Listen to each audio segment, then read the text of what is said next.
हाँ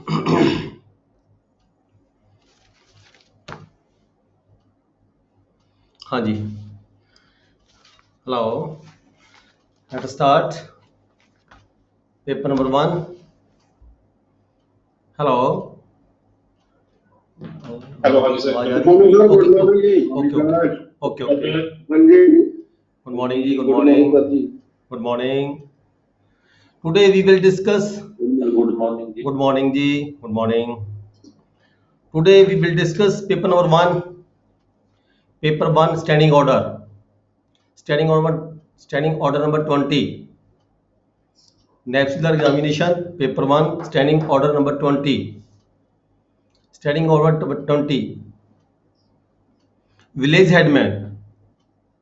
ਜਿਵੇਂ ਕਿ ਅਸੀਂ ਪੜ੍ਹ ਕੇ ਗਏ ਪਹਿਲਾਂ ਲੈਂਡ ਰੈਵਨਿਊ ਰੂਲਸ ਸੈਕਸ਼ਨ 14 ਤੋਂ ਲੈ ਕੇ 30 ਤੱਕ ਪੜ੍ਹੇ ਸੀਗੇ, ਜਿਹਦੇ ਵਿੱਚ ਸਾਰਾ ਵਿਲੇਜ ਹੈਡਮੈਨ ਨੰਬਰਦਾਰ ਦੇ ਬਾਰੇ ਦੇ ਵਿੱਚ ਉਹਦੀ ਅਪਾਇੰਟਮੈਂਟ ਕਿਵੇਂ ਹੁੰਦੀ ਹੈ, ਕਿਹੜੇ ਕਿਹੜੇ ਪੁਆਇੰਟ ਅੰਡਰ ਕੰਸੀਡਰੇਸ਼ਨ ਜਦੋਂ ਕੋਈ ਕਿਸੇ ਦਾ ਨਾਮ, ਕਿਸੇ ਰੈਵਨਿਊ ਆਫੀਸਰ ਨੇ ਕਿਸੇ ਨੰਬਰਦਾਰ ਦਾ ਨਾਮ, ਕਿਸੇ ਕੈਂਡੀਡੇਟ ਦਾ ਨਾਮ ਰਿਕਮੈਂਡ ਕਰਨਾ ਹੈ ਫਾਰ ਦਾ ਅਪਾਇੰਟਮੈਂਟ ਆਫ ਨੰਬਰਦਾਰ, ਤਾਂ ਕਿਹੜੇ ਕਿਹੜੇ ਪੁਆਇੰਟਸ ਹੈਗੇ ਅੰਡਰ ਕੰਸੀਡਰ ਕਰਨੇ ਹੈਗੇ ਆ ਰਿਕਮੈਂਡੇਸ਼ਨਸ ਦੌਰਾਨ, ਕੀ ਕਿਹੜੇ ਪੁਆਇੰਟ ਦੇਖਣੇ ਹੁੰਦੇ ਆ, ਹੈਰੀਡਿਟੀ ਦੇਖਣਾ ਹੁੰਦਾ ਹੈ ਸਰਕਾਰ ਦੇ ਪ੍ਰਤੀ, ਕੀ ਇਹਨੇ ਕੰਮ ਕੀਤੇ ਹੈਗੇ, ਇਹਦੀ ਫੈਮਿਲੀ ਨੇ ਕੀ ਕੰਮ ਕੀਤੇ ਹੈਗੇ, ਇਹਦੇ ਕੋਲ ਕਿੰਨੀ ਜ਼ਮੀਨ ਹੈਗੀ ਹੈ, ਇੱਦਾਂ ਦੇ ਜਿਹੜੇ ਪੁਆਇੰਟ ਸੀ ਆਪਾਂ ਸੈਕਸ਼ਨ 14 ਤੋਂ ਲੈ ਕੇ 30 ਤੱਕ ਪੜ੍ਹੇ ਸੀਗੇ।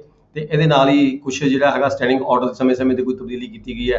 Standing order number 20 relates with the appointment of the headman, village headman ਦੇ ਸੰਬੰਧ ਵਿੱਚ ਹੈਗਾ। ਇਸੇ ਤਰੀਕੇ ਨਾਲ ਜਿਹੜਾ ਸਾਡਾ LAM ਹੈਗਾ ਲੈਂਡ ਐਡਮਿਨਿਸਟ੍ਰੇਸ਼ਨ ਮੈਨੂਅਲ, ਉਹਦੇ ਪੈਰਾ 305 ਤੋਂ ਲੈ ਕੇ 333 ਦੇ are also deal with the headman, village ਹੈਡਮੈਨ।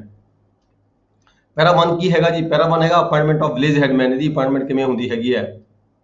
ਜਦੋਂ ਨੰਬਰਦਾਰ ਦੀ ਕੋਈ ਪੋਸਟ ਖਾਲੀ ਹੁੰਦੀ ਹੈ, when office become vacant, duty of tehsildar to report regarding the appointment new. ਤਾਂ ਉਸ ਵੇਲੇ ਪਟਵਾਰੀ ਹਲਕਾ ਤੋਂ ਲੈ ਕੇ ਤਹਿਸੀਲਦਾਰ ਤੱਕ ਦੀ ਜ਼ਿੰਮੇਵਾਰੀ ਬਣ ਜਾਂਦੀ ਹੈ ਵੀ ਜੇ ਕੋਈ ਨੰਬਰਦਾਰ ਦੀ ਪੋਸਟ ਖਾਲੀ ਹੋ ਗਈ, ਕਿਸੇ ਨੰਬਰਦਾਰ ਦੀ ਡੈਥ ਹੋ ਗਈ, ਜਾਂ ਨੰਬਰਦਾਰ ਨੇ ਰਿਜ਼ਾਈਨ ਕਰ ਦਿੱਤਾ, ਜਾਂ ਨੰਬਰਦਾਰ ਕਿਸੇ ਤਰੀਕੇ ਦੇ ਨਾਲ ਕਿਤੇ ਬਾਹਰ ਚਲਾ ਗਿਆ, ਆਪਦੀ ਡਿਊਟੀ ਛੱਡ ਗਿਆ, ਠੀਕ ਹੈ, ਉਹਦੀ ਪੋਸਟ ਵੇਕੈਂਟ ਹੋ ਗਈ, ਤਾਂ ਸਾਡੀ ਰੈਵਨਿਊ ਏਜੰਸੀ ਦੀ ਜ਼ਿੰਮੇਵਾਰੀ ਬਣ ਜਾਂਦੀ ਵੀ ਉਸ ਦੀ ਜਿਹੜੀ ਨਵਾਂ ਨੰਬਰਦਾਰ ਨਿਯੁਕਤ ਕੀਤਾ ਜਾਵੇ ਉਸ ਪਿੰਡ ਦੇ ਵਿੱਚ।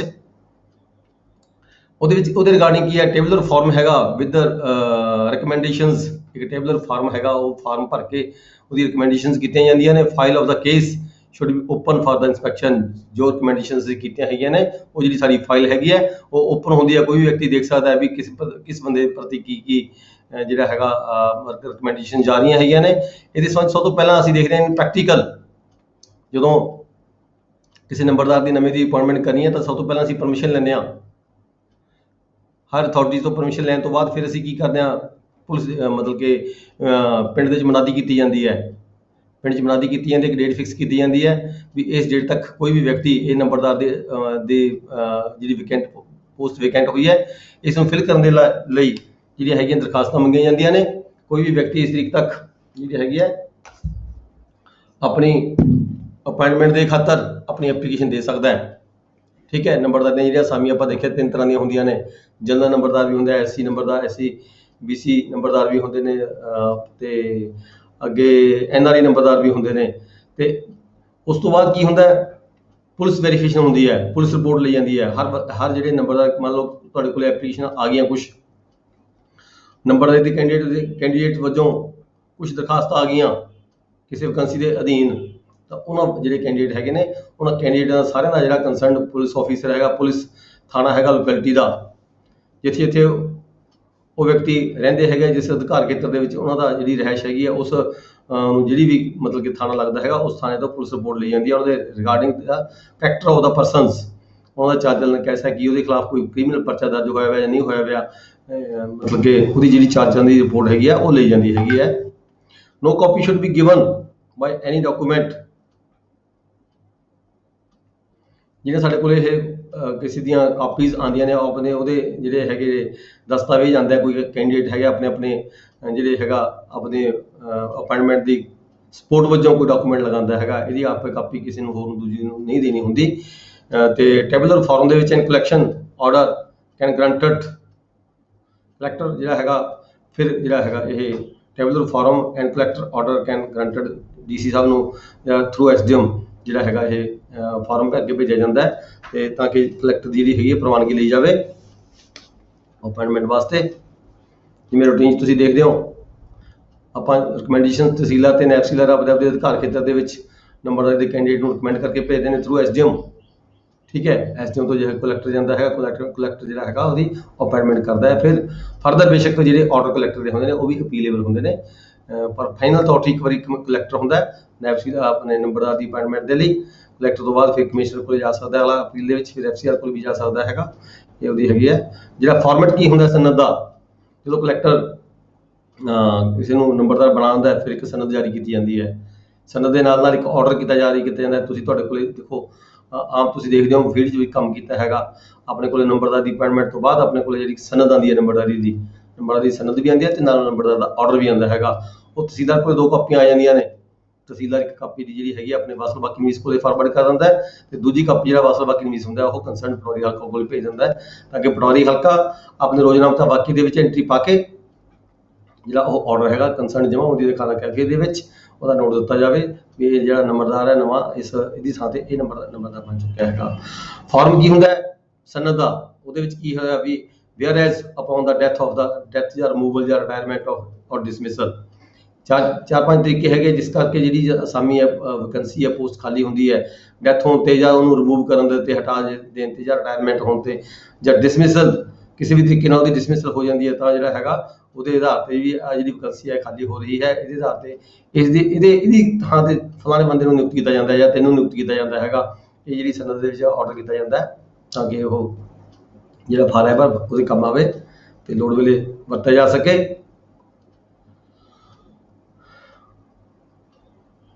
ਉਹਦੀਆਂ ਫਿਰ ਨਾਲ ਹੀ ਜਿਹੜੀ ਸਨਦ ਜਾਰੀ ਕੀਤੀ ਹੁੰਦੀ ਹੈ ਉਹ ਸਨਦ ਦੇ ਵਿੱਚ ਹੀ ਇੱਕ ਪਾਸੇ ਬੈਕ ਤੇ ਜਿਹੜੀਆਂ ਡਿਊਟੀਆਂ ਹੁੰਦੀਆਂ ਨੰਬਰਦਾਰ ਦੀਆਂ, ਜਿਵੇਂ ਕਿ ਅਸੀਂ ਪਹਿਲਾਂ ਪੜ੍ਹ ਕੇ ਗਏ ਹਾਂ ਲੈਂਡਰ ਨੂੰ ਰੂਲਸ ਦੇ ਵਿੱਚ ਪੜ੍ਹ ਕੇ ਗਿਆ ਸੀ ਸੈਕਸ਼ਨ 14 ਤੋਂ ਲੈ ਕੇ 30-31 ਤੱਕ ਹੈਗੇ। ਉਹਦੇ ਵਿੱਚ ਡਿਊਟੀਆਂ ਵੀ ਨੰਬਰਦਾਰ ਦੀਆਂ ਹੈਗੀਆਂ ਨੇ, ਕਿਹੜੀਆਂ ਡਿਊਟੀਆਂ ਹੈਗੀਆਂ ਨੇ, ਜਿਵੇਂ ਕਿ ਅਸੀਂ ਦੇਖਦੇ ਹਾਂ ਵੀ ਇਨਫੋਰਮੇਸ਼ਨ ਦੇਣੀ, ਕੋਈ ਕਲੈਮਟੀ ਆ ਉਹਦੇ ਸੰਬੰਧ 'ਚ ਇਨਫੋਰਮੇਸ਼ਨ ਦੇਣੀ ਪਟਵਾਰੀ ਹਲਕਾ ਨੂੰ, ਹਰ ਮਤਲਬ ਕਿ ਕੋਈ ਜਾਣਕਾਰੀ ਇੰਪੋਰਟੈਂਟ ਹੈਗੀ ਹੈ ਪਿੰਡ ਦੇ ਵਿੱਚ ਕੋਈ ਬਿਮਾਰੀ ਫੈਲਦੀ ਆ ਹੋਰ ਫੈਲਦੀ ਹੈ ਇੱਦਾਂ ਦੀ ਕਿਸੇ ਪੋਸਟਮੈਨ ਦੇ ਪ੍ਰਤੀ ਜ਼ਿੰਮੇਵਾਰੀਆਂ ਹੁੰਦੀਆਂ, ਪੁਲਿਸ ਡਿਪਾਰਟਮੈਂਟ ਪ੍ਰਤੀ ਜ਼ਿੰਮੇਵਾਰੀਆਂ ਹੁੰਦੀਆਂ ਨੇ, ਹੋਰ ਕੋਈ ਆਫੀਸਰ ਜਾਂਦਾ ਹੈ ਉਹਦੇ ਪ੍ਰਤੀ ਜ਼ਿੰਮੇਵਾਰੀਆਂ ਹੁੰਦੀਆਂ ਨੇ। ਠੀਕ ਹੈ, ਇਹ ਸਾਰੀਆਂ ਜਿਹੜੀਆਂ ਜ਼ਿੰਮੇਵਾਰੀਆਂ ਹੁੰਦੀਆਂ ਨੇ ਜਦੋਂ ਨੰਬਰਦਾਰ ਨੂੰ ਸਨਦ ਜਾਰੀ ਕੀਤੀ ਜਾਂਦੀ ਹੈ ਉਸ ਸਨਦ ਦੇ ਜਿਹੜਾ ਹੈਗਾ ਵਿੱਚ ਦਰਜ ਕੀਤੀਆਂ ਜਾਂਦੀਆਂ ਨੇ।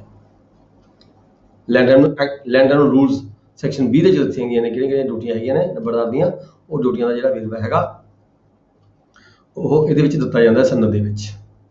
ਨੈਕਸਟ ਹੈ ਪੈਰਾ 2 ਡਿਲੀਟ ਹੋ ਚੁੱਕਿਆ। ਪੈਰਾ 3 ਟੈਂਪਰੇਰੀ ਐਬਸੈਂਸ ਆਫ ਦਾ ਨੰਬਰਦਾਰ। ਜੇ ਕੋਈ ਨੰਬਰਦਾਰ ਹੈਗਾ ਟੈਂਪਰੇਰੀ ਤੌਰ ਤੇ ਐਬਸੈਂਟ ਹੋਵੇ, ਕਿਤੇ ਬਾਹਰ ਜਾਣਾ ਪੈ ਜਾਏ ਉਸਨੂੰ, ਠੀਕ ਹੈ, ਪਹਿਲਾਂ ਹੈਗਾ ਸੀਗਾ ਵੀ ਪਰਮਿਸ਼ਨ ਫਰੋਮ ਦਾ ਡੀਸੀ ਔਰ ਤਹਿਸੀਲਦਾਰ ਉਹਨੂੰ ਲੈਣੀ ਪੈਂਦੀ ਸੀਗੀ, ਡੀਸੀ ਤੋਂ ਜਾਂ ਪਰਮਿਸ਼ਨ ਜਾਂ ਕਮਿਸ਼ਨ ਤਹਿਸੀਲਦਾਰ ਤੋਂ ਪਰਮਿਸ਼ਨ ਲੈਣੀ ਹੁੰਦੀ ਸੀ। ਪਰ ਇਹ ਜਿਹੜਾ ਹੈਗਾ ਜਿਹੜਾ ਟੈਂਪਰੇਰੀ ਤੌਰ ਤੇ ਐਬਸੈਂਟ ਵਾਲਾ ਜਿਹੜਾ ਪਰਮਿਸ਼ਨ ਵਾਲਾ ਸਿਸਟਮ ਹੈਗਾ ਕਹਿੰਦੇ ਉਚਿਤ ਨਹੀਂ ਹੈਗਾ।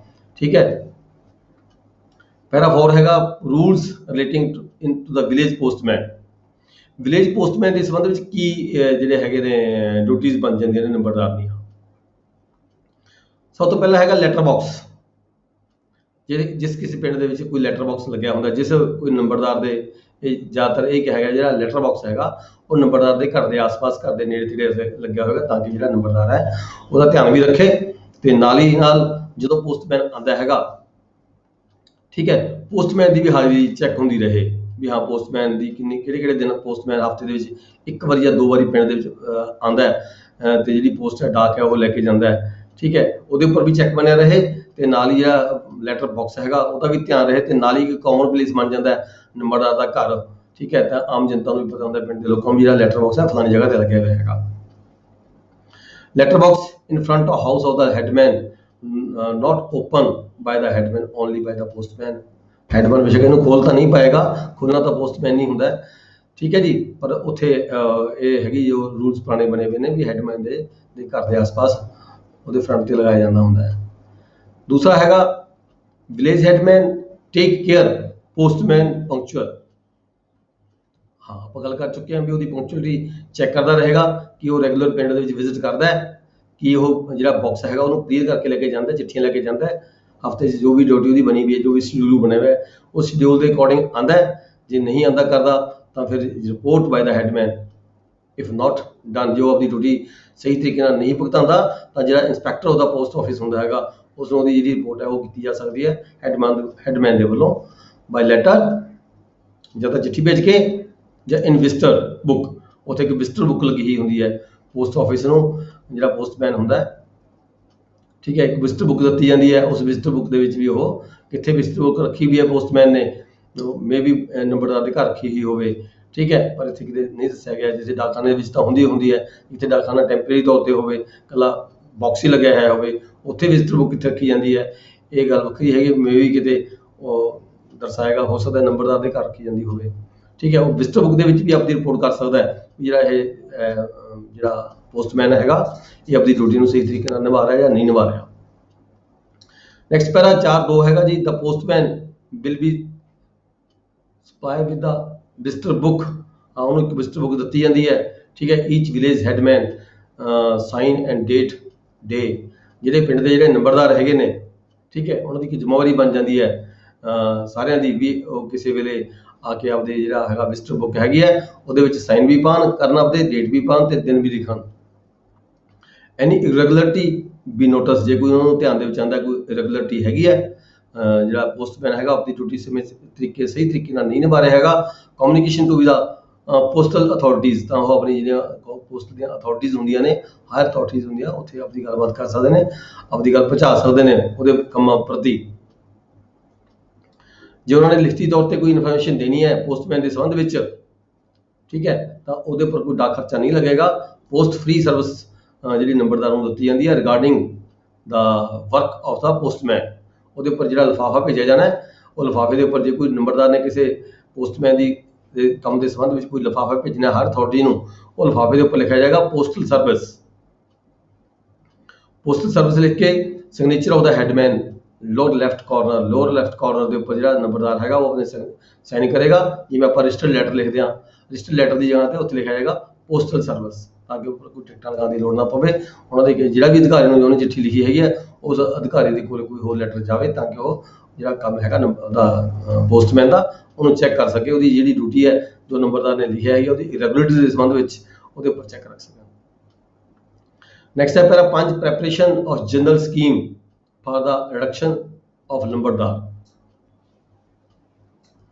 For the reduction of ਨੰਬਰਦਾਰ, the orders regarding the reduction where ਨੰਬਰਦਾਰ numerous, ਜਿੱਥੇ ਕਿਤੇ ਨੰਬਰਦਾਰਾਂ ਦੀ ਗਿਣਤੀ ਜ਼ਿਆਦਾ ਹੋਵੇ ਪਰ ਉੱਥੇ ਲੱਗਦਾ ਹੋਵੇ ਡਿਪਾਰਟਮੈਂਟ ਨੂੰ ਵੀ ਲੋੜ ਹੈ ਨਹੀਂ ਗਈ ਵੀ ਇੰਨੇ ਨੰਬਰਦਾਰ ਨਹੀਂ ਹੋਣੇ ਚਾਹੀਦੇ, ਤਾਂ ਕੰਟੇਨ ਇਨ ਪੈਰਾ 330 ਉਹ ਕਹਿੰਦੇ LAM ਦੇ ਜਿਹੜਾ ਪੈਰਾ ਹੈਗਾ 330 ਹੈਗਾ, ਉਹਦੇ ਵਿੱਚ ਜਿਹੜਾ ਤੁਸੀਂ ਦੇਖ ਸਕਦੇ ਹੋ ਜੇ ਨੰਬਰਦਾਰ ਘਟਾਣੇ ਨੇ ਤਾਂ ਕਿਵੇਂ ਘਟਾਇਆ ਜਾ ਸਕਦਾ ਹੈ। ਆਪਾਂ ਦੇਖਿਆ ਸੀ ਵੀ ਜੇ ਨੰਬਰਦਾਰ ਘਟਾਣੇ ਹੈਗੇ ਆ ਤਾਂ ਜਿਹੜੀ ਪਰਮਿਸ਼ਨ ਹੁੰਦੀ ਹੈ ਉਹ ਹਾਇਰ ਅਥਾਰਟੀ ਤੋਂ ਲਈ ਜਾਂਦੀ ਹੈਗੀ ਹੈ, ਪਰ ਜੇ ਵਧਾਣੇ ਆ ਤਾਂ ਕਮਿਸ਼ਨਰ ਤੋਂ ਲਈ ਜਾਂਦੀ ਹੈ, ਜੇ ਘਟਾਣੇ ਆ ਤਾਂ ਹੋਰ ਵੀ ਉੱਪਰੋਂ ਲੈਣੀ ਪੈਂਦੀ ਹੈ permission. Following is the register, column 1 ਤੋਂ 7 ਹੈਗਾ, sent by the settlement officer DC with reasons. ਉਹ ਜਿਹੜਾ ਰਜਿਸਟਰ ਹੈ ਨੰਬਰਦਾਰਾਂ ਦੇ ਘਟਾਉਣ ਵਧਾਉਣ ਦੇ ਸੰਬੰਧੀ ਉਹ ਹੈਗਾ ਕਾਲਮ ਉਹਦੇ 1 ਤੋਂ 7 ਹੈਗੇ ਨੇ, sent by the settlement officer and the deputy commissioner with the reasons of ਦੇ ਰੀਜ਼ਨ ਦਰਸਾਉਂਦੇ ਹੋਏ ਉਹ ਜਿਹੜਾ ਫਾਰਮ ਭਰ ਕੇ ਭੇਜਣਾ ਹੁੰਦਾ ਕੰਸਰਨਡ ਅਥਾਰਟੀਜ਼। ਪੈਰਾ 6 ਹੈਗਾ casual proposal of reduction of ਨੰਬਰਦਾਰ। ਜੇ ਕੋਈ ਨੰਬਰਦਾਰ ਦੀ ਪੋਸਟ ਘਟਾਣੀ ਹੈ ਪਿੰਡ ਦੇ ਵਿੱਚੋਂ ਤਾਂ ਜੋ ਉਹਦੀ ਕੈਜੂਅਲ ਪ੍ਰਪੋਜ਼ਲ ਹੈਗੀ ਆ ਉਹ ਪ੍ਰਪੋਜ਼ਲ ਬਣਾ ਕੇ ਭੇਜੀ ਜਾਏਗੀ। ਇਹ ਜਿਹੜਾ ਹੈਗਾ LAM ਦੇ ਪੈਰਾ 332 ਦਰਸਾਇਆ ਗਿਆ ਹੈਗਾ। ਇਹਦੇ ਵਿੱਚ ਵੀ ਆਪਣਾ ਜਿਹੜਾ ਫਾਰਮੈਟ ਦਿੱਤਾ ਗਿਆ ਤੁਹਾਡੇ ਇਹਦੇ ਵਿੱਚ ਸਟੈਂਡਿੰਗ ਆਰਡਰ ਦੇ ਵਿੱਚ ਉਹਦੇ ਜਿਹੜੇ 1 ਤੋਂ ਲੈ ਕੇ 15 ਤੱਕ ਪੈਰੇ ਹੈਗੇ ਨੇ, ਸੌਰੀ ਕਾਲਮ ਹੈਗੇ ਨੇ, ਇਹ ਸਾਰੇ ਕਾਲਮ ਭਰ ਕੇ ਭੇਜੇ ਜਾਣਗੇ। ਨੈਕਸਟ ਹੈ ਜੀ ਪੈਰਾ 7, ਇੰਬੈਜ਼ਲਮੈਂਟ ਆਫ ਦਾ ਲੈਂਡ ਰੈਵਨਿਊ। ਜੇ ਕਿਸੇ ਨੰਬਰਦਾਰ ਵੱਲੋਂ ਕੋਈ ਇੰਬੈਜ਼ਲਮੈਂਟ ਕੀਤੀ ਜਾਂਦੀ ਹੈ ਲੈਂਡ ਰੈਵਨਿਊ ਦੇ ਸੰਬੰਧ ਵਿੱਚ, ਲੈਂਡ ਰੈਵਨਿਊ ਜਿਹਦਾ ਕਲੈਕਸ਼ਨ ਉਹਨੇ ਕੀਤੀ ਹੁੰਦੀ ਹੈ ਨੰਬਰਦਾਰ ਨੇ ਜਾਂ ਉਹਦਾ ਆਪਦਾ ਕੋਈ ਲੈਂਡ ਰੈਵਨਿਊ ਹੁੰਦਾ ਹੈ, ਕਿਸੇ ਤਰੀਕੇ ਵੀ ਜੇ ਲੈਂਡ ਰੈਵਨਿਊ ਦੇ ਸੰਬੰਧ ਵਿੱਚ ਕੋਈ ਇੰਬੈਜ਼ਲਮੈਂਟ ਹੁੰਦੀ ਹੈ ਤਾਂ ਉਹਦੇ ਕੀ ਹੈਗਾ, numberdar who embezzles land revenue paid to him by the land owners. ਜਦੋਂ ਮਾਲਕਾਂ ਵੱਲੋਂ ਕੋਈ ਮਾਮਲਾ ਜਮ੍ਹਾਂ ਕਰਾਇਆ ਜਾਂਦਾ ਹੈ ਨੰਬਰਦਾਰ ਨੂੰ ਤੇ ਉਹ ਸਮੇਂ ਸਿਰ ਉਹਨੂੰ ਭਰਦਾ ਨਹੀਂ ਹੈਗਾ, fails to pay the land revenue his own holding, ਜਾਂ ਫਿਰ ਉਹ ਆਪਦੀ ਹੋਲਡਿੰਗ ਦਾ ਜਿਹੜਾ ਲੈਂਡ ਰੈਵਨਿਊ ਹੈ ਉਹ ਨਾ ਪੇ ਕਰੇ, ਉਹਦੇ 'ਚ ਫੇਲ ਹੋ ਜਾਵੇ। ਇਨ ਕੇਸ ਲੈਂਡ ਆਫ ਦਾ ਨੰਬਰਦਾਰ may be sold, in case B ਉਹ ਆਪਦੀ ਲੈਂਡ ਦਾ ਮਾਮਲਾ ਕਿਉਂ ਨਾ ਭਰ ਸਕੇ ਜਦ ਉਹਦੀ ਆਪਦੀ ਜਿਹੜੀ ਲੈਂਡ ਹੈ ਉਹ ਸੋਲਡ ਹੋ ਚੁੱਕੇ ਵਿਕ ਚੁੱਕੀ ਹੋਵੇ, ਜਾਂ ਫਿਰ ਸੈਕਸ਼ਨ 77 ਲੈਂਡ ਰੈਵਨਿਊ ਐਕਟ ਦੇ ਵਿੱਚ may be applied relation to 9 guilty ਨੰਬਰਦਾਰ ਇਨ ਡਿਫਾਲਟਰ ਸੈਕਸ਼ਨ 338, ਜਾਂ ਉਹ ਗਿਲਟੀ ਡਿਫਾਲਟਰ ਹੋ ਜਾਵੇ ਨੰਬਰਦਾਰ, ਜਾਂ ਫਿਰ ਹੈਗਾ ਤਾਂ ਉਹਦੇ ਖਿਲਾਫ ਜਿਹੜੀ ਐਮਬੈਜ਼ਲਮੈਂਟ ਦੀ ਜਿਹੜੀ ਕਾਰਵਾਈ ਉਹ ਚੱਲੇਗੀ। Land may be sold to the recover. ਇਹਨਾਂ ਦੋਨੇ ਕੇਸਾਂ ਦੇ ਵਿੱਚ ਜਿਹੜੀ ਨੰਬਰਦਾਰ ਦੀ ਜਿਹੜੀ ਲੈਂਡ ਹੈਗੀ ਹੈ ਉਹਦੀ ਰਿਕਵਰੀ ਵਾਸਤੇ ਜਿਹੜੀ ਉਹਨੇ ਐਮਬੈਜ਼ਲਮੈਂਟ ਕੀਤੀ ਹੈ ਉਹਦੀ ਰਿਕਵਰੀ ਵਾਸਤੇ ਜਿਹੜੀ ਉਹਦੀ ਲੈਂਡ ਹੈਗੀ ਹੈ ਉਹ ਸੋਲਡ ਕੀਤੀ ਜਾ ਸਕਦੀ ਹੈ ਤੇ ਰਿਕਵਰੀ ਲੈਂਡ ਉਹਦੀ ਕੀਤੀ ਜਾ ਸਕਦੀ ਹੈ। ਨੈਕਸਟ ਹੈ ਪੈਰਾ 8 ਡਿਲੀਟ ਹੋ ਚੁੱਕਿਆ ਹੈ। ਨੈਕਸਟ ਹੈ para 9 to enable tehsildar to maintain a check on the payment of pay of chowkidars by the tehsil office. ਜਿਹੜੇ ਚੌਕੀਦਾਰ ਹੈਗੇ ਆ to enable Tahsildar to maintain a check on the payment of pay of Chowkidar by Tahsil Office, a register of Chowkidara, pay receipts and disbursement by the WBN। देखो चौकीदार ਜਿਹੜੇ ਆਪਣੇ ਪਿੰਡਾਂ ਦੇ ਹੈਗੇ ਆ ਇਹਨਾਂ ਦੀ ਤਨਖਾਹ ਹੁਣ ਕਿੰਨੀ ਹੈ? ਲਗਭਗ 1000 ਰੁਪਏ ਦੇ 1200 ਦੇ ਕਰੀਬ ਹੈਗੀ ਹੈ। ਠੀਕ ਹੈ, ਤਨਖਾਹ ਨਹੀਂ ਕਹਿੰਦੇ ਇਹਨੂੰ, ਮਨ ਭੱਤਾ ਕਹਿੰਦੇ ਆ। ਤੇ ਇਹ ਜਿਹੜਾ ਦਿੱਤਾ ਜਾਂਦਾ ਹੈ ਇਹ ਵਸਲ ਬਾਕੀ ਨਵੀਸ ਵਿਰੋਧ ਦਿੱਤਾ ਜਾਂਦਾ ਹਰ ਤਹਿਸੀਲ ਦੇ ਵਿੱਚ। ਵਸਲ ਬਾਕੀ ਨਵੀਸੀ ਦਾ ਜਿਹੜਾ ਬਿੱਲ ਬਣਾਉਂਦਾ ਹੈਗਾ ਬਿਲ ਕਲਰਕ ਦੇ ਰਾਹੀਂ ਪੇਮੈਂਟ ਲੈ ਕੇ ਤੇ ਜਿਹੜਾ ਨੰਬਰ ਜਿਹੜਾ ਹੈਗਾ ਵਸਲ ਬਾਕੀ ਨਵੀਸ ਹੈਗਾ ਚੌਕੀਦਾਰ ਨੂੰ ਜਿਹੜੀ ਪੇਮੈਂਟ ਕਰਦਾ ਹੈ। ਬੇਸ਼ੱਕ ਪਹਿਲਾਂ ਤਾਂ ਜਿਹੜੀ ਇਹ ਕੈਸ਼ ਕੀਤੀ ਜਾਂਦੀ ਸੀਗੀ, ਰਜਿਸਟਰ ਦੇ ਵਿੱਚ ਸਾਈਨ ਕਰਵਾਏ ਜਾਂਦੇ ਸੀਗੇ, ਟਿਕਟ ਲਗਾ ਕੇ ਦਸਤਖਤ ਕਰਵਾਏ ਜਾਂਦੇ ਸੀਗੇ, ਤੇ ਹੁਣ ਜਿਹੜੀ ਹੈਗੀ ਆ ਇਹਦੀ ਜਿਹੜੀ ਪੇਮੈਂਟ ਦਾ ਤਰੀਕਾ ਚੇਂਜ ਹੋ ਚੁੱਕਿਆ ਹੈ। ਹਰ ਇੱਕ ਚੌਕੀਦਾਰ ਦਾ ਜਿਹੜਾ ਬੈਂਕ ਅਕਾਊਂਟ ਹੋ ਗਿਆ ਉਹ ਬੈਂਕ ਅਕਾਊਂਟ ਦੇ ਵਿੱਚ ਜਿਹੜੀ ਪੇਮੈਂਟ ਹੈਗੀ ਆ ਉਹ ਬੈਂਕ ਦੇ ਥਰੂ ਜਿਹੜੀ ਹੈਗਾ ਟ੍ਰਾਂਸਫਰ ਕਰ ਦਿੱਤੀ ਜਾਂਦੀ ਹੈ। ਪਰ ਰਜਿਸਟਰ ਹੈਗਾ ਮੇਨਟੇਨ ਰਹਿਣਾ ਚੌਕੀਦਾਰ ਦਾ। ਠੀਕ ਹੈ ਜੀ। ਰਜਿਸਟਰ ਦੇ ਜਿਹੜੇ ਕਾਲਮ ਨੇ ਉਹ 1 ਤੋਂ 10 ਕਾਲਮ ਹੁੰਦੇ ਨੇ। ਨੰਬਰ, ਪਿੰਡ ਦਾ ਨੰਬਰਦਾਰ ਦਾ ਨਾਮ ਹੁੰਦਾ, ਪਿੰਡ ਦਾ ਨਾਮ ਹੁੰਦਾ, ਕਿਹੜੇ ਮਹੀਨੇ ਦੀ ਸੈਲਰੀ ਦੇ ਰਹੇ ਹਾਂ ਅਸੀਂ, ਕਿਹੜੇ ਮਹੀਨੇ ਦਾ ਹੈਗਾ। ਠੀਕ ਹੈ, ਇਹ ਟੋਟਲ ਇਹਦੇ 1 ਤੋਂ 10 ਕਾਲਮ ਹੁੰਦੇ ਨੇ।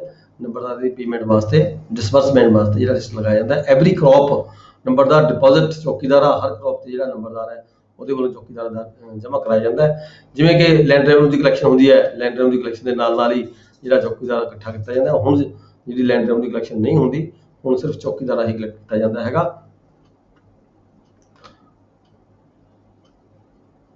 ਨੰਬਰਦਾਰ ਪਿੰਡ ਦੇ ਵਿੱਚ ਡਿਪੈਂਡ ਕਰਦਾ ਕਿੰਨੇ ਨੇ, 2 ਹੈ, 3 ਨੇ, 4 ਹੈ, ਉਹ ਆਪਦੀ ਜਿਹੜੀ ਅਸਾਮੀਆਂ ਹੁੰਦੀਆਂ ਨੇ ਉਹਦੇ ਤੋਂ ਜਿਹੜਾ ਹੈਗਾ ਚੌਕੀਦਾਰ ਕਲੈਕਟ ਕਰਕੇ ਬਸ ਬਾਕੀ ਨਵੀਸ ਕੋਲ ਪਰਚਾ ਜਿਹੜਾ ਹੈਗਾ ਫਾਰਮ ਭਰਵਾ ਕੇ ਉਹ ਜਮ੍ਹਾਂ ਕਰਾਉਂਦੇ ਹੈਗੇ ਖਜ਼ਾਨੇ ਦੇ ਵਿੱਚ। ਠੀਕ ਹੈ ਜੀ। ਪੇਮੈਂਟ ਕੀਤੀ ਜਾਂਦੀ ਹੈ ਬਸ ਬਾਕੀ ਨਵੀਸ ਕੋਲ। ਨੰਬਰ ਚੌਕੀਦਾਰਾਂ ਕਲੈਕਸ਼ਨ ਜਮ੍ਹਾਂ ਕਰਾਈ ਜਾਂਦੀ ਹੈ ਨੰਬਰਦਾਰਾਂ ਵੱਲੋਂ। ਪਹਿਲਾ 10 ਹੈਗਾ ਜੀ ਜ਼ਮੀਨ ਗਹਿਣੇ ਕਰਨ ਤੇ ਨੰਬਰਦਾਰੀ ਦੀ ਬਰਖਾਸਤਗੀ। ਆਪਾਂ ਰੂਲ ਪੜ੍ਹੇ ਸੀਗੇ ਲੈਂਡ ਰੈਵਨਿਊ ਰੂਲਸ, ਉਹਦੇ ਵਿੱਚ ਸੈਕਸ਼ਨ 16 ਹੈਗੀ ਹੈ, 16I ਤੇ D of land revenue act rules ਦੇ ਵਿੱਚ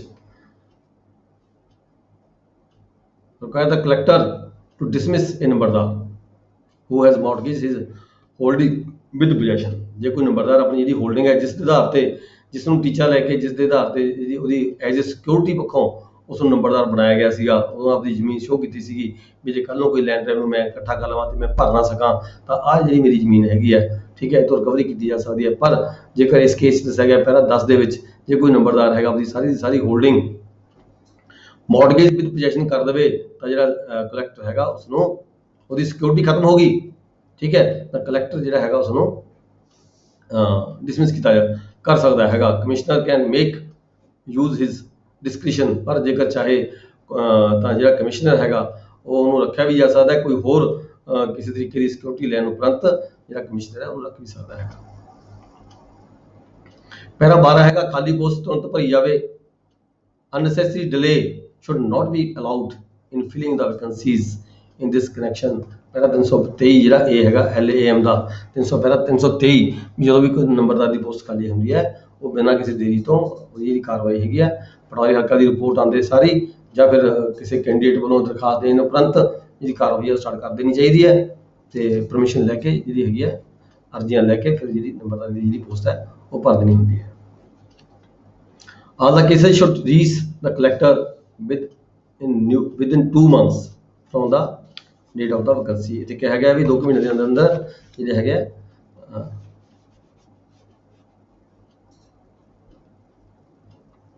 ਇਹਦੇ ਨਾਲ ਜਿਹੜਾ ਸਾਡਾ ਸਟੈਂਡਿੰਗ ਆਰਡਰ ਨੰਬਰ 20 ਸੀਗਾ ਇਹ ਖਤਮ ਹੋ ਜਾਂਦਾ ਹੈ। ਇਹ ਸਿਰਫ ਸੰਬੰਧਿਤ ਸੀਗਾ ਵਿਲੇਜ ਹੈਡਮੈਨ ਨੰਬਰਦਾਰ ਦੇ ਬਾਰੇ 'ਚ ਤੇ ਇਸੇ ਤਰੀਕੇ ਜਿਹੜਾ ਇਹਦੇ ਵਿੱਚ ਕੁਝ ਗੱਲਾਂ ਨਹੀਂ ਹੈਗੀਆਂ, ਉਹ ਗੱਲਾਂ ਸਾਡੀਆਂ ਉਹ ਪੁਆਇੰਟਸ ਜਿਹੜੇ ਹੈਗੇ ਸਾਡੇ ਲੈਂਡ ਰੈਵਨਿਊ ਰੂਲਸ ਕਵਰ ਕਰਦੇ ਨੇ ਪਹਿਲਾਂ 14 ਤੋਂ ਲੈ ਕੇ 30 ਤੱਕ ਦੇ, ਤੇ ਕੁਝ LAM ਵੀ ਕਵਰ ਕਰਦਾ ਹੈਗਾ। नेक्स्ट आ गया जी स्टैंडिंग ऑर्डर नंबर 29।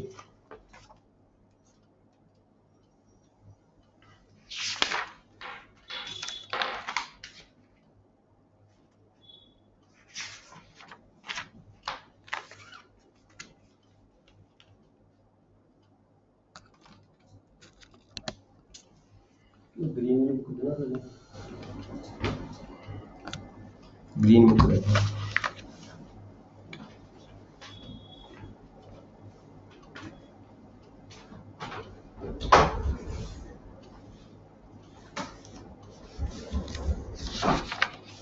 जी।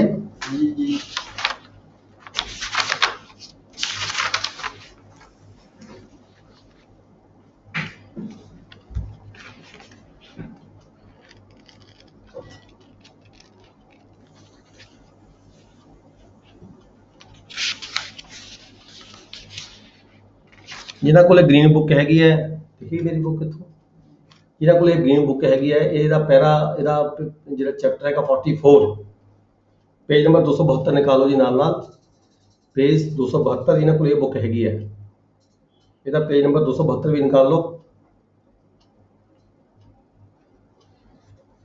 272 ਇਸ green book the.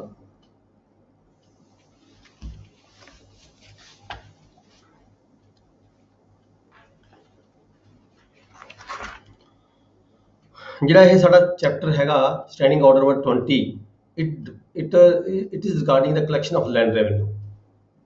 collection of land revenue ਕਿਵੇਂ ਕਰਨੀ ਹੈ, ਜੇ ਕੋਈ collection ਨਹੀਂ ਹੁੰਦੀ ਤਾਂ ਕਿਵੇਂ ਕਰਨੀ ਹੈ, ਕਿਹੜੇ ਕਿਹੜੇ ਪ੍ਰੋਸੈਸ ਅਡਾਪਟ ਕੀਤੇ ਜਾਂਦੇ ਹੈ। ਸੈਕਸ਼ਨ 67 ਤੋਂ ਲੈ ਕੇ 68 ਤੋਂ ਲੈ ਕੇ ਜਿਹੜੇ 77 ਤੱਕ ਦੇ ਹੈਗੇ ਆ, ਇਹਦੇ ਵਿੱਚ ਇਸ ਬੁੱਕ ਦੇ ਵਿੱਚ ਟੋਟਲ ਦਾ ਟੋਟਲ ਏਰੀਆ, ਟੋਟਲ ਵੇਰਵਾ ਲੈਂਡ ਰੈਵਨਿਊ ਦੇ ਸੰਬੰਧ ਵਿੱਚ, ਕਲੈਕਸ਼ਨ ਆਫ ਲੈਂਡ ਰੈਵਨਿਊ ਦੇ ਸੰਬੰਧ ਵਿੱਚ ਦਿੱਤਾ ਗਿਆ ਹੈਗਾ। ਠੀਕ ਹੈ, ਤੁਸੀਂ ਇਹਨੂੰ ਇੱਕ ਵਾਰੀ ਪੜ੍ਹ ਲਿਓ, ਪੰਜਾਬੀ ਦੇ ਵਿੱਚ ਡਿਟੇਲ ਹੈਗੀ ਹੈ, ਕੋਈ ਵੀ ਇਹਦੇ ਵਿੱਚ ਪੁਆਇੰਟ ਮੇਰੇ ਖਿਆਲ ਛੱਡਿਆ ਨਹੀਂ ਹੋਏਗਾ, ਹਰ ਪੁਆਇੰਟ ਦੇ ਵਿੱਚ ਕਵਰ ਹੋਇਆ ਹੈਗਾ। Recovery of the land revenue ਦੇ ਸੰਬੰਧ ਵਿੱਚ ਵੀ ਕਿਵੇਂ ਕਿਵੇਂ ਕੀਤੀ ਜਾਂਦੀ ਹੈ, ਕਿਹੜੇ ਕਿਹੜੇ ਤਰੀਕੇ ਅਡਾਪਟ ਕੀਤੇ ਜਾਂਦੇ ਨੇ, ਨੋਟਿਸ ਕਦੋਂ ਕਿਹੜੀ ਧਾਰਾ ਦੇ ਅਧੀਨ ਨੋਟਿਸ ਜਾਰੀ ਕੀਤਾ ਜਾਂਦਾ ਹੈ, ਠੀਕ ਹੈ, ਕਿਹੜੀ ਧਾਰਾ ਦੇ ਅਧੀਨ ਕਿਸੇ ਵਿਅਕਤੀ ਨੂੰ ਅਰੈਸਟ ਕੀਤਾ ਜਾਂਦਾ ਹੈਗਾ, ਤੇ ਕਿਵੇਂ ਕਿਵੇਂ ਉਹਦੀ ਜਿਹੜੀ ਪ੍ਰੋਪਰਟੀ ਅਟੈਚ ਕੀਤੀ ਜਾਂਦੀ ਹੈ, ਤੇ ਕਿਵੇਂ ਕਿਵੇਂ ਪ੍ਰੋਪਰਟੀ ਅਟੈਚ ਕਰਕੇ ਸੇਲ ਕੀਤੀ ਜਾਂਦੀ ਹੈ। ਠੀਕ ਹੈ, ਇਹਦੇ ਵਿੱਚ ਜਿਹੜਾ ਕਲੈਕਸ਼ਨ ਆਫ ਲੈਂਡ ਰੈਵਨਿਊ ਹੈਗਾ, ਪਹਿਲਾ 1 ਹੈਗਾ ਕਲੈਕਸ਼ਨ ਕਿਵੇਂ ਕਰਦੇ ਹਾਂ ਅਸੀਂ ਲੈਂਡ ਰੈਵਨਿਊ ਦੀ। ਸਭ ਤੋਂ ਪਹਿਲਾਂ ਕਲੈਕਸ਼ਨ ਜਿਹੜੀ ਹੈਗੀ ਆ ਉਹ ਪਟਵਾਰੀ ਹਲਕਾ ਵੱਲੋਂ, ਹੁਣ ਬੇਸ਼ੱਕ ਕਲੈਕਸ਼ਨ ਇਹਦੀ ਬੰਦ ਹੋ ਚੁੱਕੀ ਹੈ, ਪਟਵਾਰੀ ਹਲਕਾ ਵੱਲੋਂ ਜਿਹੜਾ ਹੈਗਾ ਨੰਬਰਦਾਰ ਨੂੰ ਬਣਾ ਕੇ ਦਿੱਤੇ ਜਾਂਦਾ ਡਿਟੇਲ, ਤੇ ਨੰਬਰਦਾਰ ਜਿਹੜੇ ਹੈਗੇ ਆਪਣੇ ਆਪਦੇ ਏਰੀਏ ਦੀ ਜਿਹੜੀ ਹੈਗੀ ਵਸੂਲੀ ਕਰਦੇ ਹੈਗੇ।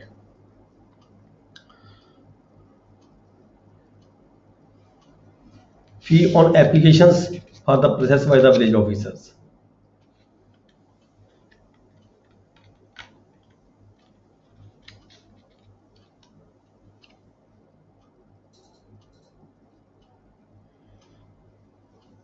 ਜਦੋਂ ਇਹ ਨੰਬਰਦਾਰ ਇਹ ਵਸੂਲੀ ਕਰਦੇ ਸੀ, ਉਹਦੇ ਰਿਗਾਰਡਿੰਗ ਚ ਉਹਨੂੰ ਪਚੋਤਰਾ ਵਗੈਰਾ ਜਿਹੜਾ ਹੈਗਾ ਸੀਗਾ ਉਹ ਦਿੱਤਾ ਜਾਂਦਾ ਸੀਗਾ, ਮਤਲਬ ਕਿ 5% ਜਾਂ 10% ਬਾਅਦ ਚ ਵੱਧ ਕੇ ਹੋ ਗਿਆ ਸੀਗਾ।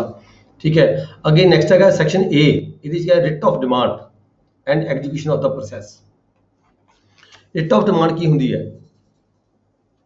ਰਿਟ ਆਫ ਡਿਮਾਂਡ ਆਪਾਂ ਲੈਂਡ ਰੈਵਨਿਊ ਐਕਟ ਚ ਪੜ੍ਹ ਕੇ ਗਏ ਹਾਂ, ਸੈਕਸ਼ਨ 68 ਇਹ ਗ੍ਰੀਨ ਬੁੱਕ ਦੇ ਵਿੱਚ ਵੀ ਦਰਸਾਇਆ ਗਿਆ ਹੈਗਾ। ਨੋਟਿਸ ਜਾਰੀ ਕਰਨਾ, ਪੰਜਾਬ ਲੈਂਡ ਰੈਵਨਿਊ ਐਕਟ ਦੀ ਧਾਰਾ 1887 ਦੀ ਧਾਰਾ 68 ਅਧੀਨ ਜਦੋਂ ਕਿਸੇ ਵਿਅਕਤੀ ਵੱਲ ਕਿਸੇ ਤਰ੍ਹਾਂ ਦੇ ਬਕਾਏ ਦੀ ਰਕਮ ਏਰੀਆ ਆਫ ਲੈਂਡ ਰੈਵਨਿਊ ਘੋਸ਼ਿਤ ਹੋ ਜਾਵੇ ਤਾਂ ਮਾਲ ਅਧਿਕਾਰੀ ਬਕਾਏ ਦੀ ਰਕਮ ਦੀ ਵਸੂਲੀ ਦੇ ਮੰਤਵ ਦੇ ਲਈ ਉਸ ਨੂੰ ਨੋਟਿਸ ਜਾਰੀ ਕਰਦਾ ਹੈ, ਰਿਟ ਆਫ ਡਿਮਾਂਡ ਜਾਰੀ ਕਰਦਾ ਹੈਗਾ। ਮਤਲਬ ਕਿ ਉਹਨੂੰ ਨੋਟਿਸ ਜਾਰੀ ਕਰਦਾ ਹੈ। ਨੋਟਿਸ ਜਾਰੀ ਕਦੋਂ ਕੀਤਾ ਜਾਂਦਾ ਹੈ? ਜਦੋਂ ਕੋਈ ਨੰਬਰਦਾਰ ਜਿਹੜਾ ਹੈਗਾ ਉਸ ਨੂੰ ਜਿਹੜੇ ਅਸਾਮੀ ਉਹਦੀ ਹੈਗੀਆਂ ਨੇ ਉਹ ਮਾਮਲਾ ਨਾ ਦੇਣ ਤਾਂ ਉਹਨਾਂ ਦੀ ਜਿਹੜੀ ਲਿਸਟ ਹੈਗੀ ਹੈ ਨੰਬਰਦਾਰ ਵੱਲੋਂ ਬਣਾ ਕੇ ਤਹਿਸੀਲਦਾਰ ਨੂੰ ਦਿੱਤੀ ਜਾਂਦੀ ਹੈ ਪਟਵਾਰੀ ਹਲਕਾ ਦੇ ਰਾਹੀਂ, ਵੀ ਆਹ ਜਿਹੜੇ ਵਿਅਕਤੀ ਹੈਗੇ ਆ ਇਹਨਾਂ ਨੇ ਮੈਨੂੰ ਜਿਹੜਾ ਮਾਮਲਾ ਹੈਗਾ ਦੇਣ ਤੋਂ ਆਨਾਕਾਨੀ ਕਰ ਰਹੇ ਨੇ, ਮੈਂ ਕਈ ਵਾਰੀ ਇਹਨਾਂ ਕੋਲ ਜਾ ਆਇਆ, ਠੀਕ ਹੈ, ਤੇ ਇਹਨਾਂ ਤੋਂ ਮੈਨੂੰ ਮਾਮਲਾ ਦਵਾਇਆ ਜਾਵੇ। ਪਟਵਾਰੀ ਹਲਕਾ ਉਹਦੀ ਰਿਕਮੈਂਡੇਸ਼ਨਸ ਕਰਕੇ ਤਹਿਸੀਲਦਾਰ ਨੂੰ ਭੇਜਦਾ ਤੇ ਫਿਰ ਤਹਿਸੀਲਦਾਰ ਵੱਲੋਂ ਕੀ ਹੈਗਾ ਨੋਟਿਸ ਜਾਰੀ ਕੀਤਾ ਜਾਂਦਾ ਕੰਸਰਨ ਪਾਰਟੀਆਂ ਨੂੰ, ਉਹਨਾਂ ਪਾਰਟੀਆਂ ਨੂੰ ਸੁਣ ਕੇ, ਠੀਕ ਹੈ, ਫਿਰ ਅਗਲਾ ਪ੍ਰੋਸੈਸ ਅਡਾਪਟ ਜਾਂਦਾ। ਜਿੱਦਾਂ ਉਹ ਨੋਟਿਸ ਦੇ ਉਹ ਪੈਸੇ ਦੇ ਜਾਣ ਨੰਬਰਦਾਰ ਨੂੰ ਫਿਰ ਤਾਂ ਠੀਕ ਹੈ, ਨਹੀਂ ਅਦਰਵਾਈਜ਼ ਜਿਹੜੀ ਫਰਦਰ ਜਿਹੜੀ ਕਾਰਵਾਈ ਹੈਗੀ ਹੈ ਉਹ ਕੀਤੀ ਜਾਂਦੀ ਹੈ।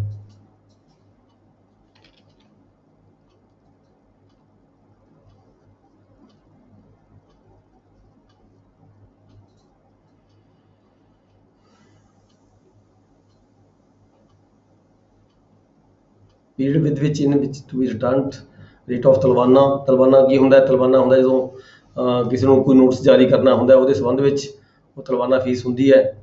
ਰਿਕਵਰੀ ਆਫ ਏਰੀਅਰਸ, ਪੈਰਾ 6 ਹੈਗਾ ਰਿਕਵਰੀ ਆਫ ਏਰੀਅਰਸ। ਇਹਦੇ ਵਿੱਚ ਕੀ ਹੈਗਾ? ਰਿਕਵਰੀ ਆਫ ਏਰੀਅਰਸ ਕਿਵੇਂ ਕਰਦੇ ਹਾਂ ਅਸੀਂ? ਇਹ ਜਿਹੜਾ ਹੈਗਾ ਲੈਂਡ ਰੈਵਨਿਊ ਐਕਟ ਦੇ ਵਿੱਚ ਦਰਸਾਏ ਗਏ ਨੇ। ਪੈਰਾ 67 ਤੋਂ ਲੈ ਕੇ 96 ਤੱਕ, ਸੈਕਸ਼ਨ 97 ਤੱਕ ਜਿਹੜੇ ਪਹਿਰੇ ਦਿਖਾਏ ਹੋਏ ਨੇ। ਅਲੱਗ-ਅਲੱਗ ਤਰੀਕੇ ਹੈਗੇ ਆ ਰਿਕਵਰੀ ਕਰਨ ਦੇ। ਪਹਿਲਾਂ ਰਿਟ ਆਫ ਡਿਮਾਂਡ ਹੈ, ਠੀਕ ਹੈ। ਤੇ ਜਿਹੜਾ ਹੈਗਾ ਸੈਕਸ਼ਨ ਪੈਰਾ 69 69, ਇਹ ਪੈਰਾ ਹੈਗਾ ਇੱਕ ਹੈਗਾ ਇਹਦੇ ਵਿੱਚ ਲਾਅ ਦੇ ਵਿੱਚ ਵੀ ਇਸ ਪੈਰੇ ਨੂੰ ਜਿਹੜਾ ਹੈਗਾ ਇਸ ਪ੍ਰੋਸੈਸ ਨੂੰ ਅਡਾਪਟ ਕਰਨ ਦੀ ਮਤਲਬ ਘੱਟ ਤੋਂ ਘੱਟ ਕੋਸ਼ਿਸ਼ ਕਰਨੀ ਚਾਹੀਦੀ ਹੈ। ਇਹਦਾ ਐਂਡ ਹੈਗਾ। ਇਸ ਤੋਂ ਪਹਿਲਾਂ ਸਾਡੇ ਕੋਲ ਹੋਰ ਬਹੁਤ ਸਾਰੇ ਹੈਗੇ ਨੇ। ਮੂਵੇਬਲ ਪ੍ਰਾਪਰਟੀ ਹੈਗੀ ਹੈ ਉਸ ਵਿਅਕਤੀ ਦੀ। ਮੂਵੇਬਲ ਪ੍ਰਾਪਰਟੀ ਨੂੰ ਅਸੀਂ ਖੜੀ ਫਸਲ ਨੂੰ ਅਸੀਂ ਅਟੈਚ ਕਰਕੇ ਉਹਦੀ ਆਕਸ਼ਨ ਕਰਕੇ ਉਹਦੇ ਤੋਂ ਪੈਸਾ ਲੈ ਸਕਦੇ ਹਾਂ। ਜਾਂ ਫਿਰ ਕੀ ਹੈ, ਉਹਦੀ ਜਿਹੜੀ ਮਾਲਕ ਹੈਗਾ ਉਹਦੀ ਮਾਲਕ ਦੀ ਜ਼ਮੀਨ ਨੂੰ ਅਸੀਂ ਕਿਸੇ ਨਾਲ ਦੇ ਖੇਤ ਵਾਲੇ ਬੰਦੇ ਨੂੰ ਵੀ ਟ੍ਰਾਂਸਫਰ ਕਰ ਸਕਦੇ ਹਾਂ, ਠੀਕ ਹੈ। ਟ੍ਰਾਂਸਫਰ ਕਰਕੇ ਉਹਦੀ ਜਿਹੜੀ ਫਸਲ ਹੈਗੀ ਆ ਉਹ ਫਸਲ ਵੇਚ ਕੇ ਉਹਦੀ ਜਿਹੜੀ ਰਿਕਵਰੀ ਹੈ ਉਸ ਰਾਹੀਂ ਵੀ ਕੀਤੀ ਜਾ ਸਕਦੀ ਹੈ। ਫਿਰ ਅਟੈਚਮੈਂਟ ਦਾ ਤਰੀਕਾ ਹੈ। ਮੂਵੇਬਲ ਪ੍ਰਾਪਰਟੀ ਹੋ ਗਈ, ਖੜੀ ਫਸਲ ਹੋ ਗਈ, ਠੀਕ ਹੈ। ਪ੍ਰਾਪਰਟੀ ਨੂੰ ਅਟੈਚ ਵੀ ਕੀਤਾ ਜਾ ਸਕਦਾ ਹੈ, ਅਟੈਚ ਕਰਕੇ ਸੇਲ ਵੀ ਕੀਤਾ ਜਾ ਸਕਦਾ ਹੈ। ਬਹੁਤ ਸਾਰੇ ਢੰਗ ਤਰੀਕੇ ਹੈਗੇ ਰਿਕਵਰੀ ਕਰਨ ਦੇ। ਇਹ ਸਾਰੇ ਅਸੀਂ ਜਿਹੜੇ ਪੜ੍ਹ ਰਹੇ ਹਾਂ ਸੈਕਸ਼ਨ 67 ਤੋਂ ਲੈ ਕੇ ਸਾਡਾ ਹੈਗਾ ਸੈਕਸ਼ਨ 96 ਤੱਕ ਹੈਗੇ ਨੇ ਲੈਂਡ ਰੈਵਨਿਊ ਐਕਟ ਦੇ ਵਿੱਚ।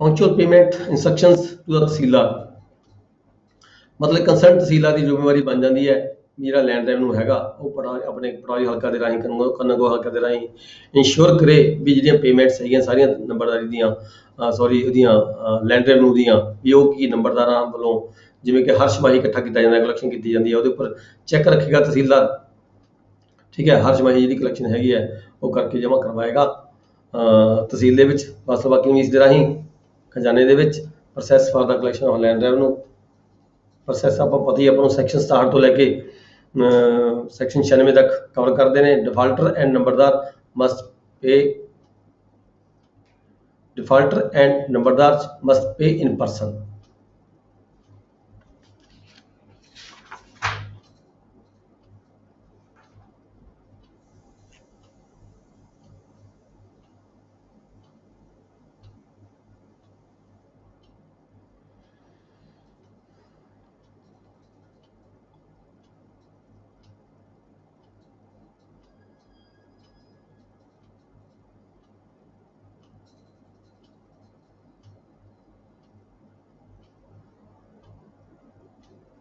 ਜਿਹੜੇ ਵੀ ਡਿਫਾਲਟਰ ਜਿਹੜੇ ਨੰਬਰਦਾਰ ਹੁੰਦੇ ਨੇ ਉਹਨਾਂ ਨੂੰ ਜਿਹੜਾ ਖਜ਼ਾਨਾ ਜਿਹੜੀ ਪੇਮੈਂਟ ਹੈਗੀ ਹੈ ਉਹ ਖਜ਼ਾਨੇ ਜਮ੍ਹਾਂ ਕਰਾਉਣੀ ਹੁੰਦੀ ਹੈ। ਰਜਿਸਟਰ ਲੱਗਿਆ ਹੁੰਦਾ ਹੈ ਤਹਿਸੀਲ ਦੇ ਵਿੱਚ ਜਿਹਨੇ ਅਸੀਂ ਜਦੋਂ ਰਿਟਸ ਜਾਰੀ ਕਰਦੇ ਹਾਂ, ਰਿਟਸ ਦਾ ਮਤਲਬ ਨੋਟਿਸ ਜਾਰੀ ਕਰਦੇ ਹਾਂ। Register for the issue of writs and warrants, writ ਹੁੰਦੀ ਹੈ ਸੈਕਸ਼ਨ 68 ਦੇ 68 ਦੇ ਵਿੱਚ, ਤੇ ਜਿਹੜੇ ਵਾਰੰਟਸ ਹੁੰਦੇ ਆ ਉਹ ਅਸੀਂ ਜਾਰੀ ਕਰਦੇ ਹਾਂ ਲੈਂਡ ਰੈਵਨਿਊ ਐਕਟ ਦੀ ਧਾਰਾ 69 ਦੇ ਅਧੀਨ, ਠੀਕ ਹੈ। ਜਦੋਂ ਕਿਸੇ ਵਿਅਕਤੀ ਨੂੰ ਕੋਈ ਰਿਟ ਜਾਰੀ ਕੀਤੀ ਜਾਂਦੀ ਹੈ, ਕੋਈ ਨੋਟਿਸ ਜਾਰੀ ਕੀਤਾ ਜਾਂਦਾ ਹੈ ਤਾਂ ਜਿਹੜਾ ਉਹਦਾ ਵੇਰਵਾ ਹੈਗਾ ਉਹਦੇ ਲਈ ਇੱਕ ਰਜਿਸਟਰ ਲਗਾਇਆ ਜਾਂਦਾ ਹੈ। ਰਜਿਸਟਰ ਦੇ ਵਿੱਚ ਵੀ ਕਾਪੀ ਰੱਖੀ ਜਾਂਦੀ ਹੈ ਤੇ ਐਂਟਰੀ ਵੀ ਪਾਈ ਜਾਂਦੀ ਹੈ। ਇਸੇ ਤਰੀਕੇ ਜਿਹੜੇ ਵਾਰੰਟ ਹੁੰਦੇ ਨੇ ਦਫਾ 69 ਦੇ ਤਹਿਤ ਇਹ ਜਿਹੜੇ ਵਾਰੰਟ ਹੁੰਦੇ ਆ ਸਾਨੂੰ ਇਹ DRA ਸ਼ਾਖਾ ਚੋਂ ਮਿਲਦੇ ਨੇ। DC ਆਫਿਸ ਦੇ ਵਿੱਚ ਕੰਟਰੋਲ ਹੁੰਦਾ, ਡਿਪਟੀ ਕਮਿਸ਼ਨਰ ਦੇ ਸਾਈਨ ਹੋਏ ਹੁੰਦੇ ਨੇ, ਠੀਕ ਹੈ। ਉਹ ਵਾਰੰਟ ਦੀ ਪਹਿਲਾਂ ਕੀਮਤ ਰੱਖੀ ਹੁੰਦੀ 10 ਰੁਪਏ ਰੱਖੀ ਹੁੰਦੀ ਸੀ ਜਦੋਂ ਕਿਸੇ ਦੇ ਖਿਲਾਫ ਵਾਰੰਟ ਜਾਰੀ ਕੀਤਾ ਜਾਂਦਾ ਸੀਗਾ, ਠੀਕ ਹੈ। ਉਹਦੀ ਜਿਹੜੀ ਪੇਮੈਂਟ ਹੈ ਉਸ ਵਿਅਕਤੀ ਤੋਂ ਜਿਹਦੇ ਅਗੇਂਸਟ ਇਹ ਵਾਰੰਟ ਜਾਰੀ ਕੀਤਾ ਸੀ ਉਹਦੇ ਤੋਂ ਪੇਮੈਂਟ ਭਰਾ ਲਈ ਜਾਂਦੀ ਸੀਗੀ। ਮਤਲਬ ਕਿ ਇਹਨਾਂ ਦੋਨਾਂ ਵਾਸਤੇ ਜਿਹੜਾ ਹੈਗਾ ਤਹਿਸੀਲ ਪੱਧਰ ਤੇ ਰਜਿਸਟਰ ਲਗਾਇਆ ਜਾਂਦਾ ਹੈਗਾ। ਨੈਕਸਟ ਹੈ stock register of person process to be kept at Sadar by ਦਾ ਸਦਰ ਬਸਲਵਾ ਕਿਨਵੀਸ। ਮੈਂ ਗੱਲ ਕਰ ਚੁੱਕਿਆ ਵੀ ਜਿਹੜੇ ਇਹ ਵਾਰੰਟ ਹੁੰਦੇ ਨੇ, ਵਾਰੰਟ ਇਹਨੂੰ ਪ੍ਰੋਸੈਸ ਕਹਿੰਦੇ ਅਸੀਂ ਸਖਤ ਕਾਰਵਾਈ, ਠੀਕ ਹੈ। ਸਖਤ ਕਾਰਵਾਈ ਕਿਹਨੂੰ ਕਹਾਂਗੇ? ਸਖਤ ਕਾਰਵਾਈ ਜਦੋਂ ਕਿਸੇ ਨੂੰ ਅਰੈਸਟ ਕਰਨਾ ਹੋਵੇ। ਇਹ ਜਿਹੜੇ ਰਜਿਸਟਰ ਹੁੰਦੇ ਨੇ ਇਹ ਸਖਤ ਕਾਰਵਾਈ ਦੇ ਜਿਹੜੇ ਆਰਡਰ ਹੁੰਦੇ ਨੇ, ਆਰਡਰ ਯਾਨੀ ਕਿ ਜਿਹੜੇ ਵਾਰੰਟ ਹੁੰਦੇ ਆ ਇਹ ਜਿਹੜੇ ਹੁੰਦੇ ਨੇ ਜ਼ਿਲ੍ਹਾ ਪੱਧਰ ਤੇ DRA ਸ਼ਾਖਾ ਜਿਹੜੀ ਹੁੰਦੀ ਹੈ ਡਿਸਟ੍ਰਿਕਟ ਰੈਵਨਿਊ ਅਕਾਊਂਟੈਂਟ, ਉਹਦੇ ਕੋਲ ਇਹਨਾਂ ਦਾ ਹਿਸਾਬ ਕਿਤਾਬ ਰੱਖਿਆ ਜਾਂਦਾ ਹੈ, ਠੀਕ ਹੈ। ਉਹਨਾਂ ਤੋਂ ਇਹ ਵਸੂਲ ਕੀਤੇ ਜਾਂਦੇ ਨੇ, ਉਹਨਾਂ ਤੋਂ ਲੈ ਕੇ ਹੀ ਅੱਗੇ ਜਿਹੜੇ ਡੀਸੀ ਪੱਧਰ ਦੇ ਜਿਹੜੇ ਹੈਗੇ ਨੇ, ਜਿਹੜੀਆਂ ਤਹਿਸੀਲਾਂ ਪੈਂਦੀਆਂ ਨੇ, ਉੱਥੋਂ ਹੀ ਜਾਰੀ ਵੱਖ-ਵੱਖ ਤਹਿਸੀਲਦਾਰਾਂ ਨੂੰ, ਯਾਨੀ ਕਿ ਡਿਸਟ੍ਰਿਕਟ ਪੱਧਰ ਤੋਂ ਬਾਅਦ ਜਾਰੀ ਕੀਤੇ ਜਾਂਦੇ ਨੇ। ਉਹਨਾਂ ਦਾ ਅਕਾਊਂਟ ਸਾਰਾ ਉਹਨਾਂ ਕੋਲ ਰੱਖਿਆ ਜਾਂਦਾ ਵੀ ਕਿਹੜੀ ਤਹਿਸੀਲ ਨੂੰ ਕਿੰਨਾ ਨੰਬਰ ਜਿਹੜਾ ਹੈਗਾ ਦਫਾ 69 ਦੇ ਤਹਿਤ ਕਿੰਨਾ ਨੰਬਰ ਵਾਰੰਟ ਜਾਰੀ ਕੀਤਾ ਗਿਆ, ਕਿਸ ਤਹਿਸੀਲ ਨੂੰ ਕਿੰਨਾ ਨੰਬਰ ਜਾਰੀ ਕੀਤਾ ਗਿਆ। ਅੱਗੇ ਤਹਿਸੀਲਾਂ 'ਚ ਜਾ ਕੇ ਫਿਰ ਵਾਰੰਟ ਲਿਸਟ ਲੱਗਿਆ ਹੋਇਆ ਹੁੰਦਾ, ਜਿਵੇਂ ਕਿ ਆਪਾਂ ਪੜ੍ਹ ਕੇ ਹਟੇ ਉੱਪਰ। ਉਹਦਾ ਟੋਟਲ ਵੇਰਵਾ ਜਿਹੜਾ ਹੈਗਾ ਉਹ ਵਾਰੰਟਾਂ ਦਾ ਟੋਟਲ ਵੇਰਵਾ ਲਿਸਟ ਦਰਜ ਕੀਤਾ ਜਾਂਦਾ ਹੈ। ਫਿਰ ਜੇ ਕਿਸੇ ਅਗੇਂਸਟ ਕੋਈ ਵਾਰੰਟ ਜਾਰੀ ਕੀਤਾ ਗਿਆ ਤਾਂ ਉਹਦਾ ਵੇਰਵਾ ਵੀ ਵੱਖਰੇ ਤੌਰ 'ਤੇ ਲਿਸਟ ਲੱਗਿਆ ਹੁੰਦਾ, ਉਹਦੇ ਵਿੱਚ ਬੇਨਤੀ ਪਾਈ ਜਾਂਦੀ ਹੈ ਕਿ ਫਲਾਣਾ ਜਿਹੜਾ ਵਾਰੰਟ ਹੈਗਾ ਫਲਾਣੇ ਬੰਦੇ ਨੂੰ ਅਰੈਸਟ ਕਰਨ ਦੀ ਖਾਤਰ ਜਾਰੀ ਕੀਤਾ ਗਿਆ ਸੀਗਾ। ਤਹਿਸੀਲਦਾਰ will maintain a register in the following form with report। Writ ਦਾ ਜਿਹੜਾ ਫਾਰਮ ਹੈਗਾ under section 68 warrant 69 warrant of attachment, warrant of sale, ਇਹ ਕਾਲਮ ਬਣਾਏ ਗਏ ਨੇ ਰਜਿਸਟਰ ਦੇ ਵਿੱਚ। ਇਹ ਕਾਲਮ ਹੋਣਗੇ 68 ਦੇ ਸੰਬੰਧ ਵਿੱਚ, 69 ਦੇ ਸੰਬੰਧ ਵਿੱਚ, ਵਾਰੰਟ ਆਫ ਅਟੈਚਮੈਂਟ ਦੇ ਸੰਬੰਧ ਵਿੱਚ, ਵਾਰੰਟ ਆਫ ਸੇਲ ਆਫ ਦਾ ਮੂਲ ਪ੍ਰਾਪਰਟੀ। ਇਹ 4 ਤਰ੍ਹਾਂ ਦੇ ਜਿਹੜੇ ਵਾਰੰਟ ਹੈਗੇ ਸਾਨੂੰ ਡੀਸੀ ਆਫਿਸ ਚੋਂ ਮਿਲਦੇ ਨੇ, ਠੀਕ ਹੈ। ਇਹ ਉੱਥੇ ਲੈ ਕੇ ਆਪਣੇ ਰਜਿਸਟਰ 'ਚ ਐਂਟਰੀ ਪਾਉਂਦੀ ਵੀ ਇਹ ਵਾਰੰਟ ਕਿ ਤੁਹਾਡੇ ਕੋਲ ਕਿੰਨੇ ਨੰਬਰ ਦੇ ਕਿਹੜੇ ਵਾਰੰਟ ਹੈਗੇ, 68 ਨੰਬਰ ਦੇ ਕਿੰਨੇ ਨੇ, 69 ਨੰਬਰ ਦੇ ਕਿੰਨੇ ਨੇ, ਠੀਕ ਹੈ। ਇਹ ਅਟੈਚਮੈਂਟ ਦੇ ਆ ਗਏ, 70 72 ਦੇ ਤਹਿਤ ਆ ਗਏ, ਅਲੱਗ ਸਾਰਿਆਂ ਦਾ ਵੇਰਵਾ ਜਿਹੜਾ ਹੈ ਤੁਹਾਡੇ ਕੋਲੇ ਰਹੇਗਾ। At the end of the every month total column ਜਿਹੜੇ 9 ਹੈਗੇ ਨੇ ਇਨ ਦਾ ਰਨਿੰਗ ਰਜਿਸਟਰ। ਇੱਕ ਰਨਿੰਗ ਰਜਿਸਟਰ ਹੁੰਦਾ ਹੈ ਤਹਿਸੀਲ ਪੱਧਰ ਤੇ ਫਾਰਵਰਡ ਟੂ ਦਾ ਕਲੈਕਟਰ। ਤਹਿਸੀਲ ਪੱਧਰ ਤੇ DRA ਸ਼ਾਖਾ ਦੇ ਇੱਕ ਹਲਤੌਜੀ ਰਜਿਸਟਰ ਬਣਾਇਆ ਹੁੰਦਾ ਹੈ। ਹਲਤੌਜੀ ਕੀ ਹੁੰਦਾ, ਉੱਥੇ ਟੋਟਲ ਵੇਰਵਾ ਹੁੰਦਾ ਹੈਗਾ ਸਾਰੇ ਜ਼ਿਲ੍ਹੇ ਦਾ, ਕਿੰਨੇ ਨੰਬਰ ਕਿੰਨਾ ਲੈਂਡ ਰੈਵਨਿਊ ਸੀਗਾ, ਠੀਕ ਹੈ। ਟੋਟਲ ਛਮਾਹੀ ਉਹਦੀਆਂ ਕਿਸ਼ਤਾਂ ਕਿੰਨੀਆਂ ਬਣਦੀਆਂ ਹੈਗੀਆਂ ਨੇ, ਤੇ ਫਿਰ ਉਹਦੇ ਸੰਬੰਧ ਵਿੱਚ ਕੀ ਕਾਰਵਾਈਆਂ ਕੀਤੀਆਂ ਗਈਆਂ। ਉਹ ਤਹਿਸੀਲਾਂ ਵੱਲੋਂ ਜਿਹੜੀ ਇੱਕ ਹਲਤੌਜੀ ਭਰ ਕੇ, ਹਰ ਤਹਿਸੀਲ ਦੇ ਵੱਲੋਂ ਇੱਕ ਹਲਤੌਜੀ ਭਰ ਕੇ ਜਿਹੜੀ ਹੈਗੀ ਆ ਉਹ ਜ਼ਿਲ੍ਹਾ ਪੱਧਰ ਤੇ ਭੇਜੀ ਜਾਂਦੀ ਹੈ। ਹੁੰਦਾ ਕੀ ਉਹਦੇ ਵਿੱਚ, ਹੁਣ ਤਾਂ ਇਹ ਕਾਰਵਾਈਆਂ ਘਟ ਗਈਆਂ ਬਹੁਤ ਜ਼ਿਆਦਾ, ਹੁਣ ਤਾਂ ਇਹ ਮਾਈਨਰ ਜਿਹੀਆਂ ਰਹਿ ਗਈਆਂ। ਉਸ ਵੇਲੇ ਸੀਗਾ ਵੀ ਕਿਹੜੇ ਮਾਮਲੇ ਆ, ਕਿਹੜੇ ਲੈਂਡ ਰੈਵਨਿਊ ਸਸਪੈਂਡ ਹੋਏ, ਕਿਹੜੇ ਰਜਿਸਟ੍ਰੇਸ਼ਨ ਹੋਈ, ਕਿਹੜੇ ਦੀ ਕਰੈਕਸ਼ਨ ਦੁਬਾਰਾ ਹੋਈ, ਕਿਹਦੀ ਨਹੀਂ ਹੋਈ, ਠੀਕ ਹੈ। ਤੇ ਕਿਹੜੇ ਜ਼ਗੀਰਦਾਰ ਨੇ ਜਿਨ੍ਹਾਂ ਨੂੰ ਵਾਪਸ ਕੀਤਾ ਗਿਆ। ਟੋਟਲ ਵੇਰਵਾ regarding land revenue, regarding collection, regarding remission, regarding suspension, ਠੀਕ ਹੈ। ਕਿਹੜੀ ਅਸੈਸਮੈਂਟ ਹੋਈ, ਅਸੈਸਮੈਂਟ ਦੇ ਨਾਲ ਕੀ ਮਾਮਲਾ ਘਟਿਆ, ਕੀ ਮਾਮਲਾ ਵਧਿਆ, ਠੀਕ ਹੈ। ਇਹ ਟੋਟਲ ਵੇਰਵਾ ਜਿਹੜਾ ਹੁੰਦਾ ਸੀ ਤਹਿਸੀਲ ਦਾ, ਉਹ ਹਲਤੌਜੀ ਰਜਿਸਟਰ ਭਰ ਕੇ ਭੇਜਿਆ ਜਾਂਦਾ ਸੀਗਾ ਡਿਸਟ੍ਰਿਕਟ ਪੱਧਰ ਨੂੰ। ਇਹਦੇ ਫਾਰਮ ਦੱਸੇ ਗਏ ਨੇ 1 ਤੋਂ 3 column in the following form, 1 ਤੋਂ 3 ਇਹ ਦਰਸਾਏ ਗਏ ਨੇ।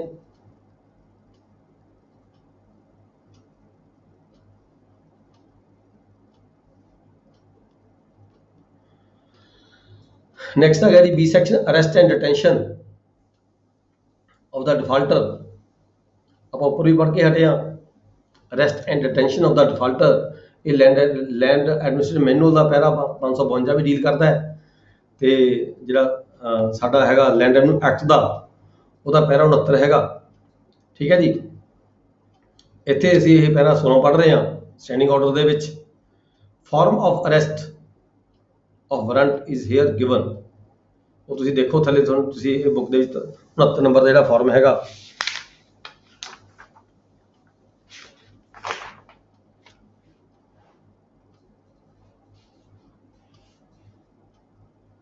ਇਹ ਪ੍ਰੋਫਾਰਮਾ ਦਿੱਤਾ ਗਿਆ ਜੀ, ਜਿਹੜਾ ਕਿ ਅਸੀਂ PM ਨੂੰ ਜਾਰੀ ਕਰਦੇ ਹਾਂ, ਜਾਂ ਕਿਸੇ ਥਾਣੇਦਾਰ ਨੂੰ ਜਾਰੀ ਕਰਦੇ ਹਾਂ, ਕਿਸੇ ਪੁਲਿਸ ਆਫੀਸਰ ਨੂੰ ਜਾਰੀ ਕਰਦੇ ਹਾਂ, ਠੀਕ ਹੈ। ਲੈਂਡ ਰੈਵਨਿਊ ਦੇ ਸੰਬੰਧ ਵਿੱਚ ਜਾਂ ਕੋਈ ਹੋਰ ਸੈਸ ਹੈਗੀ ਹੈ, ਟੋਟਲ ਅਮਾਊਂਟ ਬਣਾ ਕੇ, ਠੀਕ ਹੈ, ਇਹ ਫਾਰਮ ਜਾਰੀ ਕੀਤਾ ਜਾਂਦਾ ਹੈ। ਥੱਲੇ ਤਹਿਸੀਲਦਾਰ ਦੇ ਸਾਈਨ ਹੁੰਦੇ ਨੇ। ਫਿਰ ਕੀ ਹੈ, ਸੈਕਸ਼ਨ ਪੈਰਾ 17 ਹੈਗਾ, ਇਹ ਤਾਂ ਹੋ ਗਿਆ 69 ਦਾ ਜਿਹੜਾ ਵਾਰੰਟ ਜਾਰੀ ਹੈ। ਤੁਸੀਂ ਜੋ ਵਾਰੰਟ ਜਾਰੀ ਕਦੇ ਕਰਨਾ ਹੈ, ਕਿਸੇ ਨੂੰ ਅਰੈਸਟ ਕਰਨਾ ਹੈਗਾ, ਠੀਕ ਹੈ। ਇਹ ਪ੍ਰੋਫਾਰਮਾ ਦਿੱਤਾ ਗਿਆ ਤੁਹਾਡੇ ਬੁੱਕ ਦੇ ਵਿੱਚ, ਤੁਸੀਂ ਦੇਖ ਲਓ ਸਾਰਾ। ਫਿਰ ਇਹ ਜੇਲ੍ਹ ਦੀ ਕਾਰਵਾਈ ਪੈਰਾ 17 ਦੇ ਵਿੱਚ।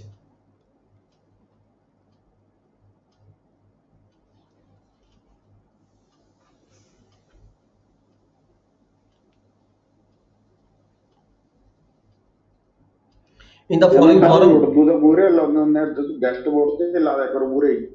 ਹੈ ਜੀ, ਜਿਹੜਾ ਤੁਸੀਂ ਪੜ੍ਹੀ ਜਾਂਦੇ, ਜਿਹੜਾ ਜਿਵੇਂ ਤੁਸੀਂ ਉਰਦੂ ਦਾ ਲਾਉਂਦੇ ਹੁੰਦੇ ਆ ਮੂਹਰੇ, ਉਹ ਨਹੀਂ ਐਂ ਲੱਗ ਸਕਦਾ ਜੀ, ਜਿਵੇਂ ਸਕਰੀਨ ਤੇ ਲੱਗ ਜਾਂਦੀ ਹੈ ਜੀ, ਜਿਵੇਂ ਉਰਦੂ ਹਾਂ। ਤੇ ਲੱਗ ਜਾਂਦੀ ਸਕਰੀਨ। ਨਹੀਂ ਉਹ ਨਹੀਂ ਲੱਗਦਾ ਇਹਦੇ ਤੇ, ਉਹ ਹੋਰ ਚੀਜ਼ ਦਾ ਬੁੱਕਸ ਦੇ ਵਿੱਚ ਵੀ ਪੜ੍ਹਨਾ ਹੁੰਦਾ ਨਾ, ਫਿਰ ਬੁੱਕਸ ਦੇ ਵਿੱਚੋਂ ਤਾਂ ਬੁੱਕਸ ਤੁਹਾਡੇ ਸਾਹਮਣੇ ਪਈਆਂ ਨੇ, ਉਹ ਤਾਂ ਤੁਹਾਡੇ ਕੋਲੇ ਉਰਦੂ Books ਨੇ। ਉਰਦੂ ਤੁਹਾਡੇ ਕੋਲੇ ਹੁੰਦਾ ਨਹੀਂ ਨਾ ਹੈਗਾ, ਉਰਦੂ ਦਾ ਤਾਂ ਇੱਕ ਨਵੇਂ ਸਿਰੇ ਤੋਂ ਲਿਖਿਆ ਜਾਂਦਾ ਹੈ, ਉਹ ਤਾਂ ਨਵਾਂ ਨੋਟਸ ਤੁਹਾਡੇ ਸਾਹਮਣੇ ਬਣਾਇਆ ਜਾਂਦਾ ਹੈ। ਇਹ ਤਾਂ ਬੁੱਕਸ ਜਿਹੜੀਆਂ ਤੁਹਾਡੇ ਪਾਸ ਹੈਗੀਆਂ ਨੇ ਉਹਨੂੰ ਅਸੀਂ ਆਪਾਂ ਦੇਖ ਰਹੇ ਹਾਂ। ਪੈਰਾ 17 ਹੈਗਾ jail. The following form shall be used for committing a revenue defaulter. ਜੇ ਕੋਈ ਬੰਦਾ ਡਿਫਾਲਟਰ ਹੈ ਲੈਂਡ ਰੈਵਨਿਊ ਦਾ ਤਾਂ ਉਹਨੂੰ ਜੇਲ੍ਹ ਭੇਜਣਾ ਹੈਗਾ। And for release there from, ਜੇ ਉਹਨੂੰ ਜੇਲ੍ਹ ਭੇਜਣਾ ਹੈ ਤਾਂ ਕਿਵੇਂ ਭੇਜਣਾ ਹੈਗਾ, ਜੇ ਉਹਨੂੰ ਰਿਲੀਜ਼ ਕਰਨਾ ਹੈ ਤਾਂ ਕਿਵੇਂ ਕਰਨਾ ਹੈਗਾ। ਠੀਕ ਹੈ, ਜੇਲ੍ਹ ਭੇਜਣ ਦੇ ਲਈ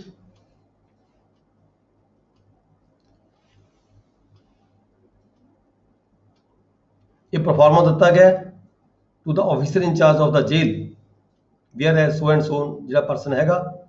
ਠੀਕ ਹੈ, ਇਹ ਡਿਫਾਲਟ ਹੈ ਲੈਂਡ ਰੈਵਨਿਊ ਦਾ ਤੇ ਇਸ ਨੂੰ ਅਸੀਂ ਜੇਲ੍ਹ ਭੇਜ ਰਹੇ ਹਾਂ। ਦਫਾ 69 ਦੇ ਤਹਿਤ ਕਰੰਟ ਅੰਡਰ ਸੈਕਸ਼ਨ 69 ਦੀ 3 ਦੇ ਵਿੱਚ ਪੰਜਾਬ ਲੈਂਡ ਰੈਵਨਿਊ ਐਕਟ ਦੀ ਧਾਰਾ 69 ਦੀ 3 ਹੈਗੀ ਹੈ।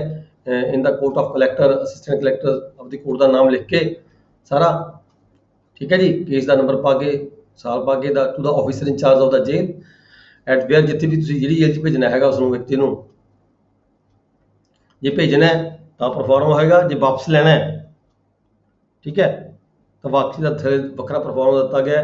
ਜਦੋਂ ਜੇਲ੍ਹ ਪੂਰੀ ਹੋਈ, ਜਿੰਨੇ ਦਿਨ ਲਈ ਤੁਸੀਂ ਭੇਜਿਆ ਸੀਗਾ, 10 ਦਿਨ ਲਈ ਭੇਜਿਆ ਸੀਗਾ ਜਾਂ 8 ਦਿਨ ਲਈ ਭੇਜਿਆ ਸੀ, 5 ਦਿਨ ਲਈ ਭੇਜਿਆ ਸੀਗਾ, ਜਦੋਂ ਇਹਦੀ ਟਰਮ ਪੂਰੀ ਹੋ ਜਾਂਦੀ ਹੈ ਫਿਰ ਤੁਸੀਂ ਦੁਬਾਰਾ ਜੇਲ੍ਹ ਅਥਾਰਟੀ ਨੂੰ ਲਿਖ ਕੇ ਭੇਜ ਦਿਓ ਵੀ ਜਿਹੜਾ ਵਿਅਕਤੀ ਹੈਗਾ ਇੱਦਾਂ ਕਰਕੇ ਇਹਨੂੰ ਵਾਪਸ ਕੀਤਾ ਜਾਵੇ, ਇਹਨੂੰ ਛੱਡਿਆ ਜਾਵੇ ਜੇਲ੍ਹ ਦੇ ਵਿੱਚੋਂ। ਫਿਰ ਪੈਰਾ 18 ਵਿੱਚ ਕੀ ਕਿਹਾ, maintenance of the defaulter arrested and detained. ਜਦੋਂ ਕਿਸੇ ਡਿਫਾਲਟਰ ਨੂੰ ਫੜਿਆ ਜਾਂਦਾ ਹੈਗਾ, ਆਪਾਂ ਕਹਿੰਦੇ ਜੇਲ੍ਹ 'ਚ ਖਰਚਾ ਦੇਣਾ, ਠੀਕ ਹੈ, ਜੇਲ੍ਹ ਦੇ ਵਿੱਚ ਉਹਦੀ ਅਮਾਊਂਟ ਵੀ ਜਮ੍ਹਾਂ ਕਰਾਉਣੀ ਪੈਂਦੀ ਹੈ ਉਹਦੇ ਖਰਚੇ ਵਾਸਤੇ।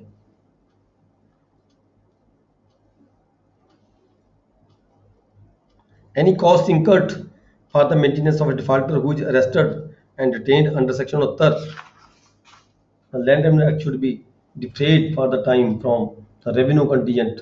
ਇਹ ਜਿਹੜੀ ਰੈਵਨਿਊ ਦੀ ਕੰਟੀਜੈਂਸੀ ਸਾਡੇ ਕੋਲੇ ਹੁੰਦੀ ਹੈ, ਠੀਕ ਹੈ, ਕਿਉਂਕਿ ਅਸੀਂ ਪਕੜ ਰਹੇ ਹਾਂ ਕਿਸੇ ਬੰਦੇ ਦੀ ਅਰਜ਼ੀ ਤੇ ਨਹੀਂ ਪਕੜ ਰਹੇ, ਸਰਕਾਰ ਪਕੜ ਰਹੀ ਹੈ, ਸਰਕਾਰ ਅਰੈਸਟ ਕਰ ਰਹੀ ਹੈ।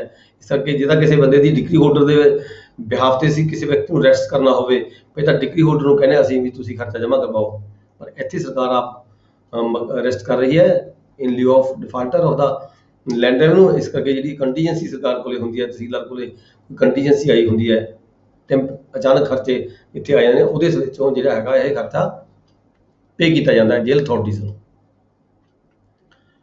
ਨੈਕਸਟ ਹੈ distress and sale.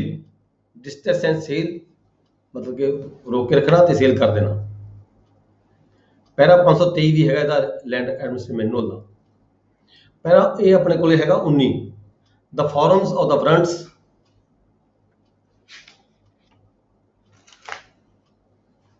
R following.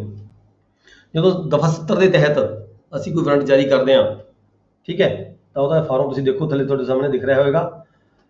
ਇਹ ਕਾਨੋ ਕਾਲ ਨੂੰ ਭੇਜਾਂਗੇ ਅਸੀਂ, ਕਿਉਂਕਿ ਜਿਹੜੀ ਖੜੀ ਫਸਲ ਹੈਗੀ ਆ ਉਹਨੂੰ ਅਸੀਂ ਅਟੈਚ ਕਰਨਾ ਹੈ। ਖੜੀ ਫਸਲ ਨੂੰ ਅਟੈਚ ਕਰਕੇ ਉਹਦੀ ਜਿਹੜੀ ਪ੍ਰੋਡਿਊਸ ਹੈਗੀ ਆ ਉਹਨੂੰ ਸੇਲ ਕਰਨਾ ਹੈ, ਠੀਕ ਹੈ, ਉਹਦੇ ਤੋਂ ਜਿਹੜੀ ਰਿਕਵਰੀ ਕੀਤੀ ਜਾਣੀ ਹੈ।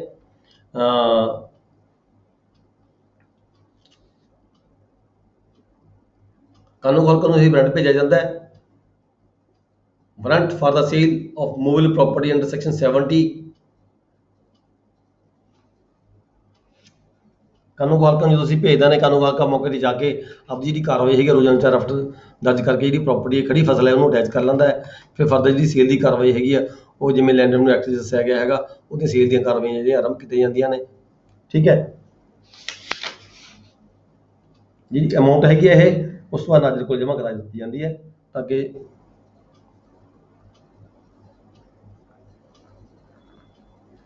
ਨੈਕਸਟ ਹੈ ਜੀ transfer of holding. Para D section D transfer of holding. Para B ਦੇ ਵਿੱਚ ਕੀ ਹੈਗਾ, the form of warrant annexed warrant of transfer of holding. Section 70 ਵਿੱਚ 1 ਦੇ ਵਿੱਚ ਇਹ ਜਿਹੜਾ ਹੈਗਾ, ਜਿਹੜੀ ਕੋਈ ਜਿਹੜਾ ਡਿਫਾਲਟਰ ਹੈ ਉਹ ਡਿਫਾਲਟਰ ਜਿਹੜੀ ਜ਼ਮੀਨ ਹੈਗੀ ਹੈ ਉਹਨੂੰ ਅਸੀਂ ਉਹਦੇ ਨਾਲ ਦੇ ਖੇਤ ਵਾਲੇ ਨੂੰ ਕਿਸੇ ਟ੍ਰਾਂਸਫਰ ਕਰ ਦਿੰਦੇ ਹਾਂ, ठीक है।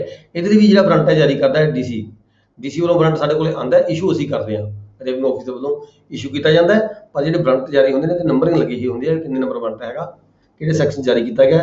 ਜਿਵੇਂ 68 ਦਾ ਹੈਗੀ ਉਹਦੇ ਲਈ ਡੀਸੀ ਕੋਲ ਨਹੀਂ ਹੁੰਦੀ ਹੈਗੀ, ਮਤਲਬ 69 ਤੋਂ ਸ਼ੁਰੂ ਹੋ ਜਾਂਦੇ ਨੇ, 69 70 72 71 ਇਹ ਜਿਹੜੇ ਸਾਰੇ ਵਾਰੰਟ ਨੇ ਡੀਸੀ ਆਫਿਸ ਵੱਲੋਂ ਜਾਰੀ ਹੁੰਦੇ ਨੇ ਜੀ ਡੀਆਰਏ ਸ਼ਾਖਾ ਤੋਂ। The form of warrant annexed warrant of transfer and holding under section 71 Punjab land revenue act, ਇਹ ਜਿਹੜਾ ਵਾਰੰਟ ਹੈਗਾ ਜਦੋਂ ਕਿਸੇ ਦੀ ਹੋਲਡਿੰਗ ਹੈਗੀ ਹੈ ਟ੍ਰਾਂਸਫਰ ਕਰਨੀ ਕਿਸੇ ਦੂਸਰੇ ਵਿਅਕਤੀ ਨੂੰ, ਤਾਂ ਇਹ ਜਿਹੜਾ ਵਾਰੰਟ ਹੈ ਇਹ ਵੀ ਰੈਵਨਿਊ ਆਫਿਸਰ ਵੱਲੋਂ ਕਾਨੂੰਗੋ ਹਲਕਾ ਨੂੰ ਜਾਰੀ ਕੀਤਾ ਜਾਂਦਾ ਹੈ। ਕਾਨੂੰਗੋ ਹਲਕਾ ਤੇ ਪਟਵਾਰੀ ਹਲਕਾ ਮੌਕੇ ਤੇ ਜਾ ਕੇ ਜਿਹੜੀ ਇਹ ਕਬਜ਼ਾ ਕਾਰਵਾਈ ਕਰਦੇ ਨੇ, ਉਹ ਜਿਹੜੀ ਪ੍ਰਾਪਰਟੀ ਹੈਗੀ ਹੈ ਡਿਫਾਲਟਰ ਦੀ, ਉਹ ਕਿਸੇ ਨਾਲ ਦੇ ਜਿਹੜਾ ਕੋਈ ਖੇਤ ਵਾਲਾ ਹੈਗਾ ਉਸ ਨੂੰ ਟ੍ਰਾਂਸਫਰ ਕਰਦੇ ਨੇ ਤਾਂ ਕਿ ਉਹਦੇ ਤੋਂ ਜਿਹੜੀ ਰਿਕਵਰੀ ਹੈ ਕੀਤੀ ਜਾ ਸਕੇ।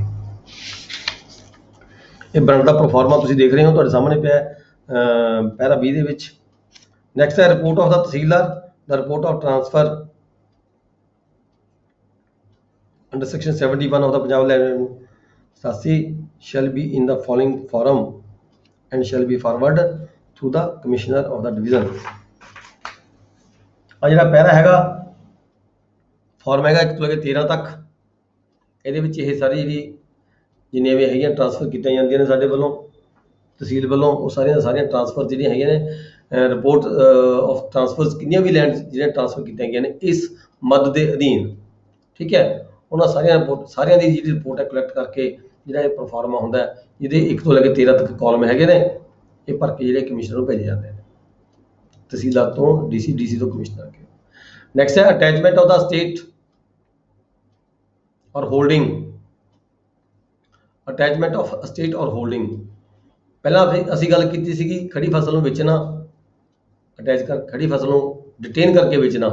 ਦੂਜੀ ਗੱਲ ਆਈ ਸੀ ਅਸੀਂ ਪੜ੍ਹ ਕੇ ਸੀ 71 ਦੇ ਵਿੱਚ ਵੀ ਪ੍ਰਾਪਰਟੀ ਜਿਹੜੀ ਉਹਦੀ ਲੈਂਡ ਡਿਫਾਲਟਰ ਦੀ ਹੈਗੀ ਆ ਉਹਨੂੰ ਨਾਲ ਦੇ ਵਿਅਕਤੀ ਨੂੰ ਟ੍ਰਾਂਸਫਰ ਕਰ ਦੇਣਾ। ਇੱਥੇ ਅਸੀਂ ਸਟੱਡੀ ਕਰਾਂਗੇ ਜਿਹੜੀ ਉਹਦੀ ਆਪਦੀ ਮਾਲਕੀ ਹੈਗੀ ਹੈ ਉਹਨੂੰ ਅਟੈਚ ਕਰ ਲੈਣਾ, ਟ੍ਰਾਂਸਫਰ ਨਹੀਂ ਕਰਨਾ, ਅਟੈਚ ਕਰਨਾ ਹੈ for the purpose further sale ਵਾਸਤੇ। Attachment of estate or holding para 22 ਕਿਹਾ ਹੈ account to be kept by the collector or agent managing land attached. ਜਿਹੜਾ ਇਹਦਾ ਸਾਰਾ ਹਿਸਾਬ ਕਿਤਾਬ ਹੈਗਾ, ਕਿਹੜੀਆਂ ਪ੍ਰਾਪਰਟੀਆਂ ਅਟੈਚ ਕੀਤੀਆਂ ਗਈਆਂ ਨੇ, ਇਹ ਸਾਰਾ ਜਿਹੜਾ ਅਕਾਊਂਟ ਹੈਗਾ ਇਹ ਪਟਵਾਰੀ ਹਲਕਾ ਤੋਂ ਕਾਨੂੰਗੋ ਹਲਕਾ ਤੋਂ ਹੋ ਕੇ ਇਹ ਤਹਿਸੀਲ ਦੇ ਵਿੱਚ ਮੈਨੇਜ ਕੀਤਾ ਜਾਂਦਾ, ਸਾਰਾ ਰੱਖਿਆ ਜਾਂਦਾ ਹੈਗਾ। ਅੰਡਰ ਸੈਕਸ਼ਨ 72 ਦੇ ਵਿੱਚ ਤੇ 77 ਦੇ ਵਿੱਚ ਜਿਹੜੀਆਂ ਇਹ ਪ੍ਰਾਪਰਟੀਆਂ ਅਟੈਚ ਕੀਤੀਆਂ ਜਾਂਦੀਆਂ ਨੇ। ਤੇ ਫਿਰ ਹੈਗਾ ਪੈਰਾ 23 the following is the form of warrant for attachment under section 72। ਜਿਹੜਾ ਫਾਰਮ ਹੈਗਾ ਜਦੋਂ ਕੋਈ ਪ੍ਰਾਪਰਟੀ ਅਟੈਚ ਕਰਨੀ ਹੈ, ਜਿਵੇਂ ਕਬਜ਼ਾ ਕਾਰਵਾਈ ਕਰਨੀ ਹੈ, ਠੀਕ ਹੈ, ਇਹ ਜਿਹੜੀ ਕੋਈ ਪ੍ਰਾਪਰਟੀ ਕਿਸੇ ਡਿਫਾਲਟਰ ਦੀ ਅਟੈਚ ਕਰਨੀ ਹੈ ਉਹਦਾ ਜਿਹੜਾ ਅਟੈਚਮੈਂਟ ਦਾ ਜਿਹੜਾ ਆਰਡਰ ਹੈਗਾ, ਵਾਰੰਟ ਹੈਗਾ, ਉਹ ਵੀ ਕਾਨੂੰਗੋ ਹਲਕਾ ਰਾਹੀਂ ਤਹਿਸੀਲਦਾਰ ਤੋਂ ਕਾਨੂੰਗੋ ਹਲਕਾ ਰਾਹੀਂ ਜਾਂਦਾ ਹੈ। ਕਾਨੂੰਗੋ ਹਲਕਾ ਮੌਕੇ ਦੇ ਪਟਵਾਰੀ ਹਲਕਾ ਦੇ ਨਾਲ ਤੇ ਨੰਬਰਦਾਰ ਜਾ ਕੇ ਜਿਹੜੀ ਹੈਗੀ ਆ ਉਹ ਪ੍ਰਾਪਰਟੀ ਦਾ ਅਟੈਚਮੈਂਟ ਦਾ ਜਿਹੜਾ ਕਾਰਵਾਈ ਕਰਦੇ ਆ, ਰੌਲਾ ਤੇ ਦਰਜ ਕਰਦੇ ਨੇ। ਫਿਰ ਜਿਹੜੀ ਰਿਪੋਰਟ ਹੈਗੀ ਆ ਉਹ ਕੰਸਰਨ ਤਹਿਸੀਲਦਾਰ ਨੂੰ ਭੇਜੀ ਜਾਂਦੀ ਹੈ। ਤਹਿਸੀਲਦਾਰ ਤੋਂ ਜਿਹੜੀ ਕਾਰਵਾਈ ਅੱਗੇ ਪੂਰੀ ਤਹਿਸੀਲ ਦੀ ਜਿਹੜੀ ਕਾਰਵਾਈ ਜਿੰਨੀਆਂ ਵੀ ਪ੍ਰਾਪਰਟੀਆਂ ਹੁੰਦੀਆਂ ਨੇ ਇੱਦਾਂ ਦੀਆਂ, ਉਹ ਸਾਰੀ ਕਾਰਵਾਈ ਅੱਗੇ ਡੀਸਾ ਨੂੰ ਭੇਜੀ ਜਾਂਦੀ ਹੈ। ਨੈਕਸਟ ਹੈ ਐਨਲਮੈਂਟ ਆਫ ਅਸੈਸਮੈਂਟ। ਕਿਸੇ ਵਿਅਕਤੀ ਦੀ ਜਿਹੜੀ ਅਸੈਸਮੈਂਟ ਹੋਈ ਹੁੰਦੀ ਹੈ ਲੈਂਡ ਰੈਵਨਿਊ ਦੀ, ਕਿਉਂਕਿ ਪਹਿਲਾਂ ਜਿਹੜੀਆਂ ਪ੍ਰਾਪਰਟੀਆਂ ਸੀ ਸਾਰੀਆਂ ਗਵਰਨਮੈਂਟ ਦੀਆਂ ਹੁੰਦੀਆਂ ਸੀਗੀਆਂ।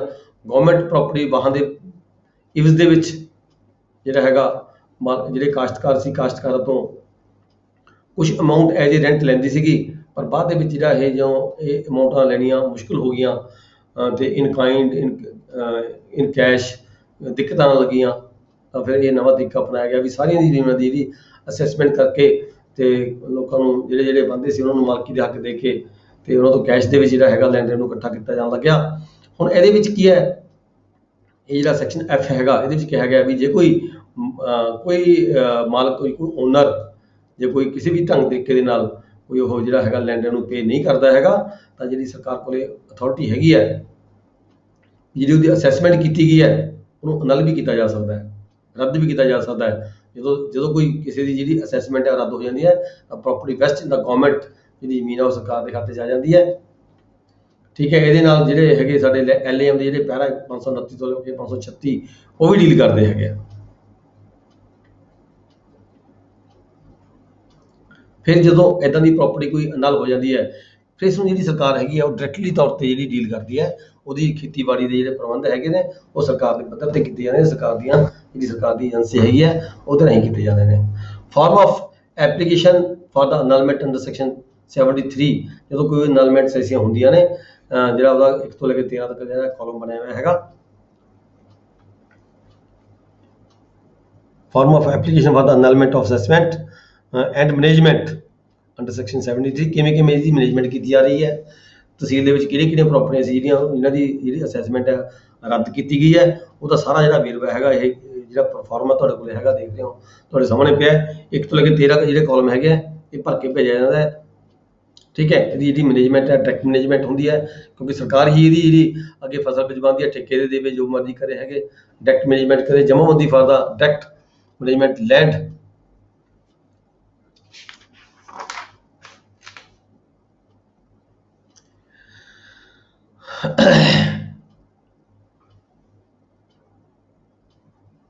ਵੱਖਰੇ ਤੌਰ ਤੇ ਇੱਕ ਛੋਟੀ ਜਿਹੀ ਜਮ੍ਹਾਂਬੰਦੀ ਬਣਾਈ ਜਾਂਦੀ ਹੈ, ਜਿਹੜੀ ਜਿੱਥੇ ਡਾਇਰੈਕਟ ਮੈਨੇਜਮੈਂਟ ਕੀਤੀ ਜਾਂਦੀ ਹੈ, ਉਹਦੇ 1 ਤੋਂ 11 ਕਾਲਮ ਹੈਗੇ ਆ। ਜਮ੍ਹਾਂਬੰਦੀ ਅਸਾਮੀਵਾਰ ਆਫ ਲੈਂਡਸ, ਅਸਾਮੀਵਾਰ ਕੇ ਜਮ੍ਹਾਂਬੰਦੀ ਬਣਾਈ ਜਾਂਦੀ ਹੈ, ਜਿਹੜੀਆਂ ਜਮ੍ਹਾਂਬੰਦੀਆਂ ਦਾ ਜਿਹੜਾ ਮਾਮਲਾ ਹੈਗਾ, ਮਤਲਬ ਕਿ ਖਤਮ ਕਰ ਦਿੱਤਾ ਜਾਂਦਾ ਹੈ, ਅਨਲਮੈਂਟ ਕਰ ਦਿੱਤੀ ਜਾਂਦੀ ਹੈ, ਅਸੈਸਮੈਂਟ ਰੱਦ ਕਰ ਦਿੱਤੀ ਜਾਂਦੀ ਹੈ, ਉਹਦੀ ਇੱਕ ਵੱਖਰੀ ਤੌਰ ਤੇ ਅਸਾਮੀਵਾਰ ਜਮ੍ਹਾਂਬੰਦੀ ਬਣਾਈ ਜਾਂਦੀ ਹੈ, ਜਿਹਦੇ 1 ਤੋਂ ਲੈ ਕੇ 11 ਤੁਸੀਂ ਦੇਖ ਰਹੇ ਹੋ ਕਾਲਮ ਤੁਹਾਡੇ ਸਾਹਮਣੇ ਪਏ ਹੈਗੇ ਆ। ਠੀਕ ਹੈ, ਫਿਰ ਮੰਥਲੀਵਾਰ ਅਸਾਮੀਵਾਰ collection report of land under management, monthly ਅਸਾਮੀਵਾਰ collection report,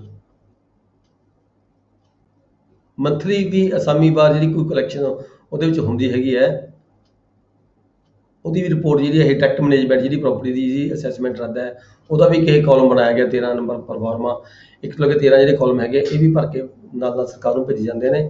ਫਿਰ ਐਨੂਅਲ ਸਟੇਟਮੈਂਟ ਬਣਦੀ ਹੈ, ਇਹਦੀ ਐਨੂਅਲ ਸਟੇਟਮੈਂਟ ਬਣਦੀ ਹੈ ਇੱਕ, ਜਿਹਦੇ 'ਚ ਡਿਮਾਂਡ ਕਿੰਨੀ ਸੀਗੀ, ਕਿੰਨੀ ਕਲੈਕਸ਼ਨ ਹੋ ਗਈ, ਕਿੰਨੀ ਬੈਲੈਂਸ ਰਹਿ ਗਈ। ਠੀਕ ਹੈ, ਇਹਦੇ 1 ਤੋਂ 9 ਕਾਲਮ ਹੈਗੇ ਆ, ਇਹ ਜਿਹੜਾ ਪਰਫਾਰਮਾ ਹੈਗਾ ਇਹ ਵੀ ਭਰ ਕੇ ਭੇਜਿਆ ਜਾਂਦਾ ਹੈਗਾ ਸਰਕਾਰ ਨੂੰ। ਉਸ ਵੇਲੇ ਜਿਹੜਾ ਇਹ ਸਰਕਾਰ ਦਾ ਮੇਜਰ ਸੋਰਸ ਆਫ ਇਨਕਮ ਹੁੰਦਾ ਸੀ ਲੈਂਡ ਰੈਵਨਿਊ। ਠੀਕ ਹੈ, ਇਸ ਕਰਕੇ ਇਹਦੇ 'ਤੇ ਬਹੁਤ ਸਾਰੀਆਂ ਕਾਰਵਾਈਆਂ ਕੀਤੀਆਂ ਜਾਂਦੀਆਂ ਸੀਗੀਆਂ, ਹੁਣ ਇਹ ਲਗਭਗ ਜ਼ੀਰੋ ਹੋ ਚੁੱਕਿਆ ਹੈ, ਇਹਦੇ 'ਚ ਲੈਂਡ ਰੈਵਨਿਊ ਜਿਹੜੀ ਕਲੈਕਸ਼ਨ ਹੀ ਖਤਮ ਹੋ ਚੁੱਕੀ ਹੈ। ਠੀਕ ਹੈ, ਇਹਦੀ ਵੈਲਿਊ ਜਿਹੜੀ ਹੈਗੀ ਹੈ ਸਮੇਂ-ਸਮੇਂ ਤੇ ਘਟਦੀ ਗਈ ਹੈ। ਨੈਕਸਟ ਪੈਰਾ 25 ਹੈਗਾ, application for the authority farm statement of farming lease proposed,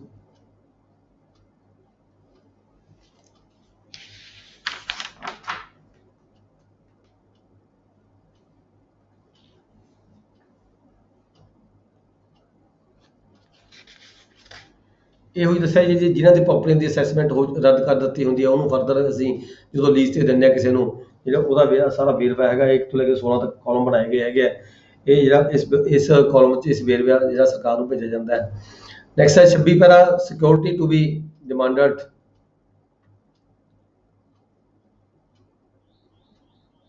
ਜਦੋਂ ਕਿਸੇ ਨੂੰ ਲੀਜ਼ ਤੇ ਦਿੱਤੀ ਜਾਂਦੀ ਹੈ ਤਾਂ ਉਹ ਤੋਂ ਕੋਈ ਸਿਕਿਉਰਿਟੀ ਵੀ ਲਈ ਜਾਂਦੀ ਹੈਗੀ ਹੈ ਫਰਦਰ।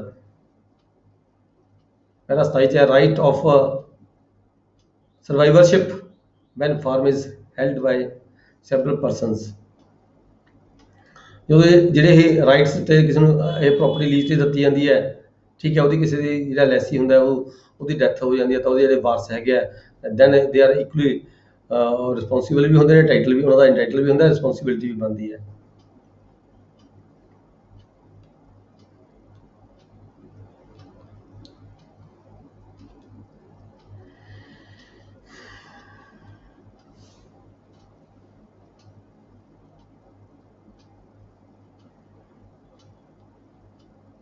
ਨੈਕਸਟ ਹੈ ਸੈਕਸ਼ਨ ਜੀ ਤੇ ਆ ਜਾਓ ਜੀ, ਸੇਲਸ ਆਫ ਦਾ ਲੈਂਡ ਔਰ ਅਦਰ ਇਮੂਵੇਬਲ ਪ੍ਰਾਪਰਟੀ। ਜਦੋਂ ਕੋਈ ਪ੍ਰਾਪਰਟੀ ਹੈ ਜਿਹੜੀ ਅਟੈਚ ਕੀਤੀ ਹੀ ਹੁੰਦੀ ਸੀਗੀ, ਠੀਕ ਹੈ, ਉਹ ਸਾਰੀ ਕਾਰਵਾਈ ਹੋਣ ਤੋਂ ਉਪਰੰਤ ਫਿਰ ਵੀ ਜਿਹੜਾ ਲੈਂਡ ਰੈਵਨਿਊ ਹੈ ਜਮ੍ਹਾਂ ਨਹੀਂ ਕਰਾਇਆ ਜਾਂਦਾ ਡਿਫਾਲਟਰ ਵੱਲੋਂ, ਤਾਂ ਉਹਦੀ ਸੇਲ ਕਿਵੇਂ ਕੀਤੀ ਜਾਂਦੀ ਹੈ? Application for sale under section 75 ਤੇ 77 ਪੰਜਾਬ ਲੈਂਡ ਐਕਟ ਦੇ, ਇਹ ਜਿਹੜੀ ਪੰਜਾਬੀ ਦੀ ਬੁੱਕ ਹੈ ਇਹਦੇ 'ਚ ਬਹੁਤ ਵਧੀਆ ਤਰੀਕੇ ਨਾਲ ਪੰਜਾਬੀ ਦੇ ਵਿੱਚ ਦੱਸਿਆ ਗਿਆ ਹੈਗਾ 77 ਦੀ ਕਾਰਵਾਈ ਕਿਵੇਂ ਹੁੰਦੀ ਹੈ।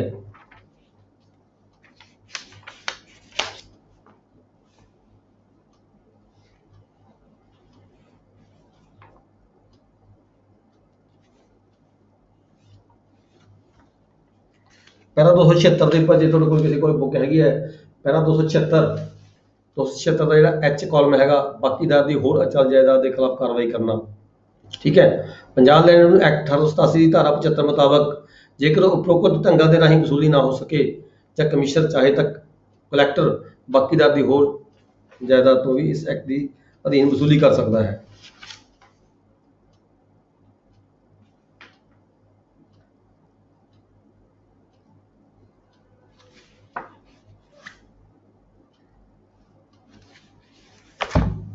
Statement of land or houses proposed to be sold for the area of land ਹੈ।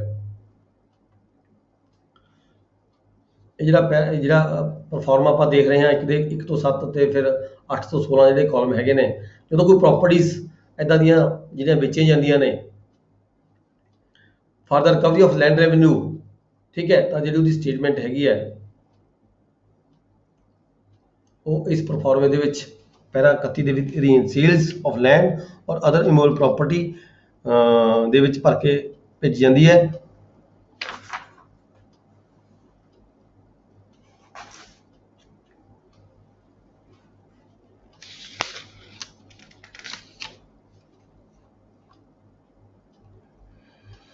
ਪ੍ਰਪੋਜ਼ਲ ਫਾਰ ਸੇਲ, ਪ੍ਰਪੋਜ਼ਲ ਦਾ ਕਿ ਵੀ ਕਿਹੜੀ ਪ੍ਰਾਪਰਟੀ ਜਿਹਦੇ ਰਿਗਾਰਡਿੰਗ ਜਿਹੜੀ ਅਸੀਂ ਅਟੈਚ ਕੀਤੀ ਗਈ ਹੈ, ਜਿਹਦੇ ਵਿੱਚ ਜਿਹੜਾ ਹੈਗਾ ਮਾਮਲਾ ਹੈਗਾ ਜਮ੍ਹਾਂ ਨਹੀਂ ਕਰਾਇਆ ਹੈਗਾ, ਉਹਨੂੰ ਸਰਕਾਰ ਦੀ ਕਿਹੜੀ ਪ੍ਰਾਪਰਟੀ ਨੂੰ ਸੇਲ ਕਰਨ ਦੀ ਜਿਹੜੀ ਮਨਸ਼ਾ ਹੈਗੀ ਉਹਦੀ ਰਿਪੋਰਟ ਵੀ ਦਿੱਤੀ ਜਾਂਦੀ ਹੈ। ਨੈਕਸਟ ਹੈ 33 ਦੇ ਵਿੱਚ ਕੀ ਹੈ, the forms of publication, proclamation and certificate of sale are given below. ਜਦੋਂ ਕੋਈ ਮਨਾਦੀ ਕਰਾਣੀ ਹੈ, ਜਦੋਂ ਕੋਈ ਪ੍ਰਾਪਰਟੀ ਸੇਲ ਕਰਨੀ ਹੈ ਤਾਂ ਉਹਦੀ ਜਿਹੜੀ ਮਨਾਦੀ ਕਰਾਈ ਜਾਂਦੀ ਹੈ ਪਹਿਲਾਂ proclamation of sale under section 79 of the Punjab land revenue act, whereas arrears ਉਹਦਾ ਫਲਾਣੇ ਬੰਦੇ ਵੱਲ ਜਿਹੜਾ ਬਕਾਇਆ ਹੈਗਾ ਉਹਨੇ ਬਕਾਇਆ ਨਹੀਂ ਦਿੱਤਾ ਹੈਗਾ, ਠੀਕ ਹੈ, ਜਿਹੜੀ ਉਹਦੀ ਪ੍ਰਾਪਰਟੀ ਹੈ ਉਹ ਕਿਹੜੀ ਤਰੀਕ ਨੂੰ ਕਿਹੜੇ ਸਥਾਨ ਤੇ ਕਿਸ ਸਮੇਂ ਤੇ ਜਿਹੜੀ ਪ੍ਰਾਪਰਟੀ ਉਹ ਸੇਲ ਕੀਤੀ ਜਾਵੇਗੀ ਉਹਦੀ ਜਿਹੜਾ ਨੋਟਿਸ ਜਾਰੀ ਕੀਤਾ ਜਾਂਦਾ ਹੈ। ਨੋਟਿਸ ਆਪਾਂ ਪਹਿਲਾਂ ਦੇਖਿਆ ਸੀ ਵੀ ਘੱਟੋ ਘੱਟ 30 ਦਿਨ ਦਾ ਜਿਹੜਾ ਸਮਾਂ ਹੈਗਾ, 30 ਦਿਨ ਤੋਂ ਪਹਿਲਾਂ ਜਿਹੜਾ ਹੈਗਾ ਸਮਾਂ 30 ਦਿਨ ਦਾ ਮਿਲਣਾ ਚਾਹੀਦਾ ਹੈ, ਤਾਂ ਕਿ ਜੇਕਰ ਜਿਹੜਾ ਡਿਫਾਲਟਰ ਹੈਗਾ ਜੇਕਰ ਉਹ ਚਾਹੇ ਤਾਂ ਉਹਦਾ ਜਿਹੜਾ ਅਮਾਊਂਟ ਹੈਗੀ ਉਹ ਜਮ੍ਹਾਂ ਕਰਾ ਸਕਦਾ ਹੈਗਾ। ਜੇ ਉਹ ਅਮਾਊਂਟ ਜਮ੍ਹਾਂ ਕਰਾ ਦਿੰਦਾ ਹੈ ਤਾਂ ਜਿਹੜੀ ਸੇਲ ਕਰਨ ਦੀ ਕੋਈ ਜ਼ਰੂਰਤ ਨਹੀਂ ਹੈਗੀ। ਫਿਰ ਇਸੇ ਅਧੀਨ ਜੇ ਕੋਈ ਬੋਲੀ ਹੋ ਗਈ ਪ੍ਰਾਪਰਟੀ ਸੇਲ ਕਰ ਦਿੱਤੀ ਤਾਂ certificate of sale under section 95 certificate ਜਾਰੀ ਕੀਤਾ ਜਾਂਦਾ ਹੈ ਕਲੈਕਟਰ ਵੱਲੋਂ, ਠੀਕ ਹੈ। ਤਹਿਸੀਲਦਾਰ ਆਕਸ਼ਨ ਕਰਕੇ ਜਿਹੜੀ ਹੈਗੀ ਰਿਪੋਰਟ ਹੈ ਜਿਹੜੀ ਉਹ ਡੀਸੀ ਸਾਹਿਬ ਨੂੰ ਭੇਜ ਦਿੰਦੇ ਆ, ਡੀਸੀ ਤੋਂ ਅੱਗੇ ਜਾ ਕੇ ਕਲੈਕਟਰ ਕੋਲੇ ਚਲੀ ਜਾਂਦਾ, ਕਲੈਕਟਰ ਤੋਂ ਅੱਗੇ ਜਾ ਕੇ ਕਮਿਸ਼ਨਰ ਕੋਲੇ ਜਾ ਕੇ ਕਨਫਰਮ ਹੁੰਦੀ ਹੈ। ਕਮਿਸ਼ਨਰ ਜਦੋਂ ਕਨਫਰਮ ਕਰ ਦਿੰਦਾ ਫਿਰ ਜਿਹੜਾ ਕਲੈਕਟਰ ਵੱਲੋਂ ਜਿਹੜਾ ਸਰਟੀਫਿਕੇਟ ਉਸ ਵਿਅਕਤੀ ਨੂੰ ਜਿਹਨੇ ਪਰਚੇਜ ਕੀਤੀ ਹੁੰਦੀ ਹੈ ਉਹਨੂੰ ਸਰਟੀਫਿਕੇਟ ਜਾਰੀ ਕੀਤਾ ਜਾਂਦਾ ਹੈ। ਉਹ ਤੁਸੀਂ ਦੇਖ ਰਹੇ ਹੋ ਸਰਟੀਫਿਕੇਟ ਦਾ ਜਿਹੜਾ ਵੇਰਵਾ ਹੈਗਾ ਪਰਫਾਰਮਾ ਹੈਗਾ the form of ਪ੍ਰੋਕਲੇਮੇਸ਼ਨ and certificate. ਆ ਪਹਿਲਾ ਤਾਂ ਹੈਗਾ ਮੁਨਾਦੀ ਦਾ ਪਰਫਾਰਮਾ, ਜਿਹੜਾ ਦੂਜਾ ਹੈਗਾ ਉਹ ਹੈਗਾ ਸਰਟੀਫਿਕੇਟ ਦਾ ਪਰਫਾਰਮਾ। ਇਸ ਜਿਹੜੇ ਸਰਟੀਫਿਕੇਟ ਦੇ ਵਿੱਚ ਜਿਹੜੀ ਹੈਗੀ ਉਸ ਵਿਅਕਤੀ ਨੂੰ ਪ੍ਰਾਪਰਟੀ ਦਿੱਤੀ ਜਾਂਦੀ ਹੈ ਤਾਂ ਉਹ ਇਹਦਾ ਮਾਲਕ ਮੰਨਿਆ ਜਾਂਦਾ ਹੈਗਾ।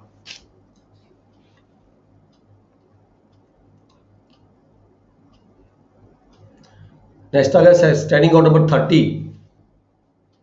ਇਹ 30 ਸਟੈਂਡਿੰਗ ਆਰਡਰ ਇਹ ਵੀ ਲੈਂਡ ਰੈਵਨਿਊ ਦੇ ਸੰਬੰਧ ਵਿੱਚ ਹੈਗਾ। ਲੈਂਡ ਰੈਵਨਿਊ ਕਦੋਂ ਘਟਦਾ ਹੈ ਕਦੋਂ ਵੱਧਦਾ ਹੈ, ਜੇ ਕਿਸੇ ਸਮੇਂ ਤੇ ਕੋਈ ਨੈਚੁਰਲ ਕਲੈਮਿਟੀ ਆ ਗਈ, ਗੜੇ ਪੈ ਗਏ, ਫਲੱਡ ਆ ਗਿਆ, ਅਰਥਕੁਏਕ ਆ ਗਿਆ, ਠੀਕ ਹੈ ਜੀ, ਤਾਂ ਕੀ ਜਿਹੜਾ ਮਾਮਲਾ ਹੈਗਾ ਲੈਂਡ ਰੈਵਨਿਊ ਹੈਗਾ ਉਹ ਸਸਪੈਂਡ ਕੀਤਾ ਜਾਣਾ ਹੈ ਜਾਂ ਰਿਮਿਟ ਕੀਤਾ ਜਾਣਾ ਹੈ, ਯਾਨੀ ਕਿ ਮਾਫ ਕਰ ਦਿੱਤਾ ਜਾਣਾ ਹੈ ਮਾਮਲਾ, ਜਾਂ ਕੁਝ ਹੋਰ ਜਿਹੜੇ ਸੈਸਸ ਹੈਗੇ ਨੇ ਕਿ ਉਹਨਾਂ 'ਚ ਕੋਈ ਘਾਟਾ ਵਾਧਾ ਕਰਨਾ ਹੈ। ਇਹਦੇ ਰਿਗਾਰਡਿੰਗ ਜਿਹੜਾ ਹੈਗਾ ਇਹ ਸਾਡਾ ਸੈਕਸ਼ਨ 30 ਹੈਗਾ, ਇਹ ਡੀਲ ਕਰਦਾ ਹੈ ਰਿਡਕਸ਼ਨ ਆਫ ਅਸੈਸਮੈਂਟ, ਕਿ ਜਿਹੜੀ ਉਸ ਏਰੀਆ ਦੀ ਜਿਹੜੀ ਅਸੈਸਮੈਂਟ ਹੈ ਉਹ ਕਰਕੇ ਕੀ ਮਾਮਲਾ ਜਿਹੜਾ ਹੈਗਾ ਘਟਾਇਆ ਜਾਵੇ।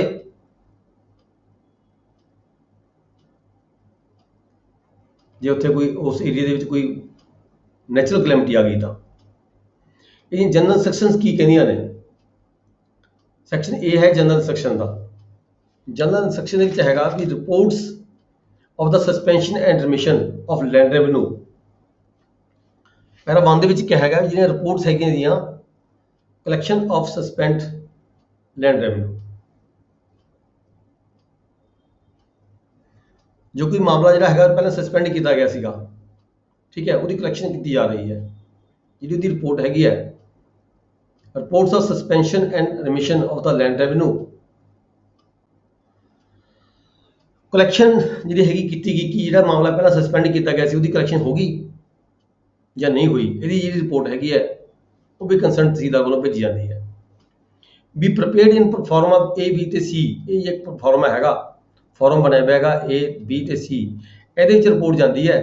Standard farms copies government press, ਜਿਹੜੇ ਇਹ ਫਾਰਮ ਹੈਗੇ ਨੇ A B ਤੇ C ਜਿਨ੍ਹਾਂ 'ਚ ਇਹ ਰਿਪੋਰਟ ਭੇਜੀ ਜਾਂਦੀ ਹੈ, ਇਹ ਗਵਰਨਮੈਂਟ ਪ੍ਰੈਸ ਦੇ ਵਿੱਚ ਛਪਦੇ ਨੇ। ਗਵਰਨਮੈਂਟ ਪ੍ਰੈਸ ਤੋਂ ਜਿਹੜਾ ਹੈਗਾ ਦਫ਼ਤਰ ਕਾਨੂੰਗੋ ਦੇ ਥਰੂ ਜਿਹੜਾ ਹੈਗਾ ਸਾਡੇ ਕੋਲ ਆ ਜਾਂਦਾ, ਪਰ ਇਹਨੂੰ ਜਿਹੜਾ ਡੀਲ ਕਰਦਾ ਹੈਗਾ ਫਸਲ ਬਾਕੀ ਨਿਵੇਸ਼ ਕਰਦਾ ਹੈ। ਇਹ ਜਿਹੜੇ ਪਰਫਾਰਮੇ ਹੈਗੇ ਆ ਫਾਰਮ ਹੈਗੇ ਨੇ A B ਤੇ C, ਜਿਹੜੇ ਕਲੈਕਸ਼ਨ ਦੇ ਸੰਬੰਧ ਵਿੱਚ, ਰਿਮਿਸ਼ਨ ਦੇ ਸੰਬੰਧ ਵਿੱਚ, ਸਸਪੈਂਸ਼ਨ ਦੇ ਸੰਬੰਧ ਵਿੱਚ ਭਰੇ ਜਾਂਦੇ ਨੇ, ਇਹਨਾਂ 'ਚ ਰਿਪੋਰਟ ਦਿੱਤੀ ਜਾਂਦੀ ਹੈ। ਠੀਕ ਹੈ, ਤੇ ਸਟੈਂਡਰਡ ਫਾਰਮ ਜਿਹੜਾ ਹੈਗਾ ਕਾਪੀ ਗਵਰਨਮੈਂਟ ਪ੍ਰੈਸ ਤੋਂ ਮਿਲਦੇ ਨੇ, ਇੰਟੈਂਟ ਭੇਜਿਆ ਜਾਂਦਾ ਹੈ ਥਰੂ ਕਮਿਸ਼ਨਰ। ਹੁਣ ਤਾਂ ਇਹ ਅਡੈਂਟ ਜਿਹੜੇ ਹੈਗੇ ਨੇ ਥਰੂ DC ਜਾਂਦੇ ਨੇ, ਡਾਇਰੈਕਟ ਚਲੇ ਜਾਂਦੇ ਪ੍ਰੈਸ ਨੂੰ। ਜਿਹੜਾ ਫਾਰਮ B 1 ਕਾਪੀ ਆਫ ਤਹਿਸੀਲ, ਹਰ ਫਸਲ ਦੇ ਲਈ, ਹਰ ਪਿੰਡ ਦੇ ਲਈ ਜਿਹੜਾ ਹੈਗਾ ਸੈਪਰੇਟ ਫਾਰਮ ਹੁੰਦਾ ਹੈ। ਸੈਪਰੇਟ ਫਾਰਮ ਫਾਰ ਈਚ ਸਟੇਟ, ਹਰ ਪਿੰਡ ਦਾ ਵੱਖਰਾ ਫਾਰਮ ਭਰ ਕੇ ਭੇਜਿਆ ਜਾਏਗਾ। ਜੇ ਹੁਣ ਕਿਸੇ ਤਹਿਸੀਲ ਦੇ ਵਿੱਚ ਕੋਈ ਮਾਮਲਾ ਕਿਸੇ ਪਿੰਡ ਦੇ ਵਿੱਚ ਮਾਫ ਕੀਤਾ ਗਿਆ ਜਾਂ ਸਸਪੈਂਡ ਕੀਤਾ ਗਿਆ ਕਿਸੇ ਗੜੇ ਪੈਣ ਕਾਰਨ, ਕਿਸੇ ਹੋਰ ਪੈਣ ਕਾਰਨ, ਤਾਂ ਪੂਰੀ ਤਹਿਸੀਲ ਦਾ ਜਿਹੜਾ ਹੈਗਾ ਹਰ ਪਿੰਡ ਦਾ ਵੱਖਰਾ ਫਾਰਮ ਭਰ ਕੇ ਜਿਹੜੀ ਰਿਪੋਰਟ ਹੈਗੀ ਹੈ ਉਹ ਕਲੈਕਟਰ ਨੂੰ ਭੇਜੀ ਜਾਂਦੀ ਹੈ ਤਹਿਸੀਲਦਾਰ ਵੱਲੋਂ। ਫਾਰਮ B 1 ਕਾਪੀ ਆਫ ਤਹਿਸੀਲ, ਜਿਹੜੀ ਫਾਰਮ B ਦੀ ਇੱਕ ਕਾਪੀ ਤਹਿਸੀਲ 'ਚ ਰਹਿੰਦੀ ਹੈ ਤੇ ਫਾਰਵਰਡ ਟੂ ਦਾ DR ਬਾਈ ਦਾ ਤਹਿਸੀਲਦਾਰ, ਇੱਕ ਕਾਪੀ DR ਨੂੰ ਭੇਜੀ ਜਾਂਦੀ ਹੈ ਬਾਈ ਤਹਿਸੀਲਦਾਰ ਰਿਕਮੈਂਡੇਸ਼ਨ ਕਰਕੇ ਵੀ ਆਹ ਜਿਹੜੇ ਪਿੰਡ 'ਚ ਹੈਗੇ ਇੱਥੇ ਗੜੇ ਪੈ ਗਏ ਜਾਂ ਇੱਥੇ ਫਲੱਡ ਆ ਗਿਆ, ਜਿਹੜਾ ਇੱਥੇ ਜਿਹੜਾ ਮਾਮਲਾ ਹੈਗਾ ਇੰਨੇ % ਜਿਹੜਾ ਹੈਗਾ ਉਹ ਹੋਣਾ ਚਾਹੀਦਾ ਹੈ, ਘਟਣਾ ਚਾਹੀਦਾ, ਰਿਡਕਸ਼ਨ ਹੋਣੀ ਚਾਹੀਦੀ ਹੈ, ਜਾਂ ਫਿਰ ਸਸਪੈਂਡ ਹੋਣਾ ਚਾਹੀਦਾ ਹੈ ਜਾਂ ਮਾਫ ਹੋਣਾ ਚਾਹੀਦਾ ਹੈ। ਜੋ ਵੀ ਰਿਕਮੈਂਡੇਸ਼ਨਸ ਫੀਲਡ ਸਟਾਫ ਦੀਆਂ ਹੁੰਦੀਆਂ ਨੇ ਉਹ ਰਿਕਮੈਂਡੇਸ਼ਨਸ ਆਪਦੀਆਂ ਦੇ ਕੇ, ਠੀਕ ਹੈ ਵੀ ਮਾਮਲਾ ਲੋਕਾਂ ਨੂੰ ਦੇਣਾ ਔਖਾ ਹੈਗਾ, ਮੁਸ਼ਕਿਲ ਹੈਗੀ ਹੈ ਕਿਉਂਕਿ ਗੜੇ ਪੈਣ ਕਰਕੇ ਜਿਹੜੀ ਫਸਲ ਖਰਾਬ ਹੋ ਚੁੱਕੀ ਹੈ, ਤੇ ਜਿਹੜਾ ਇੰਨਾ ਮਾਮਲਾ ਹੈਗਾ ਜਾਂ 50% ਜਾਂ ਟੋਟਲ ਰਿਮਿਸ਼ਨ ਜਾਂ ਸਸਪੈਂਸ਼ਨ ਮਤਲਬ ਕਿ ਵੀ ਇਸ ਫਸਲ ਤੇ ਨਾ ਲਿਆ ਜਾਵੇ, ਅਗਲੀ ਫਸਲ ਤੇ ਲਿਆ ਜਾਵੇ, ਜਾਂ ਰਿਮਿਸ਼ਨ ਮਤਲਬ ਕਿ 50% ਲਿਆ ਜਾਵੇ ਮਾਮਲਾ ਜਾਂ 25% ਲਿਆ ਜਾਵੇ। ਇਹ ਜਿਹੜੀਆਂ ਰਿਕਮੈਂਡੇਸ਼ਨਸ ਹੁੰਦੀਆਂ ਨੇ ਇਹ ਤਹਿਸੀਲਦਾਰ ਵੱਲੋਂ ਬਣਾ ਕੇ ਪਿੰਡ ਵਾਈਜ਼ ਹਰ ਪਿੰਡ ਦੀ ਵੱਖਰੀ ਰਿਕਮੈਂਡੇਸ਼ਨ ਬਣਾ ਕੇ ਪੂਰਾ ਫਿਰ ਪਰਫਾਰਮਾ ਜਿਹੜਾ ਹੈਗਾ ਉਹ DRO ਨੂੰ ਭੇਜਿਆ ਜਾਂਦਾ ਹੈ। DRO ਤੋਂ ਜਿਹੜਾ DC DRO ਆਪਣੀ ਰਿਕਮੈਂਡੇਸ਼ਨ ਲਾ ਕੇ ਕਲੈਕਟਰ ਕੋਲ ਭੇਜਦਾ ਹੈ। ਕਲੈਕਟਰ ਕੀ ਆਰਡਰ ਪਾਸ ਕਰਦਾ ਹੈ ਇਹ ਉਹ ਉਸ ਤੋਂ ਬਾਅਦ ਜਿਹੜੇ ਆਰਡਰ ਹੈਗੇ ਆ ਉਹ DRO ਕੋਲ ਆ ਕੇ DRO ਤੋਂ ਹੋ ਕੇ ਫਿਰ ਉਹ ਜਿਹੜੇ ਆਰਡਰ ਨੇ ਉਹ ਕੰਸਰਨ ਤਹਿਸੀਲਦਾਰਾਂ ਕੋਲ ਆ ਜਾਂਦੇ ਨੇ। ਪੈਰਾ 2 ਦੇ ਵਿੱਚ ਕੀ ਕਿਹਾ ਗਿਆ? ਪੈਰਾ 2 ਚ collector after passing order, collector ਨੇ ਜਿਹੜਾ ਵੀ ਰਿਕਮੈਂਡੇਸ਼ਨ ਉਹਦੇ ਕੋਲ ਗਈਆਂ ਹੈ, ਚਾਹੇ ਉਹ ਸਸਪੈਂਸ਼ਨ ਲਈ ਗਈਆਂ, ਚਾਹੇ ਉਹ ਰਿਮਿਸ਼ਨ ਲਈ ਗਈਆਂ, ਚਾਹੇ ਉਹ ਰਿਡਕਸ਼ਨ ਲਈ ਗਈਆਂ, collector after passing order in case of each state, ਹਰ ਪਿੰਡ ਦੇ ਸੰਬੰਧ ਵਿੱਚ ਕਿਸੇ ਪਿੰਡ ਦੀ ਮਾਫੀ ਵੱਧ ਵੀ ਕੀਤੀ ਜਾ ਸਕਦੀ ਹੈ, ਕਿਸੇ ਪਿੰਡ ਦੀ ਮਾਫੀ ਘੱਟ ਵੀ ਕੀਤੀ ਜਾ ਸਕਦੀ ਹੈ। ਪਿੰਡ 'ਚ ਕਿਤੇ ਫਲੱਡ ਜ਼ਿਆਦਾ ਆਇਆ ਹੋ ਸਕਦਾ ਹੈ, ਕਿਤੇ ਫਲੱਡ ਘੱਟ ਆਇਆ ਹੋ ਸਕਦਾ ਹੈ। ਠੀਕ ਹੈ, ਜਿਹੜਾ ਵੀ ਆਰਡਰ ਕਲੈਕਟਰ ਵੱਲੋਂ ਪਾਸ ਕੀਤਾ ਜਾਵੇਗਾ ਉਹ DRO ਕੋਲ ਭੇਜਿਆ ਜਾਵੇਗਾ, DRO ਕੰਸਰਨ DRA ਕੋਲ ਭੇਜ ਦੇਗਾ। ਠੀਕ ਹੈ, DRA make the abstract of the order, ਫਿਰ DRA ਵੱਲੋਂ ਜਿਹੜਾ ਉਹ ਆਰਡਰ ਹੈਗਾ ਉਸ ਆਰਡਰ ਦੇ ਮੁਤਾਬਕ ਜੋ DC ਨੇ ਆਰਡਰ ਕੀਤਾ ਹੈ ਉਹਦੇ ਮੁਤਾਬਕ ਇੱਕ ਵੱਖਰਾ ਆਰਡਰ ਜਾਰੀ ਕੀਤਾ ਜਾਵੇਗਾ, send to the tehsildar for necessary action, ਤਹਿਸੀਲਦਾਰ ਨੂੰ ਭੇਜਿਆ ਜਾਵੇਗਾ ਵੀ ਤੁਸੀਂ ਆਹ ਕਾਰਵਾਈ ਕਰਨੀ ਹੈ, ਵੀ ਇਸ ਦੇ ਵਿੱਚ ਤੁਹਾਡੀ ਰਿਕਮੈਂਡੇਸ਼ਨ ਦੇ ਮੁਤਾਬਕ ਐਜ਼ ਇਟ ਇਜ਼ ਆਰਡਰ ਹੋਇਆ ਜਾਂ ਕੋਈ ਤਬਦੀਲੀ ਕੀਤੀ ਗਈ ਹੈ। ਠੀਕ ਹੈ, ਉਹ ਜਿਹੜੀ ਕਾਰਵਾਈ ਹੈਗੀ ਹੈ ਫਿਰ DRA ਵੱਲੋਂ ਕੰਸਰਨ ਤਹਿਸੀਲਦਾਰ ਨੂੰ ਭੇਜੀ ਜਾਏਗੀ, ਤਹਿਸੀਲਦਾਰਾਂ ਨੂੰ send to the tehsildar for necessary action. Form B after making copy, ਤਹਿਸੀਲਦਾਰ ਵੱਲੋਂ ਇੱਕ ਆਪਣੇ ਰਜਿਸਟਰ 'ਚ ਕਾਪੀ ਦਰਜ ਕਰਕੇ after this form in original forward to the commissioner.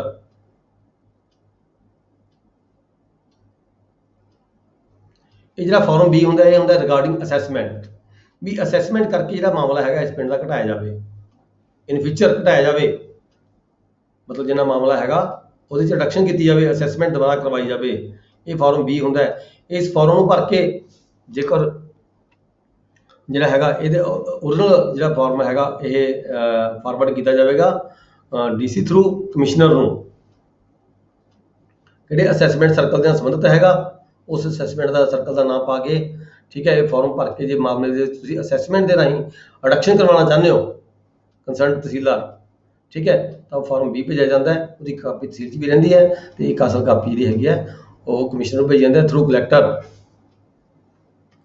Next ਹੈ 2A para, the collector in dealing with the cases of suspension, remission ਤੇ collection, ਜਦੋਂ ਇਹਨਾਂ ਕੇਸਾਂ ਨੂੰ ਕਲੈਕਟਰ ਨੇ ਡੀਲ ਕਰਨਾ ਹੈਗਾ, ਸਸਪੈਂਸ਼ਨ ਦੇ ਕੇਸ ਨੂੰ, ਰਿਮਿਸ਼ਨ ਦੇ ਕੇਸ ਨੂੰ ਤੇ ਕਲੈਕਸ਼ਨ ਆਫ ਲੈਂਡ ਰੈਵਨਿਊ ਦੇ ਕੇਸ ਨੂੰ ਜੋ ਡੀਲ ਕਰਨਾ ਹੈ, ਤਾਂ ਕਲੈਕਟਰ ਵੱਲੋਂ ਜਿਹੜੀਆਂ ਇੰਸਟਰਕਸ਼ਨਸ ਹੈਗੀਆਂ ਨੇ ਸੈਟਲਮੈਂਟ ਆਫੀਸਰ ਵੱਲੋਂ, ਜਦੋਂ ਇਹ ਸੈਟਲਮੈਂਟ ਹੋਇਆ ਸੀ, ਅਸੈਸਮੈਂਟ ਸਰਕਲ ਜਦੋਂ ਬਣਿਆ ਸੀਗਾ, ਠੀਕ ਹੈ, ਉਸ ਸੈਟਲਮੈਂਟ ਆਫੀਸਰ ਦੀਆਂ ਜਿਹੜੀਆਂ ਇੰਸਟਰਕਸ਼ਨਸ ਹੈਗੀਆਂ ਨੇ ਕੁਝ ਜਾਰੀ ਕੀਤੀਆਂ ਜਾਂਦੀਆਂ ਨੇ, ਉਸ ਵੇਲੇ ਜਦੋਂ ਸੈਟਲਮੈਂਟ ਹੁੰਦੀ ਹੈ ਉਹਨਾਂ ਨੂੰ ਡੀਲ ਕਰਨਾ ਚਾਹੀਦਾ, ਉਹਨਾਂ ਨੂੰ ਪੜ੍ਹ ਲੈਣਾ ਚਾਹੀਦਾ ਹੈਗਾ। ਅਸੈਸਮੈਂਟ ਆਫੀਸਰ ਵੱਲੋਂ ਲਿਖਿਆ ਜਾਂਦਾ ਉਸ ਵੇਲੇ, ਸੈਟਲਮੈਂਟ ਆਫੀਸਰ ਵੱਲੋਂ ਦੱਸਿਆ ਜਾਂਦਾ ਹੈ ਵੀ ਜਿਹੜਾ ਇਹ ਪਿੰਡ ਹੈਗਾ, ਕਿਹੜਾ ਕਿਹੜਾ ਪਿੰਡ ਸਿਕਿਉਰ ਪਿੰਡ ਹੈਗੇ, ਕਿਹੜੇ ਕਿਹੜੇ ਪਿੰਡ ਜਿਹੜੇ ਇਨਸਿਕਿਉਰ ਹੋ ਗਏ, ਕਿਸ ਪੱਖੋਂ ਕੋਈ ਕਿਤੇ ਫਲੱਡ ਆਉਂਦਾ ਕਿਤੇ ਨਹੀਂ ਆਉਂਦਾ। ਇਸ ਕਰਕੇ ਜਿਹੜੇ ਪਿੰਡਾਂ ਦਾ ਉੱਥੇ ਜੋ ਅਸੈਸਮੈਂਟ ਕੀਤੀ ਜਾਂਦੀ ਹੈ, ਜਿਹੜੇ ਫਾਰਮ A B ਤੇ C D ਹੁੰਦੇ ਨੇ, ਠੀਕ ਹੈ, ਸੈਟਲਮੈਂਟ ਆਫੀਸਰ ਵੱਲੋਂ ਹਰ ਪਿੰਡ ਦੇ ਵਿੱਚ ਹਰ ਪਿੰਡ ਦਾ ਵੇਰਵਾ ਦਿੱਤਾ ਜਾਂਦਾ ਹੈ, ਹਰ ਪਿੰਡ ਨੂੰ ਡਿਕਲੇਅਰ ਕੀਤਾ ਜਾਂਦਾ ਹੈ ਵੀ ਪਿੰਡ ਸਿਕਿਉਰ ਹੈ ਜਾਂ ਇਹ ਪਿੰਡ ਇਨਸਿਕਿਉਰ ਹੈ। ਇਸ ਕਰਕੇ ਜਦੋਂ ਕਲੈਕਟਰ ਵੱਲੋਂ ਇਹ ਡੀਲਿੰਗ ਕੀਤੀ ਜਾਂਦੀ ਹੈ ਇਸ ਸੰਬੰਧੀ ਸਸਪੈਂਸ਼ਨ, ਰਿਮਿਸ਼ਨ ਤੇ ਕਲੈਕਸ਼ਨ ਦੇ ਸੰਬੰਧੀ, ਤਾਂ ਕਲੈਕਟਰ ਵੱਲੋਂ ਇਹ ਦੇਖਿਆ ਜਾਏਗਾ ਵੀ ਇਹ ਪਿੰਡ ਸਿਕਿਉਰ ਹੈ ਜਾਂ ਇਨਸਿਕਿਉਰ ਹੈ। ਜੇ ਸਿਕਿਉਰ ਹੈ ਤਾਂ ਵੀ, ਜੇ ਇਨਸਿਕਿਉਰ ਹੈ ਤਾਂ ਵੀ ਜਿਹੜੇ ਫਾਰਮ A B ਤੇ C D ਹੈਗੇ ਆ, ਜਦੋਂ ਇਹ ਭਰ ਕੇ ਭੇਜਣੇ ਨੇ ਤਾਂ ਇਹਦੇ ਉੱਪਰ ਲਿਖਿਆ ਜਾਏਗਾ ਵੀ ਸਿਕਿਉਰ ਪਿੰਡ ਹੈ, ਕਿਉਂਕਿ ਹਰ ਪਿੰਡ ਦਾ ਵੱਖਰਾ ਵੱਖਰਾ ਫਾਰਮ ਹੁੰਦਾ ਹੈ। ਹਰ ਪਿੰਡ ਦੇ ਫਾਰਮ ਦੇ ਉੱਪਰ ਲਿਖਿਆ ਜਾਏਗਾ ਵੀ ਇਹ ਸਿਕਿਉਰ ਪਿੰਡ ਹੈ ਜਾਂ ਇਹ ਇਨਸਿਕਿਉਰ ਪਿੰਡ ਹੈ। If needs can consult settlement officer notebook, ਜਦੋਂ ਸੈਟਲਮੈਂਟ ਹੁੰਦੀ ਹੈ ਕਿਸੇ ਪਿੰਡ ਦੀ, ਠੀਕ ਹੈ, ਉਸ ਵੇਲੇ ਸੈਟਲਮੈਂਟ ਵੱਲੋਂ ਹਰ ਪਿੰਡ ਦੀ ਇੱਕ ਵੱਖਰੀ ਨੋਟਬੁੱਕ ਬਣਾਈ ਜਾਂਦੀ ਹੈ, ਪਿੰਡ ਦੇ ਰੀਤੀ ਰਿਵਾਜ, ਪਿੰਡ ਦੇ ਉਸ ਵੇਲੇ ਦੇ ਹਿਸਟਰੀ, ਵੀ ਕੀ ਇਹ ਪਿੰਡ ਦੇ ਵਿੱਚ ਸਾਲ ਬਾਅਦ, 2 ਸਾਲ ਬਾਅਦ, 3 ਸਾਲ ਬਾਅਦ, 4 ਸਾਲ ਬਾਅਦ ਕੋਈ ਫਲੱਡ ਆਉਂਦਾ ਹੈ ਜਾਂ ਕੋਈ ਇੱਥੇ ਦੀ ਕੋਈ ਹੋਰ ਨੁਕਸਾਨ ਹੁੰਦੇ ਨੇ, ਠੀਕ ਹੈ, ਉਹਦੀ ਬਰੀਫ ਹਿਸਟਰੀਆਂ ਜਿਹੜੀਆਂ ਹੁੰਦੀਆਂ ਨੇ ਨੋਟਬੁੱਕ 'ਚ ਦਰਜ ਕੀਤੀਆਂ ਜਾਂਦੀਆਂ ਨੇ, ਤੇ ਨੋਟਬੁੱਕ ਨੂੰ ਵੀ ਰੈਫਰ ਕੀਤਾ ਜਾ ਸਕਦਾ ਕਲੈਕਟਰ ਵੱਲੋਂ ਜੇ ਜ਼ਰੂਰਤ ਪਵੇ ਤਾਂ। ਇਫ ਦਾ ਹਿਸਟਰੀ ਰਿਕਾਰਡਸ ਬਾਈ ਦਾ ਸਦਰ ਕਾਨੂੰਗੋ ਸ਼ੋਜ਼ ਦੈਟ, ਜੇਕਰ ਇਹਦਾ ਜਿਹੜਾ ਸਾਰਾ ਵੇਰਵਾ ਹੈਗਾ ਇਹ ਸਦਰ ਕਾਨੂੰਗੋ ਵੱਲ ਸਸਪੈਂਸ਼ਨ ਰਿਮਿਸ਼ਨ ਦੇ ਸੰਬੰਧ ਵਿੱਚ, ਜਿੱਥੇ ਫਲੱਡ ਨੈਚੁਰਲ ਕਲੈਮਿਟੀਜ਼ ਦਾ ਗੱਲ ਕਰਦੇ ਹਾਂ ਅਸੀਂ, ਨੈਚੁਰਲ ਕਲੈਮਿਟੀ ਦੇ ਸੰਬੰਧ ਵਿੱਚ ਜਿਹੜੀ ਦੀ ਹਿਸਟਰੀ ਸਾਰੀ ਹੈਗੀ ਉਹ ਸਦਰ ਕਾਨੂੰਗੋ ਕੋਲੇ ਹੁੰਦੀ ਹੈ। ਇਫ ਹਿਸਟਰੀ ਰਿਕਾਰਡਡ ਬਾਈ ਦਾ ਸਦਰ ਕਾਨੂੰਗੋ, ਜੇ ਸਦਰ ਕਾਨੂੰਗੋ ਦੀ ਜਿਹੜੀ ਹਿਸਟਰੀ ਉਹ ਸ਼ੋਅ ਕਰਦੀ ਹੈ that there is much deterioration, ਬਹੁਤ ਜ਼ਿਆਦਾ ਮਤਲਬ ਕਿ ਇੱਥੇ ਨੁਕਸਾਨ ਹੋਇਆ, people are unable to pay the land revenue, ਜਿਹੜੇ ਲੋਕ ਹੈਗੇ ਨੇ ਇਹ ਮਾਮਲਾ ਜਿਹੜਾ ਭਰਨ ਤੋਂ ਅਸਮਰਥ ਹੈਗੇ ਨੇ, ਠੀਕ ਹੈ, ਤਾਂ ਜਿਹੜੀ ਸਦਰ ਕਾਨੂੰਨ ਜਿਹੜੀ ਰਿਪੋਰਟ ਹੈ ਉਹ ਮਾਇਨੇ ਰੱਖਦੀ ਹੈ। ਉਹ ਰਿਪੋਰਟ ਨੂੰ ਦੇਖਦੇ ਹੋਏ ਜਿਹੜਾ ਕਲੈਕਟਰ ਵੱਲੋਂ ਕੋਈ ਹੈਗਾ ਫਰਦਰ ਫੈਸਲਾ ਲਿਆ ਜਾਂਦਾ ਹੈ। Make A proposal for the lowering the land revenue of the state, ਤਾਂ ਫਿਰ ਕੀ ਹੈਗਾ, ਕਲੈਕਟਰ ਵੱਲੋਂ ਉਸ ਦਾ ਜਿਹੜਾ ਲੈਂਡ ਰੈਵਨਿਊ ਹੈਗਾ ਉਸ ਏਰੀਏ ਦਾ ਜਿੱਥੇ ਨੁਕਸਾਨ ਹੋ ਗਿਆ ਉਹਦੇ ਲੈਂਡ ਰੈਵਨਿਊ ਨੂੰ ਘੱਟ ਕਰਨ ਦੀ ਖਾਤਰ ਜਿਹੜੀ ਪ੍ਰਪੋਜ਼ਲ ਬਣਾਈ ਜਾਂਦੀ ਹੈ। If commissioner satisfied himself from the report of the collector, ਜੇ ਕਮਿਸ਼ਨਰ ਹੈਗਾ ਡੀਸੀ ਕਲੈਕਟਰ ਦੀ ਜਿਹੜੀ ਰਿਪੋਰਟ ਹੈਗੀ ਉਸ ਤੋਂ ਸੈਟਿਸਫਾਈ ਹੋ ਜਾਂਦੇ ਹੈ, ਤਾਂ ਕਮਿਸ਼ਨਰ ਆਪਦੇ ਪੱਧਰ ਤੇ ਜਿਹੜਾ ਮਾਮਲਾ ਹੈਗਾ ਰਿਡਕਸ਼ਨ ਕੀਤੀ ਜਾ ਸਕਦੀ ਹੈ। ਜੇਕਰ ਲੱਗਦਾ ਹੈ ਵੀ ਬਹੁਤ ਵੱਡੇ ਪੱਧਰ ਤੇ ਮਤਲਬ ਕਿ ਰਿਡਕਸ਼ਨ ਕੀਤੀ ਜਾ ਰਹੀ ਹੈ, ਸਰਕਾਰ ਦਾ ਜਿਹੜਾ ਮਤਲਬ ਕਿ ਸਰਕਾਰ ਨੂੰ ਬਹੁਤ ਜ਼ਿਆਦਾ ਬੀਅਰ ਕਰਨਾ ਪਵੇਗਾ ਅਮਾਊਂਟ, ਤਾਂ ਜਿਹੜਾ ਕਮਿਸ਼ਨਰ ਹੈਗਾ ਉਹ ਜਿਹੜਾ ਕੇਸ ਹੈ may involve the government in very serious loss of the revenue, ਜਿੱਥੇ ਸਰਕਾਰ ਦਾ ਬਹੁਤ ਵੱਡੇ ਪੱਧਰ ਤੇ ਲਾਸ ਹੋ ਰਿਹਾ ਹੈ ਤਾਂ ਸਰਕਾਰ ਦੇ ਵੀ ਨੋਟਿਸ ਲੈ ਕੇ ਆਏਗਾ, ਸਰਕਾਰ ਤੋਂ ਵੀ ਮਨਜ਼ੂਰੀ ਲਈ ਜਾ ਸਕਦੀ ਹੈ। ਨੈਕਸਟ ਪੈਰਾ 3 ਹੈਗਾ when applications is made for the remission of land revenue, ਜਦੋਂ ਕਿਤੇ ਰਿਮਿਸ਼ਨ ਦੀ ਅਰਜ਼ੀ ਆਉਂਦੀ ਹੈ, ਰਿਮਿਸ਼ਨ ਮਤਲਬ ਮਾਫੀ ਦੀ, ਲੈਂਡ ਰੈਵਨਿਊ ਦੀ ਮਾਫੀ ਪਿੰਡ ਵਾਲੇ ਲੋਕ ਇਕੱਠੇ ਹੋ ਕੇ ਦਿੰਦੇ ਨੇ, ਠੀਕ ਹੈ, 5000 ਰੁਪਏ ਤੋਂ ਉੱਪਰ ਦਾ ਮਾਮਲਾ ਇਨਵੋਲਵਮੈਂਟ ਹੈਗੀ ਹੈ ਉਸ ਪਿੰਡ ਦੀ ਜਾਂ ਉਸ ਪਾਰਟਿਕੂਲਰ ਏਰੀਏ ਦੀ ਜਿੱਥੇ ਲੋਕਾਂ ਨੇ ਕੋਈ ਅਰਜ਼ੀ ਦਿੱਤੀ ਹੈ ਵੀ ਸਾਡਾ ਮਾਮਲਾ ਜਿਹੜਾ ਮਾਫ ਕੀਤਾ ਜਾਵੇ, ਉਹਦੀ ਜਿਹੜੀ ਅਮਾਊਂਟ ਹੈ 5000 ਰੁਪਏ ਤੋਂ ਉੱਪਰ ਬਣਦੀ ਹੈ। It must B noted whether this amount has been included in the budget estimate or not, ਜੇ ਅਮਾਊਂਟ ਰਿਮਿਟ ਕੀਤੀ ਗਈ ਹੈ, ਸਸਪੈਂਸ਼ਨ ਰਿਮਿਸ਼ਨ ਕੀਤੀ ਗਈ ਹੈ 5000 ਰੁਪਏ ਤੋਂ ਉੱਪਰ ਦੀ ਹੈ, ਤਾਂ ਇਹ ਵੀ ਇਨਸ਼ੋਰ ਕੀਤਾ ਜਾਵੇਗਾ ਕਿ ਜਿਹੜਾ ਸਾਡਾ ਬਜਟ ਐਸਟੀਮੇਟ ਗਏ ਹੈਗੇ ਆ, ਸਰਕਾਰ ਦੇ ਸਾਲਾਨਾ ਬਜਟ ਐਸਟੀਮੇਟ ਜਾਂਦੇ ਆ ਵੀ ਸਰਕਾਰ ਨੂੰ ਕਿਹੜੇ ਹੈਡਸ ਤੋਂ ਕਿੰਨੀ ਜਿਹੜੀ ਮਤਲਬ ਕਿ ਪੇਮੈਂਟਸ ਮਿਲਦੀਆਂ ਨੇ, ਕਿੱਥੋਂ ਸਰਕਾਰ ਦੀ ਰਿਕਵਰੀ ਹੋਣੀ ਹੈ, ਕਿਹੜੇ ਸਰਕਾਰ ਦੇ ਖਰਚੇ ਹੋਣੇ ਨੇ।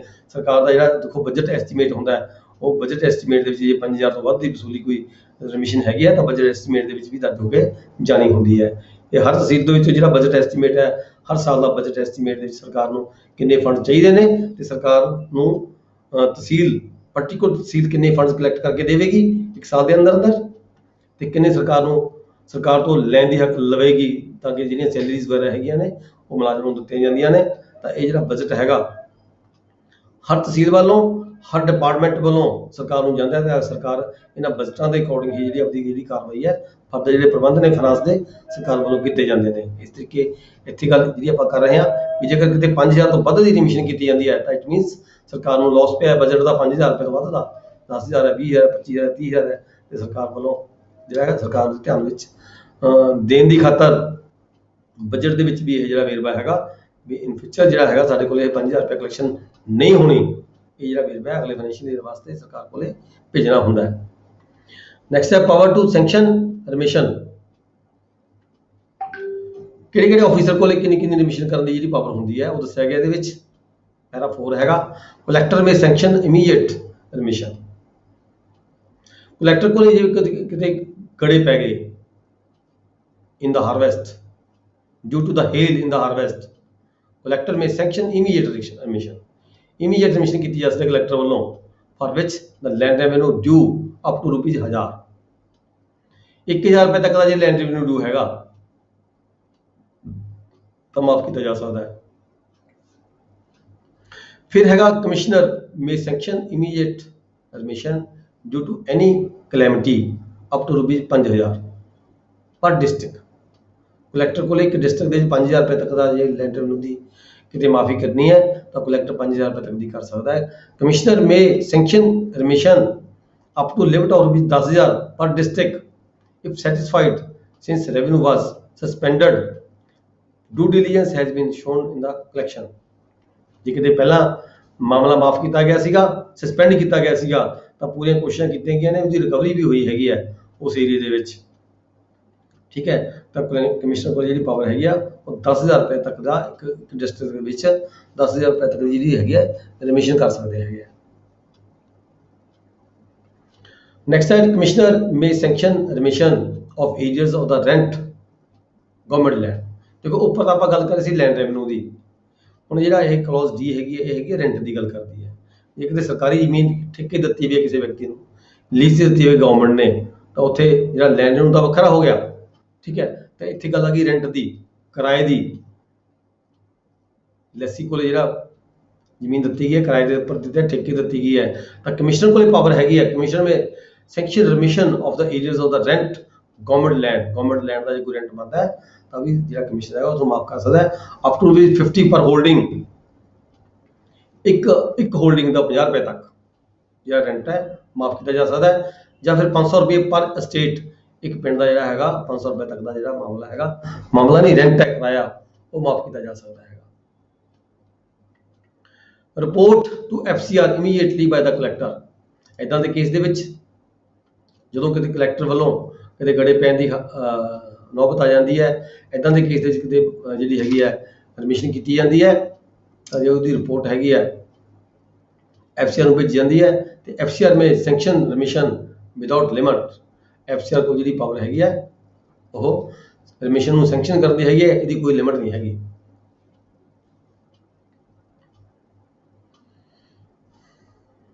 ਨੈਕਸਟ ਹੈ para P5 remission and suspension on large scale to be reported to the state government. ਜਿੱਥੇ ਕਿਤੇ ਬਹੁਤ ਵੱਡੇ ਪੱਧਰ ਤੇ ਰਿਮਿਸ਼ਨ ਕਰਨੀ ਪੈ ਜਾਵੇ ਜਾਂ ਮਾਮਲਾ ਸਸਪੈਂਡ ਕਰਨਾ ਪੈ ਜਾਵੇ ਤਾਂ ਉੱਥੇ ਹੈਗੀ ਜਿਹੜੀ ਸਰਕਾਰ ਦੇ ਧਿਆਨ ਦੇ ਵਿੱਚ ਲਿਆਉਣਾ ਹੁੰਦਾ ਹੈ। ਜੇਕਰ 10000 ਤੋਂ ਵੱਧ ਦੀ ਕਿਤੇ ਸਸਪੈਂਸ਼ਨ ਜਾਂ ਰਿਮਿਸ਼ਨ ਦਾ ਮਾਮਲਾ ਹੈਗਾ ਤਾਂ ਉਹ ਗਵਰਨਮੈਂਟ ਕੋਲੇ ਵੀ ਜਿਹੜੀ ਉਹਦੀ ਇਨਫੋਰਮੇਸ਼ਨ ਹੈ ਦਿੱਤੀ ਜਾਣੀ ਹੁੰਦੀ ਹੈ।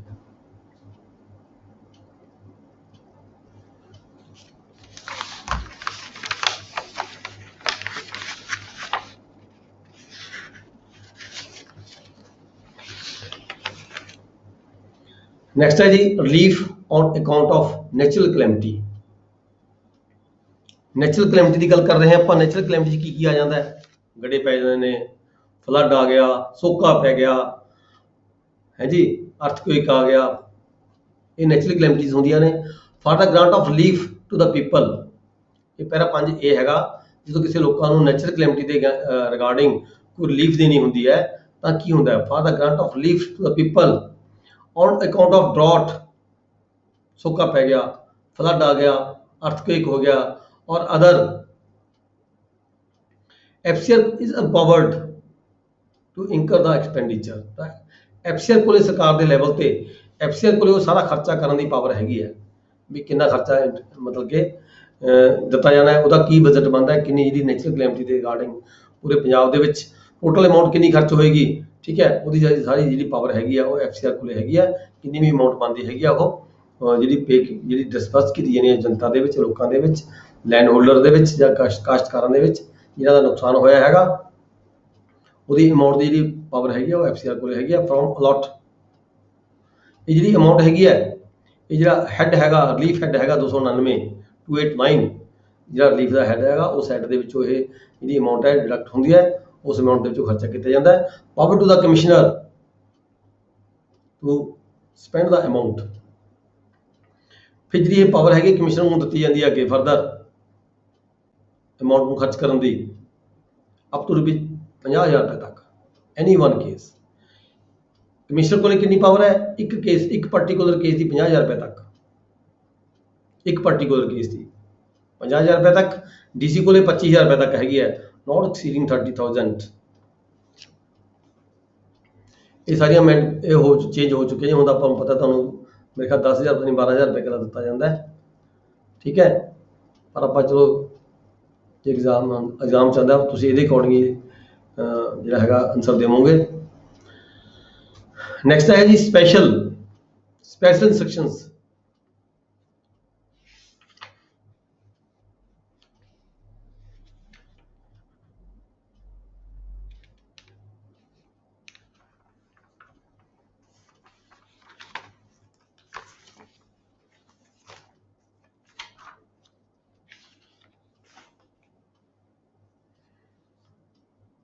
Special instructions regarding suspension remission of land revenue।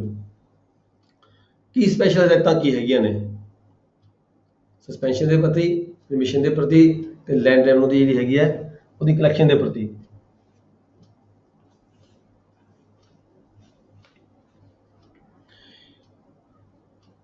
ਜਦੋਂ ਕਿਤੇ ਜਿਹੜੀ ਹੈਗੀ ਲਾਰਜ ਸਕੇਲ ਦੇ ਉੱਪਰ ਡੈਮੇਜ ਹੋ ਜਾਂਦੀਆਂ ਨੇ, ਇਸ਼ੂ ਵੈਨ ਲਾਰਜ ਸਕੇਲ ਡੈਮੇਜਸ, ਜਦੋਂ ਲਾਰਜ ਸਕੇਲ ਡੈਮੇਜਸ ਹੋ ਜਾਂਦੇ ਤਾਂ ਕੁਝ ਇੰਸਟਰਕਸ਼ਨ ਜਾਰੀ ਕੀਤੀਆਂ ਜਾਂਦੀਆਂ ਨੇ। Scale ਪ੍ਰਸਕ੍ਰਾਈਬਡ in ਈਚ class of ਕਲੈਮਿਟੀਜ਼, ਸਕੇਲਾਂ prescribe ਕੀਤੀਆਂ ਜਾਂਦੀਆਂ ਨੇ 25%, 75%, 50%, ਠੀਕ ਹੈ। ਕਿਹੜੀ ਕੀ ਕਲੈਮਿਟੀ ਹੈਗੀ ਹੈ, ਗੜੇ ਪਏ ਨੇ, ਫਲੱਡ ਆਇਆ ਹੈਗਾ, ਅਰਥਕੁਏਕ ਹੋਇਆ ਹੈਗਾ, ਉਹਦੇ ਅਕੋਰਡਿੰਗ ਸਕੇਲ ਜਿਹੜੀਆਂ ਨਿਰਧਾਰਿਤ ਕੀਤੀਆਂ ਜਾਂਦੀਆਂ ਨੇ। ਸਪੈਸ਼ਲ ਹਦਾਇਤਾਂ ਜਾਰੀ ਕੀਤੀਆਂ ਜਾਂਦੀਆਂ ਨੇ ਸਮੇਂ-ਸਮੇਂ ਤੇ। ਸਰਕਾਰ ਕਿਸੇ ਵੀ ਸਮੇਂ ਜਿਹੜਾ ਸਪੈਸ਼ਲ ਹਦਾਇਤਾਂ ਹੈਗੀ ਹੈ ਉਹ ਜਾਰੀ ਕਰਦੀ ਰਹਿੰਦੀ ਹੈ, ਠੀਕ ਹੈ। In affected area recovery of the land revenue suspended by the DC। ਜਿੱਥੇ ਕਿਤੇ ਲਾਰਜ ਸਕੇਲ ਦੇ ਉੱਪਰ ਕੋਈ ਡੈਮੇਜਸ ਹੋ ਜਾਂਦੀਆਂ ਤਾਂ ਜਿਹੜਾ ਉਸ ਏਰੀਆ ਦੇ ਵਿੱਚ ਜਿਹੜੀ ਰਿਕਵਰੀ ਹੋਈ ਹੈ ਲੈਂਡ ਰੈਵਨਿਊ ਦੀ, ਉਹਦੀ ਜਿਹੜੀ ਸਸਪੈਂਡਡ ਹੈਗੀ ਆ ਉਹ ਡਿਪਟੀ ਕਮਿਸ਼ਨਰ ਨੂੰ ਕਰ ਦਿੱਤੀ ਜਾਂਦੀ ਹੈ till special instructions are issued by the government. ਜਦੋਂ ਤੱਕ ਸਰਕਾਰ ਵੱਲੋਂ ਕੋਈ ਹੋਰ ਸਖਤ ਜਾਂ ਸਪੈਸ਼ਲ ਹਦਾਇਤਾਂ ਜਾਰੀ ਨਹੀਂ ਕਰ ਦਿੱਤੀਆਂ ਜਾਂਦੀਆਂ, ਫਾਰ ਦਾ ਟਾਈਮਿੰਗ ਜਿਹੜੀ ਮਾਮਲੇ ਦੀ ਜਿਹੜੀ ਵਸੂਲੀ ਹੈਗੀ ਹੈ, ਠੀਕ ਹੈ, ਅਗਲੀਆਂ ਹਦਾਇਤਾਂ ਜਾਰੀ ਹੋਣ ਤੱਕ ਉਹ ਕਲੈਕਟਰ ਵੱਲੋਂ ਕਰ ਦਿੱਤੀ ਜਾਂਦੀ ਹੈ। ਤੇ ਇਸ ਕੇਸ ਦੇ ਵਿੱਚ ਕੀ ਹੈਗਾ, ਇਹਨਾਂ ਕੇਸਾਂ ਵਿੱਚ empowers collector to sanction remission without limit, ਬਗੈਰ ਕਿਸੇ ਲਿਮਟ ਦੇ। ਆਪਾਂ ਪੜ੍ਹ ਕੇ ਹਟੇ ਸੀ ਸਰਕਾਰ ਨੂੰ DC ਦੇ ਕੋਲ ਕੁਝ ਲਿਮਟ ਹੁੰਦੀ ਹੈ ਵੀ ਕਿੰਨੀ ਅਮਾਊਂਟ ਤੱਕ ਦੀ ਕੀਤੀ ਜਾ ਸਕਦੀ ਹੈ ਰਿਮਿਸ਼ਨ। ਪਰ ਇਸ ਕੇਸ ਜਿੱਥੇ ਕਿਤੇ ਲਾਰਜ ਪੱਧਰ ਦੇ ਉੱਪਰ ਵੱਡੇ ਸਕੇਲ ਦੇ ਉੱਪਰ ਕੋਈ ਨੁਕਸਾਨ ਹੁੰਦਾ ਹੈਗਾ ਲੈਂਡ ਹੋਲਡਰਸ ਦਾ, ਜ਼ਿਮੀਂਦਾਰਾਂ ਦਾ, ਕਾਸ਼ਤਕਾਰਾਂ ਦਾ, ਤਾਂ ਉੱਥੇ ਜਿਹੜੀਆਂ ਹੈਗੀਆਂ ਜਿਹੜੀ ਇਹ ਰਿਮਿਸ਼ਨ ਦੀ ਜਿਹੜੀ ਲਿਮਟ ਹੈਗੀ ਆ ਉਹ ਖਤਮ ਹੋ ਜਾਂਦੀ ਹੈ ਤੇ ਕਲੈਕਟਰ ਕੋਲ ਇੱਕ ਇਮੀਡੀਏਟ ਜਿਹੜੀ ਹੈਗੀ ਕਲੈਕਟਰ ਰਿਮਿਸ਼ਨ ਕਰਨ ਦੀ ਵਿਦਾਊਟ ਐਨੀ ਲਿਮਟ ਰਿਮਿਸ਼ਨ ਕਰਨ ਦੀ ਪਾਵਰ ਹੁੰਦੀ ਹੈ। ਸਪੈਸ਼ਲ ਇੰਸਟਰਕਸ਼ਨ ਜਾਰੀ ਕੀ ਹੁੰਦੀਆਂ ਨੇ?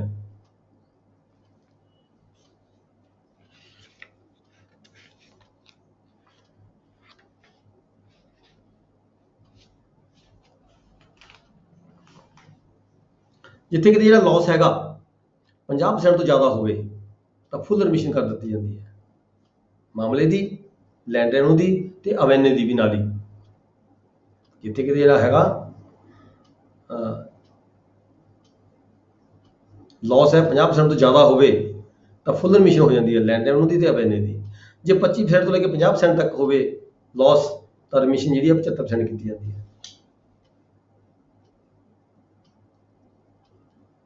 ਆਪਾਂ ਲੈਂਡ ਰੈਵਨਿਊ ਦੀ ਗੱਲ ਕਰ ਰਹੇ ਹਾਂ। ਅੱਗੇ ਸਰਕਾਰ ਨੇ ਜਿਹੜੀ ਰਿਲੀਫ ਫਰਦਰ ਹੁਣ ਸਰਕਾਰ ਵੱਲੋਂ ਫਰਦਰ ਰਿਲੀਫ ਦਿੱਤੀ ਜਾਂਦੀ ਹੈ ਉਹ ਇਹਦੇ ਵਿੱਚ ਨਹੀਂ ਇਨਕਲੂਡ ਹੈਗੀ, ਉਹ ਵੱਖਰੀ ਹੈਗੀ ਹੈ।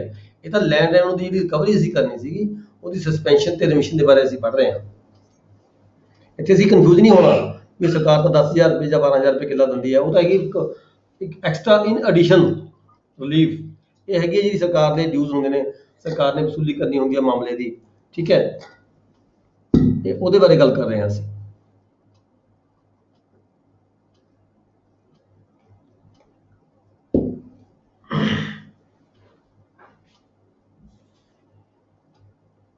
ਦੈਨ ਇਹਦੀ ਸੈਕਸ਼ਨ ਬੀ ਹੈਗਾ ਸਸਪੈਂਸ਼ਨ ਔਰ immediate remission of the fixed land revenue.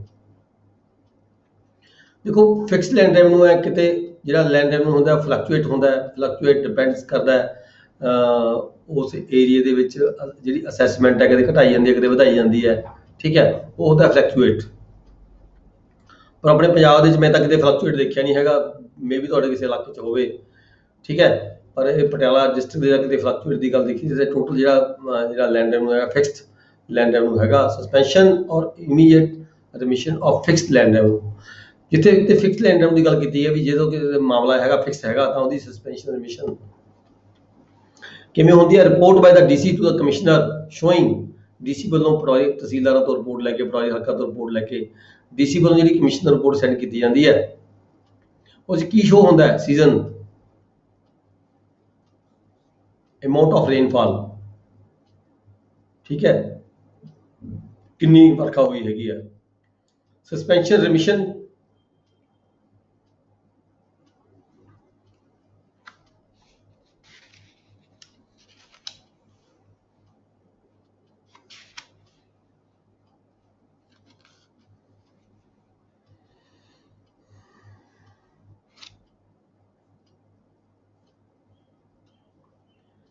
ਕਿਹੜਾ ਸੀਜ਼ਨ ਸੀਗਾ, ਕਿੰਨੀ ਰੇਨਫਾਲ ਹੋਈ, ਸਸਪੈਂਸ਼ਨ ਤੇ ਰਿਮਿਸ਼ਨ ਕਿੰਨੀ ਤੁਸੀਂ ਜਿਹੜੀ ਹੈਗੀ ਹੈ ਪ੍ਰਪੋਜ਼ ਕਰਨਾ ਚਾਹੋਗੇ,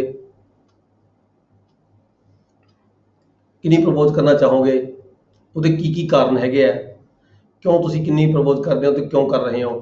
ਤੁਸੀਂ ਜਿਹੜੀ ਸਸਪੈਂਸ਼ਨ ਹੈ ਰਿਮਿਸ਼ਨ ਹੈ 50% ਕਰ ਰਹੇ ਹੋ, 75% ਕਰ ਰਹੇ ਹੋ, ਤੁਸੀਂ ਸਰਕਾਰ ਨੂੰ ਪ੍ਰਪੋਜ਼ਲ ਭੇਜਣੀ ਹੈ ਤਹਿਸੀਲਦਾਰ ਨੇ, ਠੀਕ ਹੈ ਜੀ, ਥਰੂ ਡੀਸੀ ਭੇਜੇਗਾ ਕਮਿਸ਼ਨਰ ਨੂੰ ਵੀ ਕਿਹੜਾ ਸੀਜ਼ਨ ਸੀਗਾ, ਕਿਹੜੀ ਫਸਲ ਸੀਗੀ, ਕਿੰਨੀ ਉਸ ਫਸਲ ਦੇ ਦੌਰਾਨ ਰੇਨਫਾਲ ਹੋਈ ਹੈ ਤੇ ਕਿੰਨੀ ਸਸਪੈਂਸ਼ਨ ਜਾਂ ਰਿਮਿਸ਼ਨ ਹੋਣੀ ਚਾਹੀਦੀ ਹੈ। ਉਹਦੀ ਜਿਹੜੀ ਪ੍ਰਪੋਜ਼ ਦਾ ਹੈਗੀ ਆ ਜਿਹੜਾ ਪ੍ਰਪੋਜ਼ਲ ਜਿਹੜੀ ਹੈਗੀ ਭੇਜਣੀ ਹੈਗੀ ਹੈ ਤਹਿਸੀਲਦਾਰ ਨੇ ਰੀਜ਼ਨ ਦਿੰਦੇ ਹੋਏ ਵੀ ਜੇ ਮੈਂ 100% ਦੀ ਰਿਮਿਸ਼ਨ ਦੀ ਗੱਲ ਕਰ ਰਿਹਾ ਤਾਂ 100% ਦੀ ਕਿਉਂ ਕਰ ਰਹੇ ਹਾਂ, ਜੇ 75% ਦੀ ਗੱਲ ਕਰ ਰਿਹਾ ਤਾਂ 75% ਦੀ ਕਿਉਂ ਕਰ ਰਹੇ ਹਾਂ। ਫਿਰ ਉਹਦੇ 'ਚ ਨਾਲ ਹੀ ਇਹ ਦੱਸਿਆ ਜਾਏਗਾ ਵੀ ਜਿਹੜੀਆਂ ਇੰਸਪੈਕਸ਼ਨਸ ਕੀਤੀਆਂ ਗਈਆਂ ਨੇ ਕਲੈਕਟਰ ਵੱਲੋਂ, ਡੀਸੀ ਵੱਲੋਂ ਕੋਈ ਇੰਸਪੈਕਸ਼ਨ ਕੀਤੀ ਹੈ ਉਸ ਏਰੀਏ ਦੀ ਜਦੋਂ ਕਿਤੇ ਫਲੱਡ ਆਏ ਨੇ ਜਾਂ ਕਿਤੇ ਗੜੇ ਪਏ ਨੇ ਕਿ ਉਹ ਇਲਾਕਾ ਜਿਹੜਾ ਚੈੱਕ ਕੀਤਾ, ਫਸਲਾਂ ਚੈੱਕ ਕੀਤੀਆਂ ਨੇ, ਕਲੈਕਟਰ ਨੇ ਕੋਈ ਮੌਕੇ ਦੀਆਂ ਜਿਹੜੀਆਂ ਪੜਤਾਲਾਂ ਪਾਈਆਂ ਨੇ ਜਾਂ ਫਿਰ ਕਿਤੇ ਤਹਿਸੀਲਦਾਰਾਂ ਨੇ, ਰੈਵਨਿਊ ਅਫਸਰਾਂ ਨੇ, SDM DC ADC, ਠੀਕ ਹੈ, ਜਿਹੜੇ ਵੀ ਰੈਵਨਿਊ ਅਫਸਰ ਜਿਨ੍ਹਾਂ ਦੀ ਡਿਊਟੀ ਹੁੰਦੀ ਹੈ ਕਿ ਉਹਨਾਂ ਵੱਲੋਂ ਕੋਈ ਇੰਸਪੈਕਸ਼ਨ ਕੀਤੀਆਂ ਗਈਆਂ ਨੇ ਉਹ ਜਿਹੜਾ ਸਾਰਾ ਵੇਰਵਾ ਹੈਗਾ ਸਮ ਆਫ ਹਿਸ ਪ੍ਰਪੋਜ਼ਲਸ ਤਾਂ ਟੋਟਲ ਦੀ ਸਮ ਜਿਹੜੀ ਪ੍ਰਪੋਜ਼ਲ ਬਣਾਈ ਜਾ ਰਹੀ ਹੈ ਉਹਦੀ ਕਿੰਨੀ ਅਮਾਊਂਟ ਬਣਦੀ ਹੈਗੀ ਹੈ, ਇਹ ਜਿਹੜੀ ਅਮਾਊਂਟ ਬਣਾ ਕੇ ਤਹਿਸੀਲ ਵਾਈਜ਼ ਤਹਿਸੀਲ ਤੋਂ ਅੱਗੇ SDM DC ADC ਸੌਰੀ ਅੱਗੇ ਕਮਿਸ਼ਨਰ ਕੋਲੇ ਡੀਸੀਆਂ ਵੱਲੋਂ ਭੇਜੀ ਜਾਂਦੀ ਹੈਗੀ ਹੈ ਵੀ ਇੰਨੀ ਅਮਾਊਂਟ ਹੈਗੀ ਹੈ, ਆਪ ਜਿਹੜੇ ਪੈਸੇ ਹੈਗੇ ਆ ਜਿਹੜੇ ਰਿਮਿਟ ਕਰਨੇ ਬਣਦੇ ਜਾਂ ਸਸਪੈਂਡ ਕਰਨੇ ਬਣਦੇ ਹੈਗੇ ਆ, ਠੀਕ ਹੈ। ਨੈਕਸਟ ਹੈ ਪੈਰਾ 8, ਇਹਦੇ ਵਿੱਚ ਕੀ ਹੈ information about para 7 should be prepared in table number 1 ਤੋਂ 11, ਜਿਹੜਾ ਟੇਬਲ ਬਣਾਇਆ ਗਿਆ ਹੈਗਾ 1 ਤੋਂ ਲੈ ਕੇ 11 ਤੱਕ, ਠੀਕ ਹੈ, ਇਹਦੇ ਕਾਲਮ ਨੇ, ਇਸ ਟੇਬਲ ਦੇ ਵਿੱਚ ਜਿਹੜੀ ਹੈਗੀ ਇਨਫੋਰਮੇਸ਼ਨ ਭੇਜੀ ਜਾਂਦੀ ਹੈ ਤਹਿਸੀਲ ਵਾਈਜ਼, ਤਹਿਸੀਲ ਤੋਂ ਫਿਰ ਡਿਸਟ੍ਰਿਕਟ ਵਾਈਜ਼। ਨੈਕਸਟ ਹੈ ਪੈਰਾ 8A ਇਹਦੇ ਵਿੱਚ ਕੀ ਕਿਹਾ ਹੈਗਾ in order that FCR may be kept informed of the total amount of the suspension, total suspension ਜਾਂ remission ਕਿੰਨੀ ਬਣਦੀ ਹੈਗੀ ਹੈ likely to be given at the each harvest, हर फसल ते किन्नी जी रिजर्वेशन देनी है या किन्नी सस्पेंशन देनी है, ठीक है, और टोटल अमाउंट बनानी पैंदी है। The collector should supply requisite informations in table below. Collector वालों ये जो टेबल दिता गया थले, ठीक है, 8 कॉलम का assessment circle, total assessment, demand of the harvest, amount suspended, amount proposed for the remission, relief granted, ठीक है, ये जो कॉलम हैगा ये शुड रीच FCR। रबी का जो हाड़ी का है 15 जून तक पहुँचना चाहिए, जो खरीफ का है वो 15 दिसंबर तक पहुँचना चाहिए होंगे सरकार को। अगे पैरा 9 हैगा जी, when the commissioner has passed orders on the case he will forward to the FCR for the information। ਜਦੋਂ ਇਦਾਂ ਦੇ ਜਿਹੜੇ ਹੈਗੇ ਆ ਪ੍ਰਪੋਜ਼ਲਸ ਕਮਿਸ਼ਨਰ ਕੋਲੇ ਆਂਦੀਆਂ ਨੇ, when the commissioner has passed orders on the case, ਜਦੋਂ ਕਮਿਸ਼ਨਰ ਵੱਲੋਂ ਕੋਈ ਆਰਡਰ ਪਾਸ ਕੀਤਾ ਜਾਂਦਾ ਹੈ he will forward that to the FCR for information, ਠੀਕ ਹੈ। ਸਰਕਾਰ ਨੂੰ ਇਨਫੋਰਮੇਸ਼ਨ ਦਿੱਤੀ ਜਾਂਦੀ ਹੈ ਕਮਿਸ਼ਨਰ ਨੇ ਕੀ ਆਰਡਰ ਪਾਸ ਕੀਤਾ ਹੈ, ਇਹਦੇ ਸੰਬੰਧ ਵਿੱਚ for the record in his office, copy ਆਪਦੇ ਆਫਿਸ 'ਚ ਵੀ ਰੱਖੇਗਾ, ਕਾਪੀ ਇੱਕ ਕਮੈਂਟ ਭੇਜੇਗਾ। ਰਿਮੇਨਿੰਗ ਜਿਹੜੇ ਪੇਪਰ ਹੁੰਦੇ ਨੇ ਜਿਹੜੇ ਥੱਲੋਂ ਤਹਿਸੀਲਾਂ 'ਚੋਂ ਗਏ ਹੁੰਦੇ ਨੇ, ਠੀਕ ਹੈ, ਉਹ ਜਿਹੜੇ ਪੇਪਰ ਹੈਗੇ ਨੇ remaining paper return to the collector then return to the tehsildar with the commissioner's order.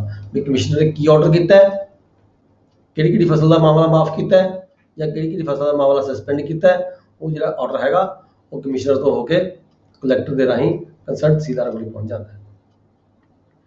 Next para 10 हैगा, calamities of the suspension and remission of current land revenue demand are clarified as ordinary extraordinary. Para 10 है जी, calamity suspension और remission of the current land revenue demand are classified as ordinary और extraordinary. भी जी calamity सीगी ये ordinary in general सीगी ਜਾਂ ਕੋਈ extra ordinary ਸੀਗੀ, ਠੀਕ ਹੈ, ਉਹ ਤਾਂ ਵੇਰਵਾ ਨਾਲ ਦਿੱਤਾ ਜਾਏਗਾ। ਫਾਰਮ ਦੇ ਉੱਪਰਲੇ ਪਾਸੇ ਲਿਖਿਆ ਜਾਂਦਾ ਹੈ ਵੀ ਇਹ ਆਰਡੀਨਰੀ ਰੂਟੀਨ 'ਚ ਇਹ ਹੁੰਦਾ ਰਹਿੰਦਾ ਹੈ ਇਦਾਂ ਦਾ, ਜਾਂ ਇਹ ਸਪੈਸ਼ਲੀ ਕਿਤੇ ਇਸ ਵੇਲੇ ਬਹੁਤ ਜ਼ਿਆਦਾ ਸਖਤ ਨੁਕਸਾਨ ਹੋਇਆ ਹੈਗਾ, ਬਹੁਤ ਜ਼ਿਆਦਾ ਵੱਡੇ ਪੱਧਰ 'ਤੇ ਨੁਕਸਾਨ ਹੋਇਆ ਹੈ। ਤੇ ਆਰਡੀਨਰੀ ਕਲੈਮਿਟੀ ਕਿਹੜੀਆਂ ਹੁੰਦੀਆਂ ਨੇ, ਵੇਰੀਏਸ਼ਨਸ ਆਫ ਦਾ ਸੀਜ਼ਨ। ਪੈਰਾ 11 ਦੇ ਵਿੱਚ ਹੈਗਾ ਵੀ ਸੀਜ਼ਨ ਦੇ ਵਿੱਚ ਕੋਈ ਤਬਦੀਲੀ ਆਈ ਸੀਗੀ, ਠੀਕ ਹੈ, ਉਹਦੇ ਕਰਕੇ ਜਿਹੜੀ ਇਹ ਨੁਕਸਾਨ ਹੋਇਆ ਹੈਗਾ, ਜਾਂ ਵਾਟਰ ਸਪਲਾਈ ਦੇ ਟੇਕਨ ਇਨਟੂ ਅਕਾਊਂਟ, ਜਾਂ ਕੋਈ ਪਾਣੀ ਦੇ ਕੋਈ ਸਾਧਨ ਨਾ ਹੋਣ ਕਰਕੇ ਜਿਹੜਾ ਲੋਕਾਂ ਨੂੰ ਨੁਕਸਾਨ ਹੋਏਗਾ। ਫਾਰਮ ਇਹ ਫਾਰਮੈਟ 1 ਤੋਂ ਲੈ ਕੇ 11 ਤੱਕ ਦੇ ਹੈਗੇ ਨੇ, ਉਹ ਜਿਹੜੇ ਭਰ ਕੇ ਇਹ ਭੇਜੇ ਜਾਂਦੇ ਨੇ, ਰਿਪੋਰਟ ਦਿੱਤੀ ਜਾਂਦੀ ਹੈ ਸਰਕਾਰ ਨੂੰ। ਅੱਗੇ ਫਾਰਮ 12 ਹੈਗਾ, in most of the cases the figures will be for entire state if whole state is not affected। ਇੱਥੇ ਕਿਤੇ ਸਾਰਾ ਪਿੰਡ ਜਿਹੜਾ ਅਫੈਕਟ ਨਹੀਂ ਹੋਇਆ ਹੈਗਾ, for only part affected, ਕੁਝ ਏਰੀਆ ਪਿੰਡ ਦਾ ਕੋਈ ਚੜ੍ਹਦਾ ਪਾਸਾ, ਕੋਈ ਲਹਿੰਦਾ ਪਾਸਾ, ਕੋਈ ਛਿਪਦਾ ਪਾਸਾ, ਜਾਂ ਨਹਿਰ ਤੋਂ ਪਰਲੇ ਵਾਲਾ ਪਾਸਾ ਪਾਣੀ ਖੜ ਗਿਆ ਉਧਰ, ਇਹ ਉਹ, ਠੀਕ ਹੈ, ਐਦਾਂ ਦਾ ਕੋਈ ਕੇਸ ਹੋਵੇ ਜਿੱਥੇ ਪੂਰਾ ਪਿੰਡ ਜਿਹੜੀ ਨੁਕਸਾਨੀ ਨਾ ਗਈ ਹੋਵੇ, ਉਹਦਾ ਕੁਝ ਏਰੀਆ ਨੁਕਸਾਨਿਆ ਗਿਆ ਹੋਵੇ, for only part of the affected, same attention to be individually holding, ਤਾਂ ਉਹਨੂੰ ਵੀ ਉਸੇ ਤਰੀਕੇ ਦੇ ਨਾਲ ਜਿਹੜਾ ਹੈਗਾ, ਜਿਵੇਂ ਕਿਸੇ ਇਕੱਲੇ ਬੰਦੇ ਦੀ ਜਿਹੜੀ ਖੇਤੀ ਹੈਗੀ ਹੈ, ਇਕੱਲੇ ਬੰਦਾ ਨੁਕਸਾਨ ਹੋ ਗਿਆ ਹੋਵੇ, ਤੇ same attention to the individual holding. ਜਿਵੇਂ ਕਿ ਪਿੰਡ ਦੇ ਪਾਰਟ ਦੀ ਗੱਲ ਕਰਦੇ ਆਪਾਂ, ਵੀ ਪਿੰਡ ਦਾ ਪਾਰਟ ਖਰਾਬ ਹੋ ਗਿਆ, ਇਸ ਤਰੀਕੇ ਨਾਲ ਹੀ ਉਸ ਸੀਜ਼ਨ ਦੇ ਵਿੱਚ, ਉਸ ਨੁਕਸਾਨ ਦੇ ਵਿੱਚ ਜੇ ਕਿਸੇ ਇਕੱਲੇ ਮਾਲਕ ਦੀ ਵੀ ਨੁਕਸਾਨ ਹੋ ਗਿਆ ਹੈਗਾ, ਉਹਨੂੰ ਵੀ ਅਸੀਂ ਉਸੇ ਤਰੀਕੇ ਕੰਸੀਡਰ ਕਰਕੇ ਫਾਰਮ ਏ ਜਿਹੜਾ ਹੈਗਾ ਉਹ ਭਰਿਆ ਜਾਏਗਾ। ਫਾਰਮ ਏ ਭਰ ਕੇ ਇਹ ਰਿਪੋਰਟ ਹੈਗੀ ਹੈ ਕਲੈਕਟਰ ਦੇ ਰਾਹੀਂ ਹੋ ਕੇ ਕਮਿਸ਼ਨ ਕੋਲ ਭੇਜੀ ਜਾਏਗੀ।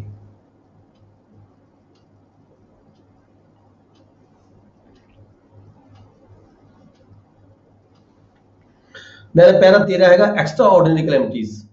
ਉੱਪਰ ਆਪਾਂ ਗੱਲ ਕਰ ਸੀ ਜਿਹੜੀ ਆਰਡੀਨਰੀ ਕਲੈਮਿਟੀਜ਼ ਹੁੰਦੀਆਂ ਨੇ, ਰੂਟੀਨ ਦੇ ਵਿੱਚ ਜਿਹੜੇ ਨੁਕਸਾਨ ਹੁੰਦੇ ਰਹਿੰਦੇ ਨੇ ਸੀਜ਼ਨ ਦੇ ਬਦਲਦੇ ਨਾਲ, ਪਾਣੀ ਦੇ ਘੱਟ ਵੱਧ ਹੋਣ ਨਾਲ, ਪਾਣੀ ਨਾ ਹੋਣ ਕਰਕੇ ਸੋਕਾ ਸਾਕਾ ਪੈ ਗਿਆ, ਠੀਕ ਹੈ, ਪਾਣੀ ਦੀ ਸਪਲਾਈ ਪ੍ਰੋਪਰ ਨਾ ਹੋਈ, ਤੇ ਇਹ ਹੈਗੇ ਐਕਸਟਰਾ ਆਰਡੀਨਰੀ ਕਲੈਮਿਟੀਜ਼ ਜਿਹੜੀਆਂ ਕਦੇ ਆਉਂਦੀਆਂ ਨੇ, ਅਨਫੋਰਸੀਨ, ਜਿਹਦਾ ਆਮ ਲੋਕਾਂ ਆਪਾਂ ਨੂੰ ਨਹੀਂ ਪਤਾ ਹੁੰਦਾ ਵੀ ਐਸਾ ਵੀ ਕੁਝ ਹੋ ਸਕਦਾ ਹੈ, ਵਿਚ ਕੁਡ ਨਾਟ ਬੀ ਫੋਰਸੀਨ, ਜਿਹਦਾ ਕੋਈ ਅੰਦਾਜ਼ਾ ਨਹੀਂ ਲਗਾਇਆ ਜਾ ਸਕਦਾ ਬਾਈ ਦਾ ਸੈਟਲਮੈਂਟ ਆਫਿਸਰ।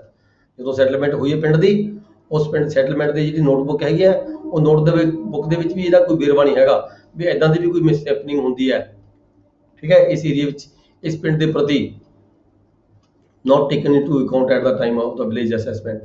ਜਦੋਂ ਪਿੰਡ ਦੀ ਅਸੈਸਮੈਂਟ ਹੋਈ ਹੈ, ਠੀਕ ਹੈ, ਉੱਥੇ ਵੀ ਇਸ ਚੀਜ਼ ਦਾ ਕੋਈ ਵੇਰਵਾ ਨਹੀਂ, ਕੋਈ ਨੌਲੇਜ ਨਹੀਂ ਸੀਗੀ ਵੀ ਇਦਾਂ ਦੀ ਕੋਈ ਕਲੈਮਿਟੀ ਹੋ ਗਈ ਜਿਹੜਾ ਕਦੇ ਪਹਿਲਾਂ ਕਦੇ ਨਹੀਂ ਹੋਈ। ਫਾਰਮ ਯੂਜ਼ਡ ਫਾਰਮ B ਹੈਗਾ ਉਹ ਭਰ ਕੇ ਭੇਜਿਆ ਜਾਂਦਾ ਹੈ, ਕੋਈ ਇਦਾਂ ਦੀ ਕੋਈ ਕਲੈਮਿਟੀ ਹੋ ਜਾਂਦੀ ਹੈ ਜੇ ਜਿਹੜੀ ਅਨਫੋਰਸੀਨ ਹੁੰਦੀ ਹੈ, ਠੀਕ ਹੈ। ਉਹਦੇ 1 ਤੋਂ 14 ਕਾਲਮ ਹੈਗੇ ਨੇ।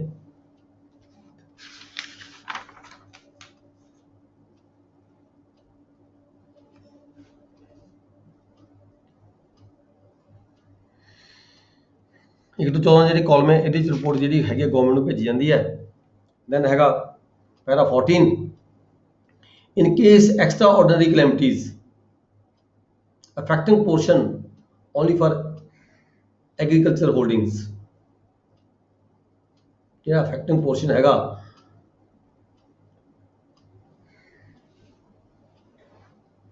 the heading of column 5 of the form B should be altered to the ਖੇਵਟ ਨੰਬਰ। ਜਿਹੜਾ 5 ਨੰਬਰ ਕਾਲਮ ਹੈਗਾ ਉਹਨੂੰ ਇੱਥੇ ਇੱਕ ਖੇਵਟ ਨੰਬਰ ਲਿਖ ਕੇ ਭੇਜਣਾ ਹੈਗਾ। ਕਾਲਮ 5 ਦੇ ਜਿਹੜਾ ਫਾਰਮ B ਹੈਗਾ ਉਹ ਥੋੜੀ ਤਬਦੀਲੀ ਕੀਤੀ ਹੈ ਇਸਨੇ। ਜਿਹੜਾ ਫਾਰਮ 5 ਹੈ ਉੱਥੇ ਜਿਹੜਾ ਕੁਝ ਪਹਿਲਾਂ ਲਿਖਿਆ ਹੋਇਆ ਉਹਦੀ ਥਾਂ ਤੇ ਖੇਵਟ ਨੰਬਰ ਬਾਕੀ ਜਿਹੜਾ ਹੈਗਾ ਫਾਰਮ ਭੇਜਿਆ ਜਾਂਦਾ ਹੈ, ਭਰ ਕੇ ਰਿਪੋਰਟ ਬਣਾਈ ਜਾਂਦੀ ਹੈ। Recovery of remission of suspension revenue. ਹੁਣ ਦੇਖੋ ਉੱਪਰ ਤਾਂ remission of suspended revenue, recovery of remission of suspended revenue, C section हैगा recovery of remission of suspended revenue। Form 15 para 15 forms for the reporting proposed collection or remission of the suspended revenue, orders of the collector, orders of the collection of suspended revenue reported in form C, ਜਿੱਥੇ ਕਿਤੇ recovery ਕੀਤੀ ਜਾਂਦੀ ਹੈ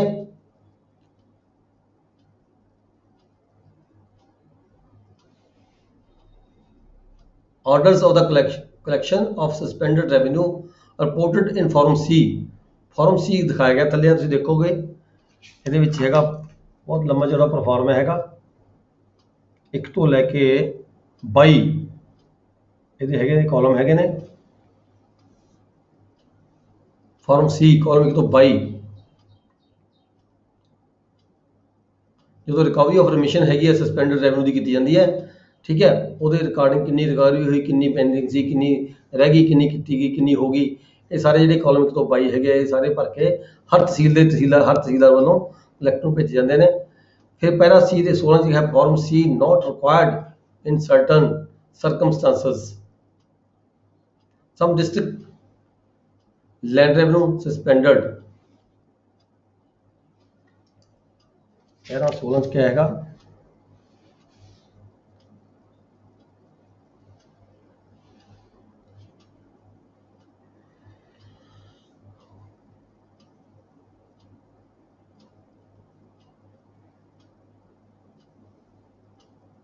ਜਿੱਥੇ ਮਾਮਲਾ already suspend ਕੀਤਾ ਗਿਆ ਹੈ, ਠੀਕ ਹੈ, ਜਿੱਥੇ ਮਾਮਲਾ ਸਸਪੈਂਡ ਕੀਤਾ ਗਿਆ ਉੱਥੇ ਕਲੈਕਸ਼ਨ ਕਿਉਂ ਹੋਏਗੀ ਜੇ ਕੋਈ ਪੁਰਾਣਾ ਬਕਾਇਆ ਹੈਗਾ, ਕੋਈ ਰੈਮਿਸ਼ਨ ਪਹਿਲਾਂ ਕਿਤੇ ਸਸਪੈਂਸ਼ਨ ਕੀਤੀ ਸੀਗੀ ਉਹਦੀ ਰਿਕਵਰੀ ਦੀ ਗੱਲ ਕੀਤੀ ਹੈ ਨਾਲ ਵੀ ਜੇ ਕਿਤੇ ਪੁਰਾਣਾ ਬਕਾਇਆ ਹੈਗਾ ਜਿੱਥੇ ਹੁਣ ਅੱਗੇ ਸਸਪੈਂਡ ਫਿਰ ਕੀਤਾ ਕਰ ਰਿਹਾ ਸੀ, ਹੁਣ ਅੱਗੇ ਫਿਰ ਮਾਮਲਾ ਸਸਪੈਂਡ ਕਰ ਦਿੱਤਾ ਉੱਥੇ ਦਾ same district land revenue suspended not proposed to make collection or remission, ਤਾਂ ਫਿਰ ਜਿਹੜੀ ਪ੍ਰਪੋਜ਼ਲ ਹੈਗੀ ਹੈ ਕਲੈਕਸ਼ਨ ਤੇ ਰੈਮਿਸ਼ਨ ਦੀ ਹੈ ਉਹ ਨਹੀਂ ਭੇਜੀ ਜਾਂਦੀ, ਕਲੈਕਸ਼ਨ ਨਹੀਂ ਹੋਣੀ ਕਿਉਂਕਿ ਮਾਮਲਾ ਪਹਿਲਾ ਮਾਮਲਾ ਸਸਪੈਂਡ ਹੋਇਆ ਸੀ ਉਹਦੀ ਅਸੀਂ ਇੱਥੇ ਕਲੈਕਸ਼ਨ ਦੀ ਗੱਲ ਕਰ ਰਹੇ ਹਾਂ। ਕਲੈਕਸ਼ਨ ਹੁਣ ਵਾਲਾ ਮਾਮਲਾ ਫਿਰ ਅਸੀਂ ਸਸਪੈਂਡ ਕਰ ਦਿੱਤਾ, ਠੀਕ ਹੈ। ਫਿਰ ਜਿਹੜਾ ਹੈਗਾ ਕਲੈਕਸ਼ਨ ਇੱਥੇ ਨਹੀਂ ਹੋਗੀ ਉਹਦੀ ਪ੍ਰਪੋਜ਼ਲ ਨਹੀਂ ਭੇਜੀ ਗਈ। DC should merely report to that effect in the form extract number 1 ਤੋਂ 12। ਸਿਰਫ ਜਿਹੜਾ DC ਨੂੰ ਹੈਗੀ ਆ ਰਿਪੋਰਟ ਭੇਜਾਂਗੇ ਫਾਰਮ 1 ਤੋਂ 12 ਜਿਹੜਾ ਬਣੇਗਾ ਇਹਦੀ ਕਾਲਮ ਭਰ ਕੇ ਰਿਪੋਰਟ ਭੇਜੀ ਜਾਏਗੀ ਪਰ ਕਲੈਕਸ਼ਨ ਨਹੀਂ ਕੀਤੀ ਜਾਵੇਗੀ। पैरा 17 हैगा जी के कलैक्टर्स रिपोर्ट। कलैक्टर्स रिपोर्ट की होंगी है that submitting in form C, जो फॉर्म C ਦੇ ਵਿੱਚ ਕਲੈਕਟਰ ਦੀ ਰਿਪੋਰਟ ਹੈਗੀ ਹੈ ਉਹ ਸਬਮਿਟ ਹੋਗੀ to the commissioner or reporting that no action is proposed ਵੀ ਕਲੈਕਸ਼ਨ ਦਾ ਕੋਈ ਜਿਹੜਾ ਐਕਸ਼ਨ ਹੈਗਾ ਉਹ ਪ੍ਰਪੋਜ਼ ਨਹੀਂ ਹੋਇਆ ਹੈਗਾ। ਤਾਂ collector should explain briefly, collector ਵੱਲੋਂ ਬਰੀਫ ਕੀਤਾ ਜਾਏਗਾ ਵੀ ਕਿਉਂ ਅਸੀਂ ਜਿਹੜੀ ਕਲੈਕਸ਼ਨ ਨਹੀਂ ਕਰ ਰਹੇ, ਪੁਰਾਣੇ ਸਸਪੈਂਡ ਕੀਤੇ ਹੋਏ ਮਾਮਲੇ ਦੀ ਲੈਂਡਲॉर्ड ਦੀ ਕਲੈਕਸ਼ਨ ਕਿਉਂ ਨਹੀਂ ਕੀਤੀ ਜਾ ਰਹੀ। The collector should explain briefly the reasons for the course of proposed to be taken, ਵੀ ਜਿਹੜਾ ਇਹ ਹੈਗਾ ਅਸੀਂ ਜਿਹੜਾ ਮਾਮਲਾ ਵਸੂਲੀ ਕਿਉਂ ਨਹੀਂ ਕਰ ਰਹੇ, ਇਹਦੇ ਜਿਹੜੇ ਰੀਜ਼ਨ ਹੈਗੇ ਨੇ ਉਹ ਦੱਸ ਕੇ ਭੇਜੇ ਜਾਣਗੇ, ਲਿਖ ਕੇ ਭੇਜੇ ਜਾਣਗੇ। ਅੱਗੇ ਸੈਕਸ਼ਨ ਡੀ ਹੈਗਾ suspension and remission of fluctuating land revenue. ਹੁਣ ਦੇਖੋ ਉੱਪਰ ਆਪਾਂ ਪੜ੍ਹ ਰਹੇ ਸੀਗੇ ਫਿਕਸਡ ਲੈਂਡ ਰੈਵਨਿਊ ਦੀ ਕਲੈਕਸ਼ਨ ਤੇ ਸਸਪੈਂਸ਼ਨ ਤੇ ਰਿਮਿਸ਼ਨ, ਇਹ ਹੈਗਾ ਫਲਕਚੁਏਟਿੰਗ ਲੈਂਡ ਰੈਵਨਿਊ। ਫਲਕਚੁਏਟਿੰਗ ਕਿਹੜਾ ਹੁੰਦਾ ਹੈ, ਜਿੱਥੇ ਜਿਹੜਾ ਅਸੈਸਮੈਂਟ ਕਿਸੇ ਵਿਲੇਜ ਦੀ ਕਿਸੇ ਏਰੀਆ ਦੀ ਜਿਹੜੀ ਅਸੈਸਮੈਂਟ ਹੈ, ਅਸੈਸਮੈਂਟ ਕਰਕੇ ਜਿਹੜਾ ਮਾਮਲਾ ਘਟਾਇਆ ਜਾਵੇ, ਜੇ ਉੱਥੇ ਜ਼ਮੀਨ ਖਰਾਬ ਹੋ ਗਈ ਜਾਂ ਗੜੇ ਪੈ ਗਏ ਜਾਂ ਫਲੱਡ ਆ ਗਿਆ, ਠੀਕ ਹੈ, ਜਾਂ ਰੇਤਾ ਇਕੱਠਾ ਹੋ ਗਿਆ, ਮਾਮਲਾ ਘਟਾਇਆ ਜਾਵੇ, ਜਾਂ ਜ਼ਮੀਨ ਪੈਦਾਵਾਰ ਵੱਧ ਗਈ, ਠੀਕ ਹੈ, ਪੈਦਾਵਾਰ ਵਧਣ ਦੇ ਨਾਲ ਜ਼ਮੀਨ ਉਪਜਾਊ ਹੋਣ ਦੇ ਨਾਲ ਇਰੀਗੇਸ਼ਨ ਦੇ ਸੋਰਸਸ ਵਧਣ ਦੇ ਨਾਲ ਜਿਹੜਾ ਮਾਮਲਾ ਹੈਗਾ ਉਹ ਵਧਾਇਆ ਜਾਵੇ, ਇਹਨੂੰ ਅਸੀਂ ਕਹਿੰਦੇ ਨੇ ਫਲਕਚੁਏਟਿੰਗ ਲੈਂਡ ਰੈਵਨਿਊ। ਮਾਮਲਾ ਸਮੇਂ-ਸਮੇਂ ਤੇ ਅਸੈਸਮੈਂਟ ਹੋਣ ਦੇ ਨਾਲ ਵਧਣਾ ਜਾਂ ਘਟਣਾ। ਪੈਰਾ 18 ਕੀ ਕਹਿੰਦਾ ਵੀ no question of suspension remission of reduction, ਜਿੱਥੇ ਫਲਕਚੁਏਟ ਤੇ ਡਿਪੈਂਡ ਕਰਦਾ ਹੈ। ਦੇਖੋ ਸਿੰਪਲ ਜੀ ਗੱਲ ਹੈਗੀ ਹੈ, ਜੇ ਹੁਣ ਫਲਕਚੁਏਟ ਤੇ ਡਿਪੈਂਡ ਕਰਦਾ, ਜੇ ਮਾਮਲਾ ਅਸੈਸਮੈਂਟ ਹੋਣ ਦੇ ਨਾਲ ਹੀ ਮਾਮਲਾ ਘਟ ਗਿਆ, ਫਿਰ ਰਿਮਿਸ਼ਨ ਤੇ ਸਸਪੈਂਸ਼ਨ ਤਾਂ ਗੱਲ ਖਤਮ ਹੋ ਗਈ ਨਾ। ਮਾਮਲਾ ਪਹਿਲਾ ਮਾਮਲਾ 100 ਰੁਪਏ ਸੀਗਾ, ਅਸੈਸਮੈਂਟ ਹੋਈ, ਅਸੈਸਮੈਂਟ ਵਿੱਚ ਦੇਖਿਆ ਗਿਆ ਜਦੋਂ ਫਸਲ ਸੀ ਉਸ ਵੇਲੇ ਖਰਾਬ ਹੋ ਗਈ ਤੇ ਅਸੈਸਮੈਂਟ ਹੋਈ, ਨਵੀਂ ਅਸੈਸਮੈਂਟ ਹੋਣ ਦੇ ਨਾਲ ਜਿਹੜਾ ਮਾਮਲਾ ਸੀਗਾ ਉਹ ਰਹਿ 25 ਰੁਪਏ ਗਿਆ, ਠੀਕ ਹੈ। ਜਦੋਂ ਅਸੈਸਮੈਂਟ ਦੇ ਨਾਲ ਹੀ ਮਾਮਲਾ 25 ਰੁਪਏ ਰਹਿ ਗਿਆ ਤਾਂ ਫਿਰ ਸਸਪੈਂਸ਼ਨ ਨਹੀਂ ਕਰਾਂਗੇ, ਅਸੀਂ ਰਿਮਿਸ਼ਨ ਨਹੀਂ ਕਰਾਂਗੇ। ਤਦੀ ਕੀ ਹੈਗਾ ਪਰ 18 ਦੇ ਵਿੱਚ ਵੀ no question of suspension remission of reduction, ਐਸਾ ਕੋਈ ਕੁਐਸਚਨ ਰਾਜੀ ਨਹੀਂ ਹੁੰਦਾ ਯੂਜ਼ਲੀ ਤੌਰ ਤੇ in state placed under fluctuating assessment. ਉਹਨਾਂ ਪਿੰਡਾਂ ਦੇ ਵਿੱਚ ਜਿਨ੍ਹਾਂ ਏਰੀਆ ਦੇ ਵਿੱਚ ਜਿਹੜੀ ਅਸੈਸਮੈਂਟ ਹੈਗੀ ਆ ਫਲਕਚੁਏਟ ਹੈਗੀ ਆ, ਜਿੱਥੇ ਮਾਮਲਾ ਘਟਾਇਆ ਵਧਾਇਆ ਜਾ ਸਕਦਾ ਹੈ ਅਸੈਸਮੈਂਟ ਕਰਕੇ, ਉੱਥੇ ਸਸਪੈਂਸ਼ਨ ਤੇ ਰਿਮਿਸ਼ਨ ਦਾ ਜਿਹੜਾ ਮਾਮਲਾ ਹੈਗਾ ਉਹ ਕੰਸੀਡਰ ਨਹੀਂ ਕੀਤਾ ਜਾਂਦਾ। In states where assessment is in form of rates chargeable as per the ਮੈਚਿਓਰਡ crop, ਜਿੱਥੇ ਮੈਚਿਓਰਡ ਕ੍ਰੌਪ ਦੇ ਰੇਟ ਨੂੰ ਦੇਖਦੇ ਹੋਏ ਜਿਹੜਾ ਅਸੈਸਮੈਂਟ ਹੈ ਉਹ ਕੀਤੀ ਜਾਂਦੀ ਹੈ। Each year or harvest the assessment is based on the girdawari, ਉੱਥੇ ਜਿਹੜੀ ਫਿਰ ਅਸੈਸਮੈਂਟ ਹੋਏਗੀ ਹਰ ਸਾਲ ਜਿਹੜੀ ਗਿਰਦੌਰੀ ਦੇ ਬੇਸ ਤੇ ਹੋਏਗੀ। ਜੇ ਗਿਰਦੌਰੀ 'ਚ ਫਸਲ ਵਧੀਆ ਹੋਈ ਹੈ ਤਾਂ ਅਸੈਸਮੈਂਟ ਦੇ ਨਾਲ ਜਿਹੜਾ ਮਾਮਲਾ ਹੈਗਾ ਵਧਾਇਆ ਜਾਏਗਾ। ਜੇ ਗਿਰਦੌਰੀ ਦੇ ਮੁਤਾਬਕ ਜਿਹੜੀ ਫਸਲ ਘੱਟ ਹੋਈ ਹੈ, ਪੈਦਾਵਾਰ ਘੱਟ ਹੋਈ ਹੈ, ਫਸਲਾਂ ਵਧੀਆ ਨਹੀਂ ਹੋਈਆਂ ਜਾਂ ਮਰ ਗਈਆਂ ਜਾਂ ਖਰਾਬ ਹੋ ਗਈਆਂ, ਠੀਕ ਹੈ, ਤਾਂ ਉੱਥੇ ਜਿਹੜਾ ਮਾਮਲਾ ਹੈਗਾ ਘਟਾਇਆ ਜਾਏਗਾ। ਇਫ ਹੇਲ ਜੇਕਰ ਗੜੇ ਪੈ ਗਏ, ਫਲੱਡ ਹੋ ਗਿਆ, ਹਾਰਵੈਸਟ ਡਿਸਟਰੋਏ ਹੋ ਗਈ, ਠੀਕ ਹੈ, ਫਸਲ ਡਿਸਟਰੋਏ ਹੋ ਗਈ ਤਾਂ ਕੀ ਹੋਏਗਾ, new girdawari and assessment are required. ਜੇ ਕਿਤੇ ਪਹਿਲਾਂ ਗਿਰਦਾਵਰੀ ਹੋ ਚੁੱਕੀ ਹੈ, ਠੀਕ ਹੈ, ਪਰ ਗਿਰਦਾਵਰੀ ਹੋਣ ਤੋਂ ਬਾਅਦ ਗੜੇ ਪੈ ਗਏ, ਫਲੱਡ ਆ ਗਿਆ ਜਾਂ ਕੋਈ ਹੋਰ ਨੁਕਸਾਨ ਹੋ ਗਿਆ, ਤਾਂ ਫਿਰ ਆਰਡਰ ਕੀਤਾ ਜਾਵੇਗਾ ਕਲੈਕਟਰ ਵੱਲੋਂ ਵੀ ਗਿਰਦੌਰੀ ਦੁਬਾਰਾ ਕਰੀ ਜਾਵੇ। A new girdawari and assessment are required, ਠੀਕ ਹੈ। Collector can order this on his own authority, ਕਿੱਥੇ ਕਲੈਕਟਰ ਨੂੰ ਅਥਾਰਟੀ ਹੈਗੀ ਹੈ ਕਿ ਕਲੈਕਟਰ ਆਪਦੇ ਪੱਧਰ ਤੇ ਹੀ ਜਿਹੜਾ ਆਰਡਰ ਕਰ ਸਕਦਾ ਹੈ ਵੀ ਨਵੀਂ ਗਿਰਦਾਵਰੀ ਕਰਕੇ ਜਿਹੜੀ ਅਸੈਸਮੈਂਟ ਕੀਤੀ ਜਾਵੇ। ਅਸੈਸਮੈਂਟ ਕਰਕੇ ਜਿਹੜਾ ਹੈਗਾ ਲੈਂਡ ਰੈਵਨਿਊ ਅਸੈਸਮੈਂਟ ਦੇ ਬੇਸ ਤੇ ਹੀ ਘਟਾਇਆ ਜਾਵੇ।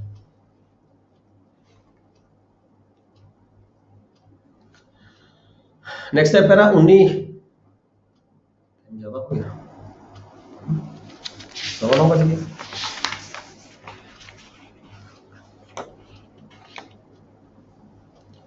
It may rise where the assessment is not on the matured crop, जिथे matured crop के ऊपर डिपेंड नहीं करता था, कहने क्वेश्चन राइज करता हैगा where however assessment is fluctuate, बेशक कहता जी assessment है fluctuate हैगी है but not on the matured crop, matured crop ਤੇ डिपेंड नहीं करती।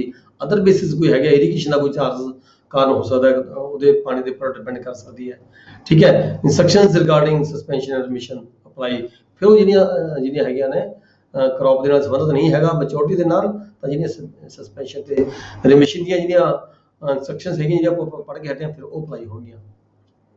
ਟਾਈਮ ਕਾਫੀ ਹੋ ਗਿਆ ਜੀ, ਆਪਾਂ ਜਿਹੜਾ ਥੋੜਾ ਜਿਹਾ ਇਹ ਰਹਿ ਗਿਆ ਜੀ, ਟਾਈਮ ਲੱਗਿਆ ਥੋੜਾ, ਅੱਜ ਦਾ ਜਿਹੜਾ ਲੈਕਚਰ ਹੈਗਾ ਆਪਾਂ ਇੱਥੇ ਖਤਮ ਕਰਾਂਗੇ।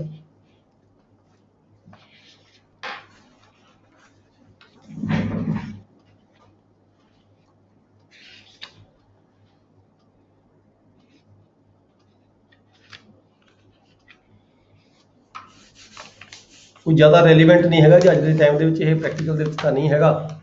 ਆਪਾਂ ਪੜ੍ਹ ਰਹੇ ਹਾਂ, ਚਲੋ ਕੁਐਸਚਨ ਚ ਆ ਸਕਦਾ ਤੁਹਾਨੂੰ, ਠੀਕ ਹੈ। ਕਲਾਸ ਖਤਮ ਕਰ ਦੋ ਪਹਿਲਾਂ ਕਿਸੇ ਦਾ ਕੋਈ ਕੁਐਸਚਨ ਨਹੀਂ ਕਰ ਸਕਦਾ ਹੈ।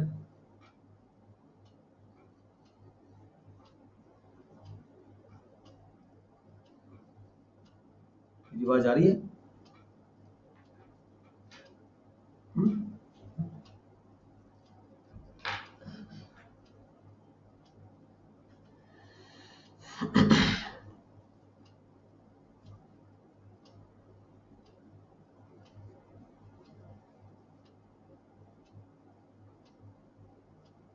ठीक है जी, क्लास खत्म कर लगे, class is over, thank you very much.